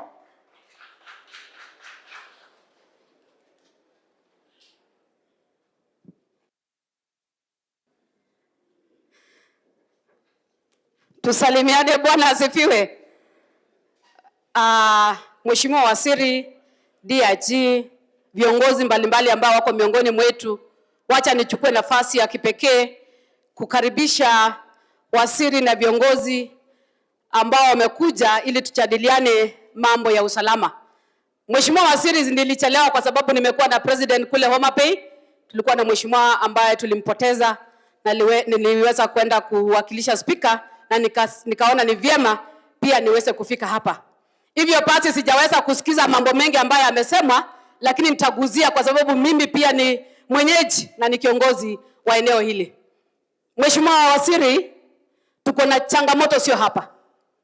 Na ndiposa ujue ya kwamba mimi sana ufanya kazi na security na machiefs wetu.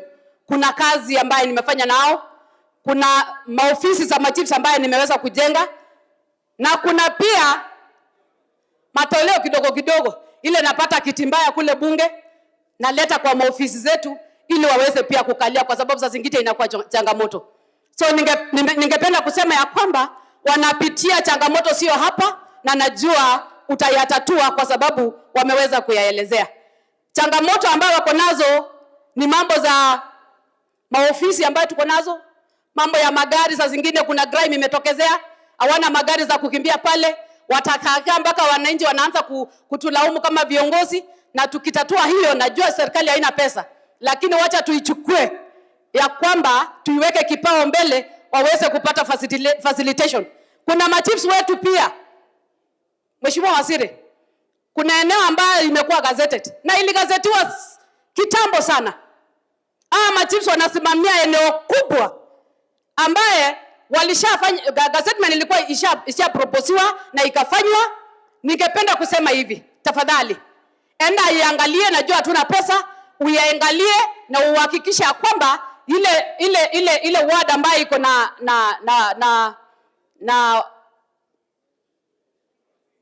na tatizo kwa uongozi, tafadhali wasaidie ili waweze pia kuwafikia wananchi na kuweza kutoa huduma zao. Na isitoshe, mimi pia ningependa kutetea ya kwamba hata wapate bodaboda ili waweze pia kusaidia kwa ile kazi ambayo chiefs ni wao ndio wanajua ile drugs ambayo inaendelea kwa villages. The main culprits wanajua, chiefs wetu wanajua na hata maaskari wetu wanajua.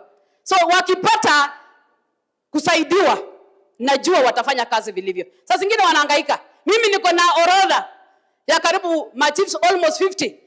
Hata nimeleta pale kwetu ili tuweze kuangalia vile tunaweza wasaidia. Wamefanya kazi mwaka mzima na hawana mshahara. Wanaacha watoto nyumbani, anafaa uniform, mama anauliza jioni sukari iko wapi? Kwa sababu ametoka na uniform na anakuja bila mshahara. Anashangaa hii ni kazi gani? So waziri, hiyo ni kazi ambaye ningependa kusema ya kwamba tuwasaidie ili waweze pia kufanya kazi. Nikimalizia, mheshimiwa waziri, mambo ya drugs na pombe imekuwa changamoto. Imekuwa kazi ambayo imetuletea shida hapa Bomet. Saa hii tukiongea Kenya mzima, kaunti ambayo inaongoza kwa mambo ya GBV ni hapa Bomet. Jana tumeshika madam ambaye ameuliwa. Kuna kijana hata hajazikwa.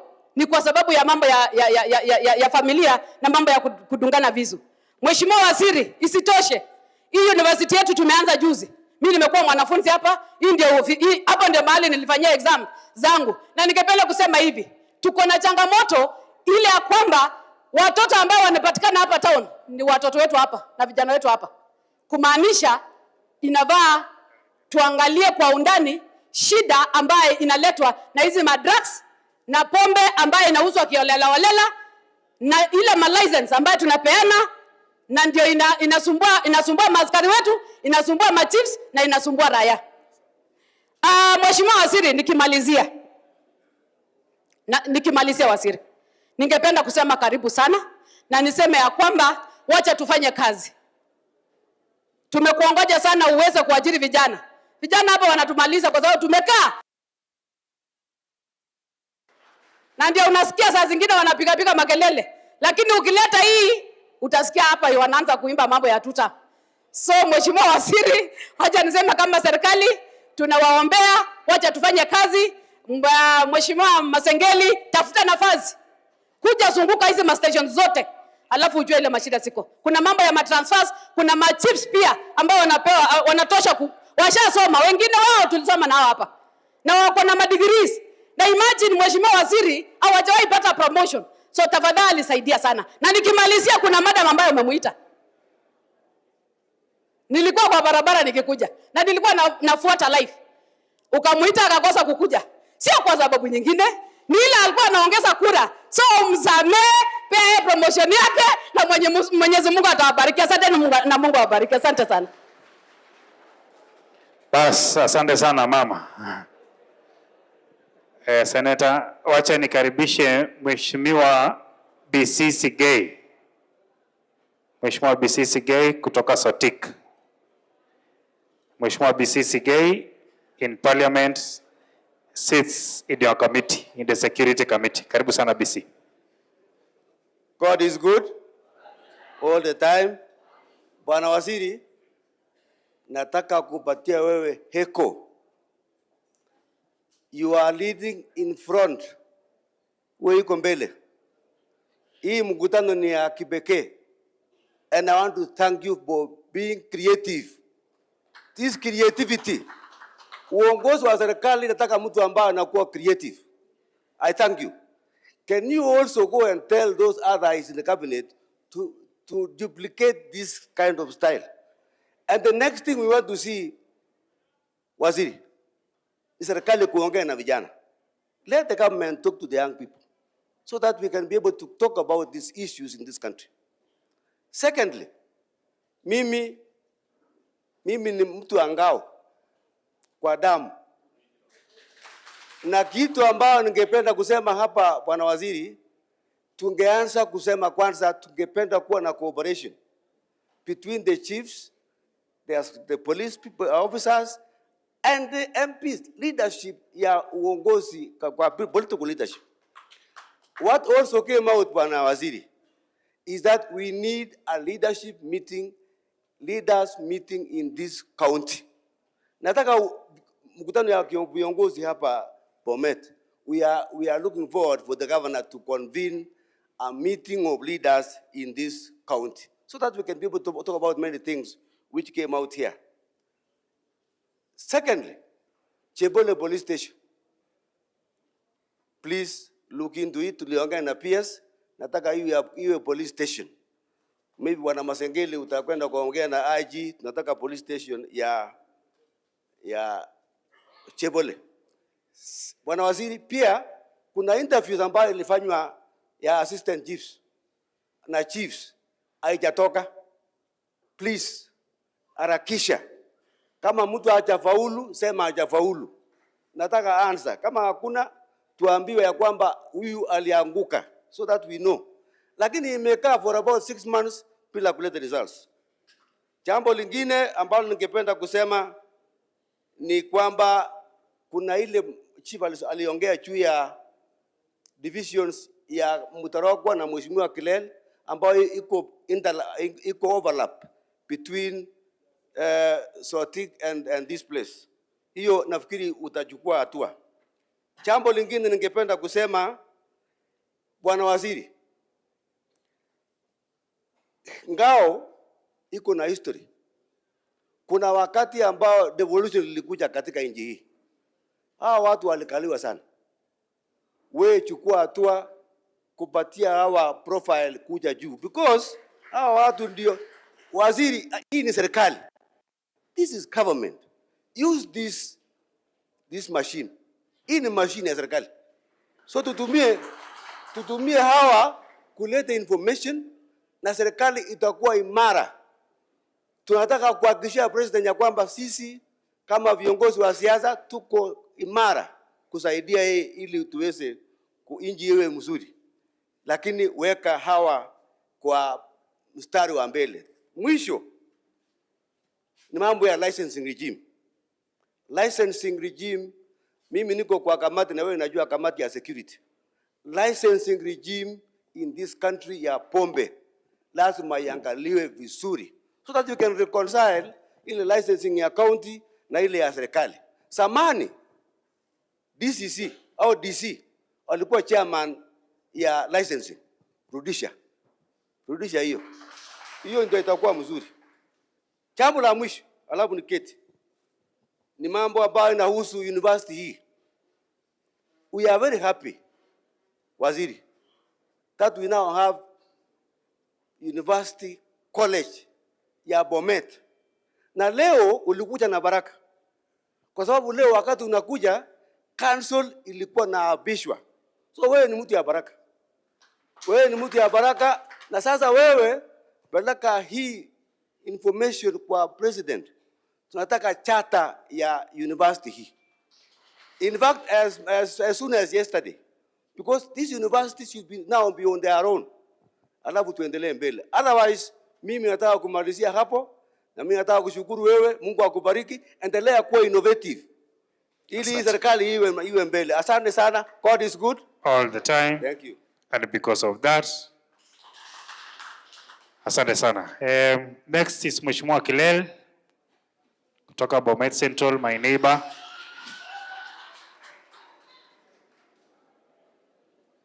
Asante sana. Karibu Mheshimiwa Kilel.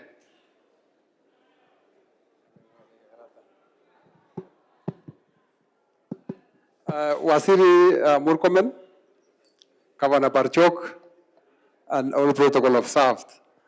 Bwana Yesu asifiwe. Yangu ni chache sababu Mheshimiwa Waziri alikuwa amesema hii siku ilikuwa siku yake na nyinyi. So mimi nimesimama tu kusema asante sana. Kidogo ongo inachukuliwa na mtu anaachiliwa. Nataka niseme nikiwa hapa, ongo si kama maisha ya mtu. So tunaomba sana waziri utusaidie, mtu akishikwa to face the law and the victim to get justice. Otherwise tunasema asante sana. Ukiendelea kusaidia rais wetu tunakuombea sana. As you go to other counties, may God bless you. Asante sana kwa kukumbuka Bomet. Only kitu ya mwisho, wakati ulikuwa waziri wa roads, nikakuja kwa ofisi yako na nikakuomba barabara ambayo ilikuwa inatoka hapa Twix ikienda mpaka huko Kapsimbiri, na hiyo barabara ilifanyika. Wacha Mungu akubariki. Siku hizi nikienda nyumbani siwezi baki gari huko mbali, naenda mpaka nyumbani because of you. Wacha Mungu akubariki. Huyu ni mtu anafanya kazi mzuri sana. Ukienda kwa ofisi yake hakuna appointment, anashika simu, so tumshikilie, tumuombe na tufanye kazi kwa pamoja. Asanteni sana na Mungu awabariki. Bongoye sikiberura yake kanapta. Bongoye misi. Asante. Thank you very much. It's now my pleasure to welcome our Honorable Senator Hilary Wakili Sigei. Wapi makofi kwake? Wapi makofi ya Wakili Sigei? Thank you very much. Asante sana Mheshimiwa Toto. Waziri Kipchumba Murkomen and the entire leadership ya county yetu ikiongozwa na Governor Barchok, the leadership from Ngao na wananchi wetu wote wa Bomet. Bwana Yesu asifiwe. God is good and all the time. Good, thank you. I'll be very brief, Waziri. First, I want to appreciate you for the noble idea that you have initiated. This is what someone earlier on said, where the rubber meets the road. This is the engine of the government. Hawa viongozi kutoka assistant chief mpaka kwa ofisi yako, hawa wote ndio wanafanya ile kazi tunaisema bottom kutoka chini. And the initiative that you have created to go around the country, kusikiza hawa wenyewe, hii ndio ile kitu inaitwa real kusikiza, because these are the people who have got the assignment from each village across the country.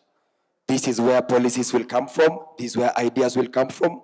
Sisi hapa kazi yetu ilikuwa ni kusikiza na tumesikiza. And I want to confirm that the team that is here, we have closely been working with. Isipokuwa tu some of them hawakuwa wanasema sana. Kama sasa ule chief, assistant chief Karo wa Kabusare, she's the one who is administering one of the largest sub-locations. Her sub-location had been gazetted into 2, but you didn't say that, but I'm aware about it. Those are some of the issues, Waziri, which when they raise them to us, we bring them over to you to deal with them. The other issue, Waziri, because people have talked, I do not want to strain also, which you didn't respond to, is what the only principal chief, Leonard Kirui, said. This is the only principal chief we have in the entire county. He mentioned something which we discussed a while back. In line of duty, most of them, saa zingine, either wanashtakiwa au pelekwe kotini, and it's not only the chiefs or assistant chiefs, even police officers. Sometimes in line of duty, unapata wanashtakiwa, and they normally do not have proper representation. If you can organize in such a way that there is a program which specifically supports them. Saa zile wakifanya kazi ya serikali, wakiwa wameshikwa wameshtakiwa, pia nao wasaidiwe na hiyo serikali because walishikwa wakiwa wanafanya kazi. That is one of the things which they raised, and you've responded to almost everything else. I wouldn't want to go back to. Ile kitu ingine ule president wa TTI SOT alisema. That police station is the same police station that CIO Tieno talked about his. It's not a police station, it's a police post, because we've been there with the area MP when there was unrest from the institution. Iko na maskari 7. 3 of them, I'm told, are drunkards and they need to go for rehabilitation. Kama sasa 3 kati ya 7 wako walevi, wale wengine wakibaki, and the institution has got over 6,000 students. 6,800, actually the CC is confirming 6,800 students. The request that we would need, if that police post is upgraded to a police station, now tumaniwe pia more askaris. That way we will serve the concern that you said we need to protect our institutions from predators and from those who would go there kuwauzia watoto wetu madawa za kulevya. Otherwise, the team from the county commissioner, acting county commissioner, from the time he came in, I know one of the things you have said here, Waziri, eti ile ofisi ya county commissioner ni mzuri. Si mzuri kwa sababu unajua mahali pale tumetembea. Nilikuwa na hope Opora angekuwa hapa, because tulianza na yeye wakati alikuwa hapa, and when she went to the national office, we've been chasing your offices. Ukisema tu neno moja, huyu mzee naye kama ataenda kuomba confirmed kwa county commissioner akuwe na ofisi ataanzisha, because that is what we want. When we start with that, we run along with the rest. But otherwise, Chief Inspector Ndunda ni Chief Inspector wa Kapkwen Police Station. Hapo ndio kwangu. Na ulisikia ile kitu alisema. The station is still young. Kuna vile tulikuwa tumeongea na yeye, lakini kwa sababu mmefika hapa Ndunda, ile mpango wetu tulikuwa tumesema tutaweka kando, kwa sababu waziri atamaliza ile kitu uliomba. Angalau ujengewe ofisi, angalau ujengewe cell, na pia upate ile mahitaji ya kurun ofisi. Ile yangu tuweke kando kwa sababu tutaendeleza kwa ile mpango mwingine, tuweke assistant chief hapo nyumbani. This is my village police station, Waziri, and it's a new police station and it's very busy. Kapton nowadays is one of the busiest markets. On Tuesday, last week tulikuwa tunaongea naye Sunday, alikuwa ameshika watu wengi, hana seli ya kuweka. Tunapanga naye tusaidiane watu waletwe hapa Bomet. So is one of those priority areas nataka kuomba utusaidie. Ya mwisho hapa mahali tuko ni university, Bomet University, and part of where we are, it's courtesy of your role. I want to appreciate you for supporting us. I know before the end of the year, this will be a chartered university of its own, na ikiwekwa juu, sisi wenyeji wa Bomet ndio tunafaidika. Si hata mpigie makofi mwambieni asante. I know we will have our students wakija hapa, wakienda Sigor, institution ikiwa hapa itakuwa sawa. Ya mwisho, nataka kukushukuru na pia Masengeli hapa DRG. Asanteni sana kwa kushika mkono our football team ya APs wa Bomet. Masengeli ni patron wa Kenya Police. Your PS is the patron. Masengeli being the DRG, you are the patron of Kenya Police. Na juzi tumekuja hapa kwa kiwanja. Hiyo kiwanja venye tumesema, hata kama tutaenda kutengeneza ingine kando, hii tuimalize ili kuwe university na ikuwe yetu pia hawa majamaa wetu wenye wanacheza, because that is part of what we want to do. I know you love sports. Support us so that we support them wakiendelea kutufanyia kazi. Otherwise, Waziri, nakushukuru, tumetoka mbali. Saa zingine nikishika microphone kuna zile tu nafaa kupunguzia chini niseme, lakini nataka nikuhakikishie pia kama moja wa wale viongozi wa hapa Bomet, tutashikana mkono na hao viongozi wako hapa, because these are the real leaders.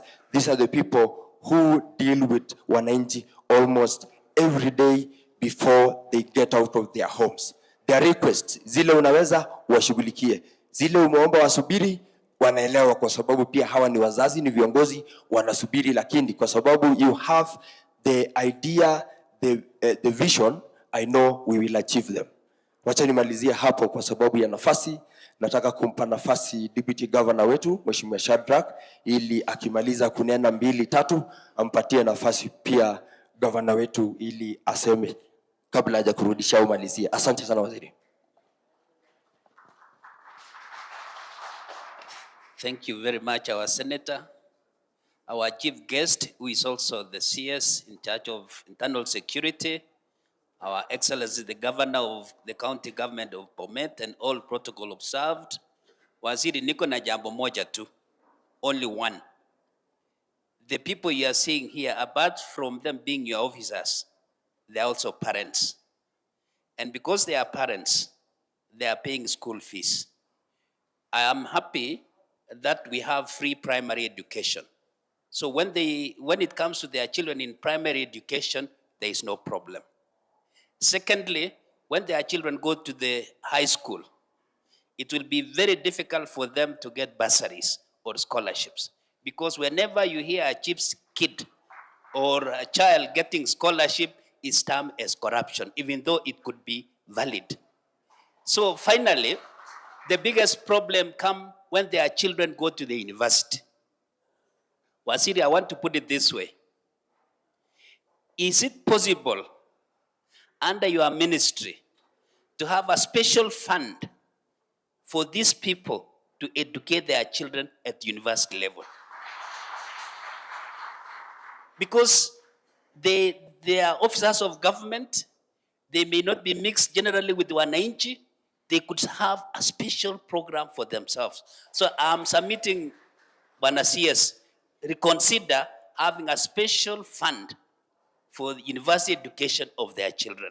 I'll not go beyond that. Thank you very much, and allow me at this point to welcome His Excellency the Governor to give his remarks. Karibu sana, Your Excellency.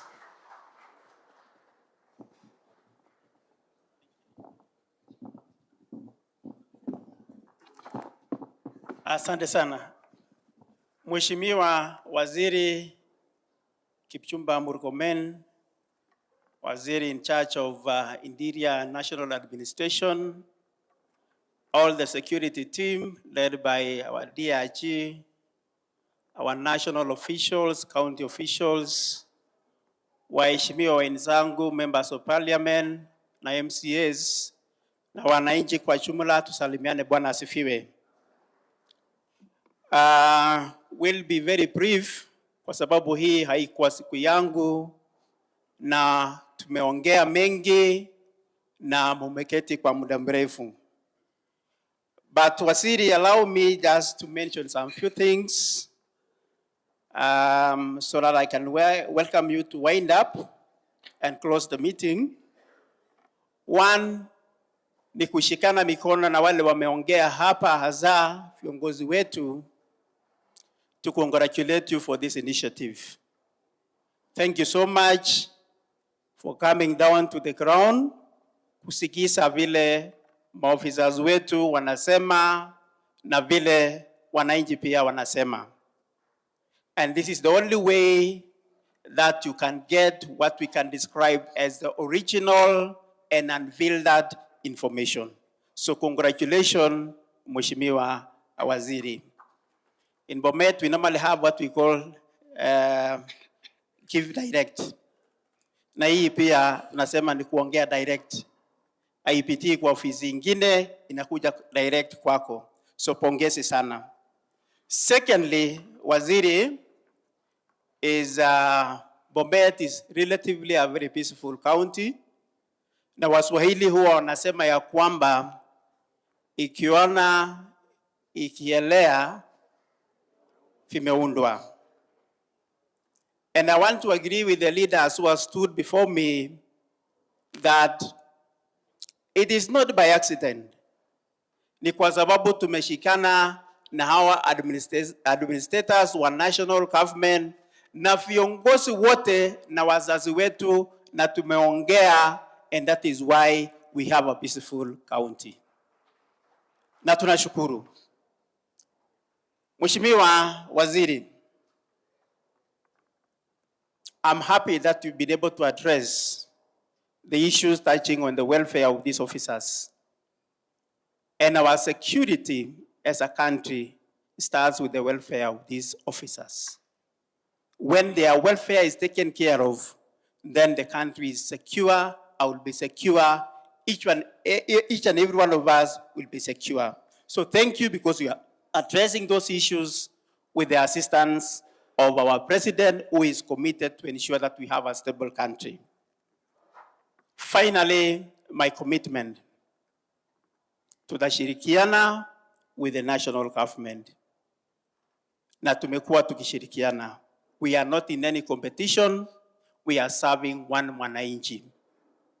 Na hata vile umeona wakiongea hapa, ngawa mambo mengine haikuwa inaangukia in your office, wameongea. And it is up to us kama serikali tuchukue na tuwafanyie. And I want to commit, Waziri, all the issues that have been mentioned here, with the support of the national government, I want to commit that we will deliver. Ile ingine ambayo kidogo itakuwa ngumu kwetu, pia will be coming for the assistance of the national government, na pia the rest that needs to wait, because we have to prioritize. Mambo ya pesa pia tutawaelezea wangoje. Kuna mambo ambayo wametaja hapa, mambo ya maji, that falls squarely in my office. Of course, we have a part that we play also as national government. Kuna mambo ile ya bridge wame-mention, and I want to report, Tuesday tuliweka, I think the last 2 weeks ama 3 weeks, tuliweka street light karibu na hiyo daraja na imekamilika. I also noted the other day, kwa sababu nilikuwa nimefuka ngambo ile jioni, and there is a need for that bridge. Mambo ya licensing wine and spirits, pia tutashirikiana na hawa officers to ensure that we license a limited number, so that we don't expose our children to a lot of destructive things like excessive alcohols and so forth. Street lights, pia nimesikia, na will take the necessary action to ensure that our children are safe. Otherwise, Waziri, tumeshukuru sana. And when you go back to Nairobi, peleka salamu zetu kwa rais, na umwambie Bomet iko imara. Na kuna mambo mengine ambao kwa sababu hawa officers hawafanyi siasa, kwa sababu mimi ni mwanasiasa, mwambie Bomet anasema 2 term. Lakini chiefs hawajasema, ni sisi wanasiasa tunasema na wananchi. Hawa wanafanya kazi mzuri na tutaendelea kushirikiana na hawa na kusaidiana to ensure that we have seamless services getting to our wananchi. Thank you so much and God bless. So karibu sana waziri, umalizie. Tupigie makofi mheshimiwa governor. Makofi tena.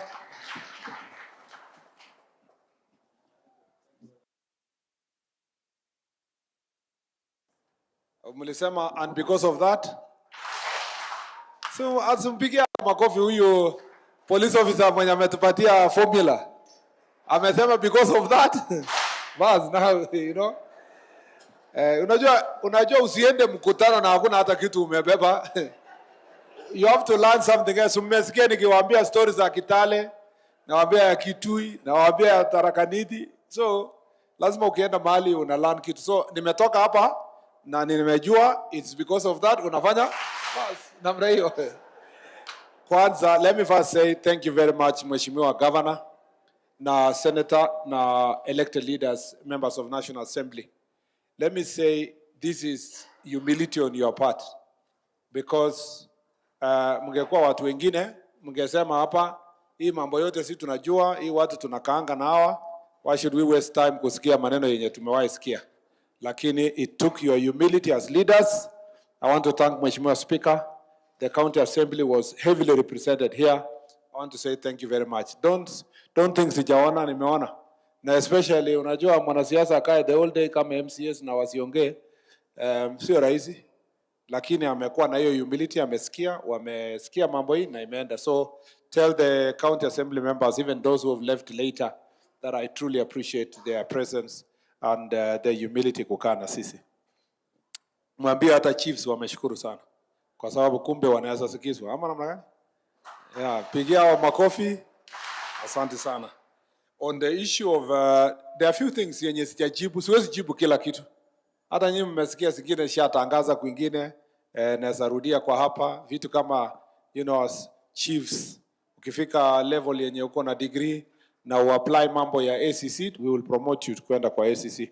And in the next advertisement we will contain a certain number ya itakuwa ring fenced ya chiefs. Kama tunachukua 400 tunasema percentage fulani ni ya chiefs all over the country, ndio wenye tutawapatia nafasi. Lakini chief apply mambo ya ACC ukumbuke maneno ya ule mzee kwamba sasa safari inakuwa naweza jipata huko Todonyang ama kwa hiyo yeye hataki hiyo, maana amesema tu promotion kidogo songe. Na amenifurahisha sana, ni mtu honest. Amesema akipelekwa huko atakosa ugali, na mmeona vile hako ugali ikikosa italeta maneno. Ya pili ningependa kusema chiefs wetu wote wenye watakuwa wanapatikana na legal challenges in the line of duty, I assure you 100%. Tutawapatia legal support through the office of the Attorney General. So kazi yako DCC na County Commissioner is to give us the report kwamba kuna chief fulani alienda kumwaga pombe, amestakiwa na ule mtu ya pombe. Sisi serikali inachukua hiyo jukumu yote including transport ya chief kwenda kotini na kupeana evidence. We must take care of that 100%. So that we work with the Attorney General representative in the county to make sure that we are. Na mtu mwenye anapeleka chief yetu kotini kwa sababu amemwaga pombe, ajipange penye anaenda.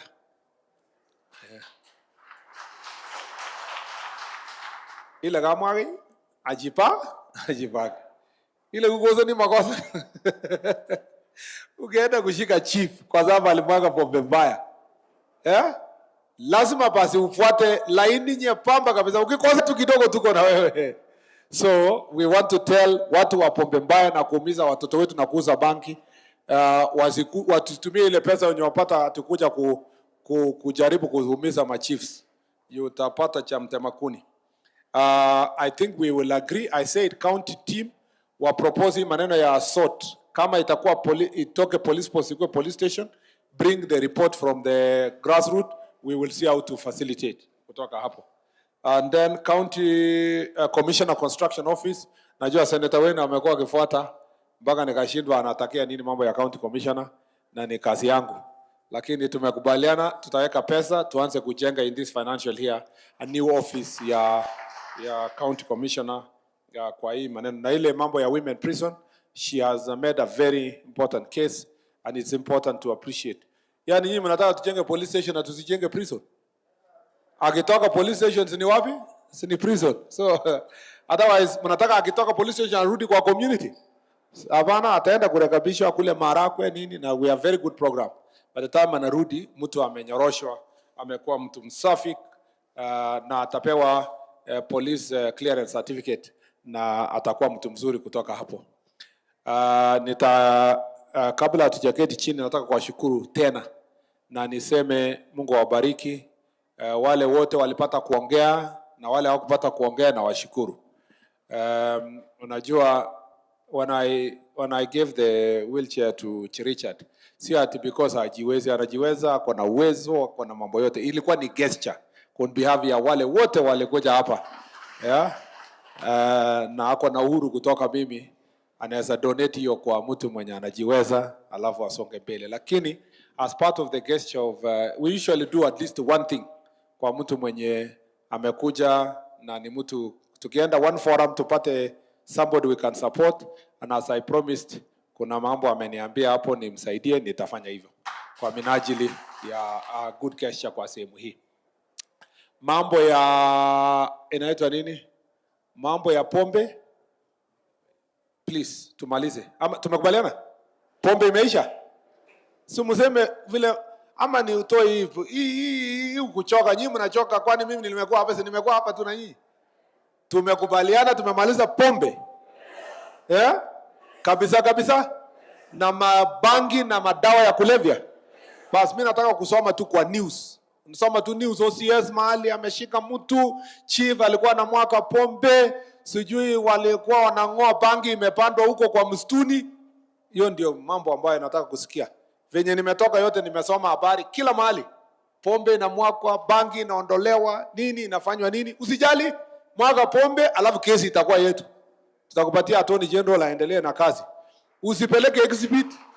OCS usipeleke exhibit ya pombe. Kama pombe ni drum 2, chukua tu exhibit ya 5 liters. Hiyo ingine umwake. Kwa sababu ukipeleka kwa ile police station, OCS alituambia kuna polisi watakula exhibit kwa huko. So be very careful. Usianze kupeleka stock, upeleke wale wako huko police station. So we just need kidogo yenye itakuwa exhibit ya kufanyia hiyo kazi yenye iko huko. Kabla hatujaimba wimbo wa taifa, lazima musikie watu wenye tulikuja nao. Umeona hiyo timu yote iko hapa kwa niaba yao. County jeshi commander nako hapa, Renson Lamondoni, mmesikia wale tukiwa nje huko. So kwa niaba yao yote nataka niite DIG atufungie mkutano. DIG Geli. Thank you so much, sir. Because of that, because of that, sasa tumepata slogan. Afande Waziri, waheshimiwa, Your Excellency the Governor, waheshimiwa wa hapa, wenzi wangu, wale tulikuja nao, na commanders, chiefs wote, hamjambo. Hamjambo. Angalia mwenzako umwambie Mungu anakupenda. Mwambie Mungu anakupenda. Haya basi, mwambie mwenzako hii maneno tumeongea lazima tuyamalize. Kawaida polisi hatuna mambo mengi ya kusema kwa sababu our priority is security and the safety of each and everyone is our responsibility. Si ndio? Nataka tuelewane kwamba kuna mengi mmesema kwa namna mbalimbali, tumeyasikia. Nitakuzia tu kidogo ile nitaweza, na ile ambayo sitakuzia tumeyanakili na tutaenda kutimiza. Tuko pamoja? Kwanza tuelewane kwamba usalama unaanza na wewe na mimi na mwananchi, si ndio? Na ndio sababu naona mheshimiwa waziri Murkomen amekaa na sisi kutoka asubuhi hapa. His Excellency the Governor amekaa na sisi kutoka hapa. hawa waheshimiwa wote wamekaa hapa kutoka asubuhi, sio kwa sababu kani, wakae nazi, tuwasikize, tusemezane ili tupate suluhisho kwa huyu mwananchi, si ndio? Tumeongea mingi. Moja, kama wajamaa ama wale watu wabaya kutumia ID cards ya wale ambao wameaga au wanachukua advantage kutumia kufanya scamming. That one has to end. Tutatuma team ya investigation kutoka Nairobi, special team, taunganika nayo so that we finish that. But also going forward, because of digitalization ya ID cards, that will be a story ya kitambo, itaisha. Thank you. Nataka kuwashukuru tu in a very special way kwa sababu afande kwa zile counties tumetembea, this among the counties ambazo wamejaribu kufanya mzuri sana. But tukumbushane kitu moja. Ask is a three-lettered word, ASK, si ndio? But in the ask, you have to get those attitude for A, skills for S, and knowledge for K, si ndio? Unapounganisha from alphabetical area, A uunganishe na 1, Z uunganishe na 26. Utapata ya kuwa ask skills inakupea 82%, si ndio? Knowledge inakupea 95%. But what completes everything is attitude. So your attitude towards this job has to be 100%. Must be very positive, si ndio? Jambo tukumbushane ni kwamba ignorance is not a defense. Wewe huwezi sema ati uko pale madawa ziko, sina aim kwa watoto wa shule kama hao wa university hapa, who will be the champions of tomorrow. And we are just passing on legacy to the champions of tomorrow. Tutakuwa tunaharibu hiyo generation yote. We have to finish it. Na si ati tunaomba, hapana, it has to end. Kwa sababu wewe nataka ujiide kamati peke yako. Call yourself in a meeting with yourself. Either wakati unaoka au kama wakati unalala. Ujiulize, wewe ni chief, wewe ni OCS, wewe ni askari. What is your mandate? Umestahili kufanya nini? Ni nini unafanya ambayo haistahili kufanya? Si ndio? Corruption has to end. President wa hii university alituambia hapa, hii mambo ya kitu kidogo kwa magari, hii mambo ya kitu kidogo ati kwa sababu ufanyiwe kitu fulani. Kama mwanafunzi ndio huyo, mwenyewe hana kazi, lakini kwa sababu ametosheka kiroho, ana uwezo ya kutuambia and anaweza ona. And the reality is that reality does not negotiate. You either abide by or you suffer, si ndio? Na kama amesema hivyo, tumekubaliana kwamba corruption tutamaliza. Because of that, tutamaliza. Because of that, afande wamesema corruption itaisha. And maybe ili nimalize tu ni kwamba ni kuwashukuru. We have to share our resources vile waziri ametuambia, but when at the look of things, when you look at the waters, the surface of water